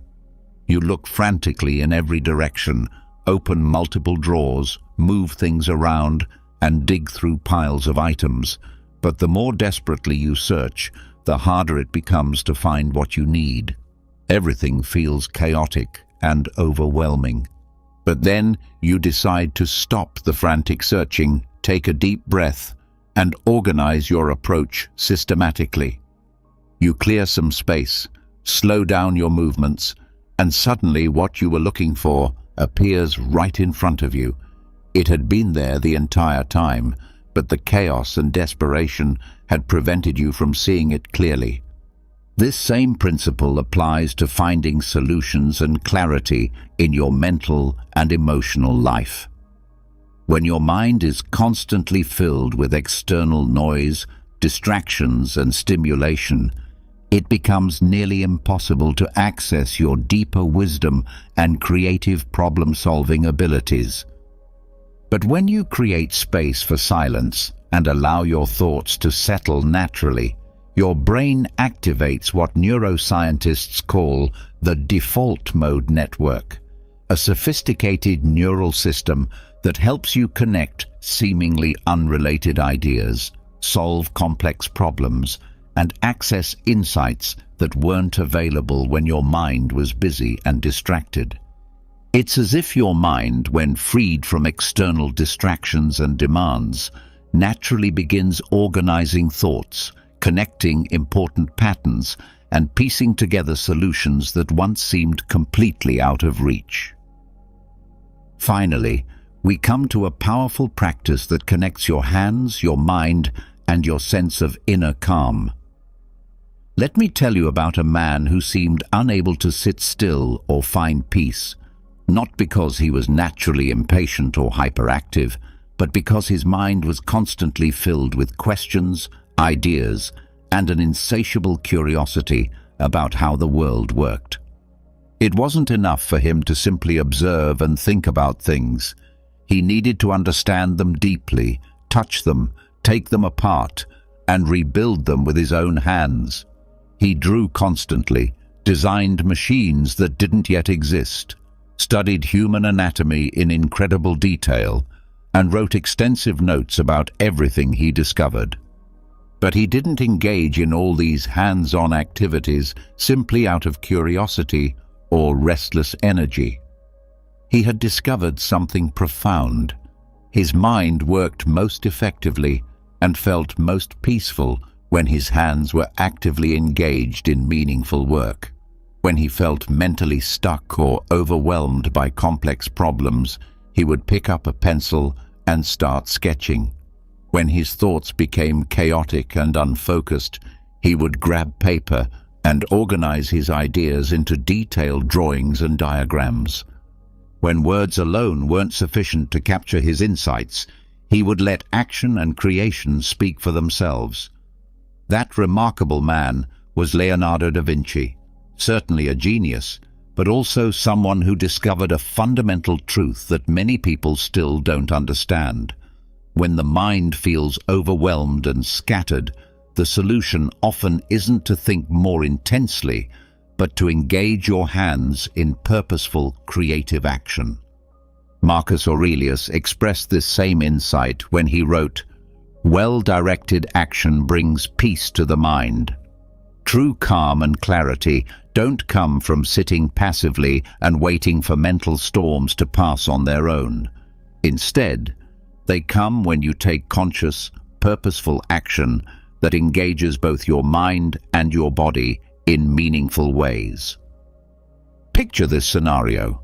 You're at work, and everything seems to be spiraling completely out of control. Emails are piling up faster than you can respond to them. Your phone is ringing constantly with urgent requests, and multiple people are asking you for immediate attention and solutions. You feel pressure building in your chest, your mind racing frantically as you try to figure out how to respond to everything simultaneously. You want desperately to stay calm and think clearly, but you feel completely overwhelmed and scattered. All you can think about is how much you wish you could be one of those people who seems to naturally handle pressure with grace. Someone who stays centered and composed, who makes good decisions without getting swept away by chaos and urgency. But how do you actually develop this capacity when everything around you feels like it's on fire and demanding immediate attention? The answer might surprise you in its simplicity. To calm an overwhelmed mind, engage your hands in focused, purposeful activity. I understand this might sound strange or even counterproductive when you're feeling mentally scattered, but this principle is backed by both ancient wisdom and modern neuroscience. First, dedicate at least 10 minutes each day to a hands-on activity that requires focus and attention: drawing, writing by hand, cooking, fixing or building something, gardening, or any other activity that engages both your mind and your hands simultaneously. The specific activity matters less than choosing something that requires genuine attention and physical engagement. And no, I'm not suggesting that you suddenly start sketching in your notebook during chaotic meetings at work, but making this kind of focused, hands-on activity a regular habit. A designated time in your day where you disconnect from digital distractions and mental noise gives your mind a chance to reset and reorganize itself naturally. Second, when you engage in these hands-on activities, eliminate all distractions completely. Turn off notifications, avoid multitasking, and definitely don't play music with lyrics in the background, as this will divide your attention. Create a space where it's just you, your hands, and the activity you've chosen. When your mind focuses completely on a single physical task, stress and mental chaos begin to dissolve almost automatically, often without you even noticing the shift. Your breathing naturally becomes slower and deeper, your thoughts become more organized, and your overall sense of well-being improves significantly. Third, pay careful attention to how you feel after engaging in these focused, hands-on activities. You might not have solved every problem or eliminated every source of stress, but I guarantee you'll experience a type of mental clarity and emotional calm that wasn't available before you began. It's as if the mental storm has settled, at least temporarily, giving you access to a clearer perspective and more balanced thinking. This clarity often leads to insights and solutions that weren't visible when your mind was scattered and overwhelmed. Sometimes when words feel insufficient or when verbal thinking becomes circular and unproductive, allowing your hands to do meaningful work can communicate and resolve things that thousands of chaotic thoughts cannot. There's something about the focused, intentional movement of hands-on creation that speaks more powerfully than endless mental analysis and worry. In conclusion, true calm isn't simply the absence of external chaos or stress. It's actually the key to making consistently better decisions, acting with clarity and purpose, and moving steadily toward genuine success without allowing temporary setbacks to control your emotional state or derail your progress. Every single day, you have the opportunity to train your mind to choose consciously how you respond to whatever circumstances arise around you. You can become someone who doesn't get swept away by external noise, pressure, and other people's emotional states, but instead learns to direct your energy and attention toward what truly matters and what you can actually influence.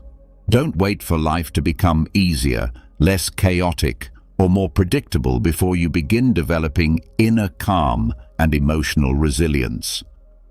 Real transformation happens when you learn to find peace and clarity within the challenge itself, when you decide to focus exclusively on what you can control and stop wasting precious mental energy on what you cannot change. The path to lasting success and fulfillment isn't about avoiding difficulties or eliminating all sources of stress from your life. Instead, it's about developing the inner strength and wisdom to navigate any situation with grace, maintaining your center regardless of external circumstances, and responding to challenges from a place of calm confidence rather than reactive emotion. This is the true power of embracing calm as your greatest advantage, not as a passive state of withdrawal from life's challenges, but as an active practice of engaging with reality from a position of inner strength, clear thinking, and conscious choice.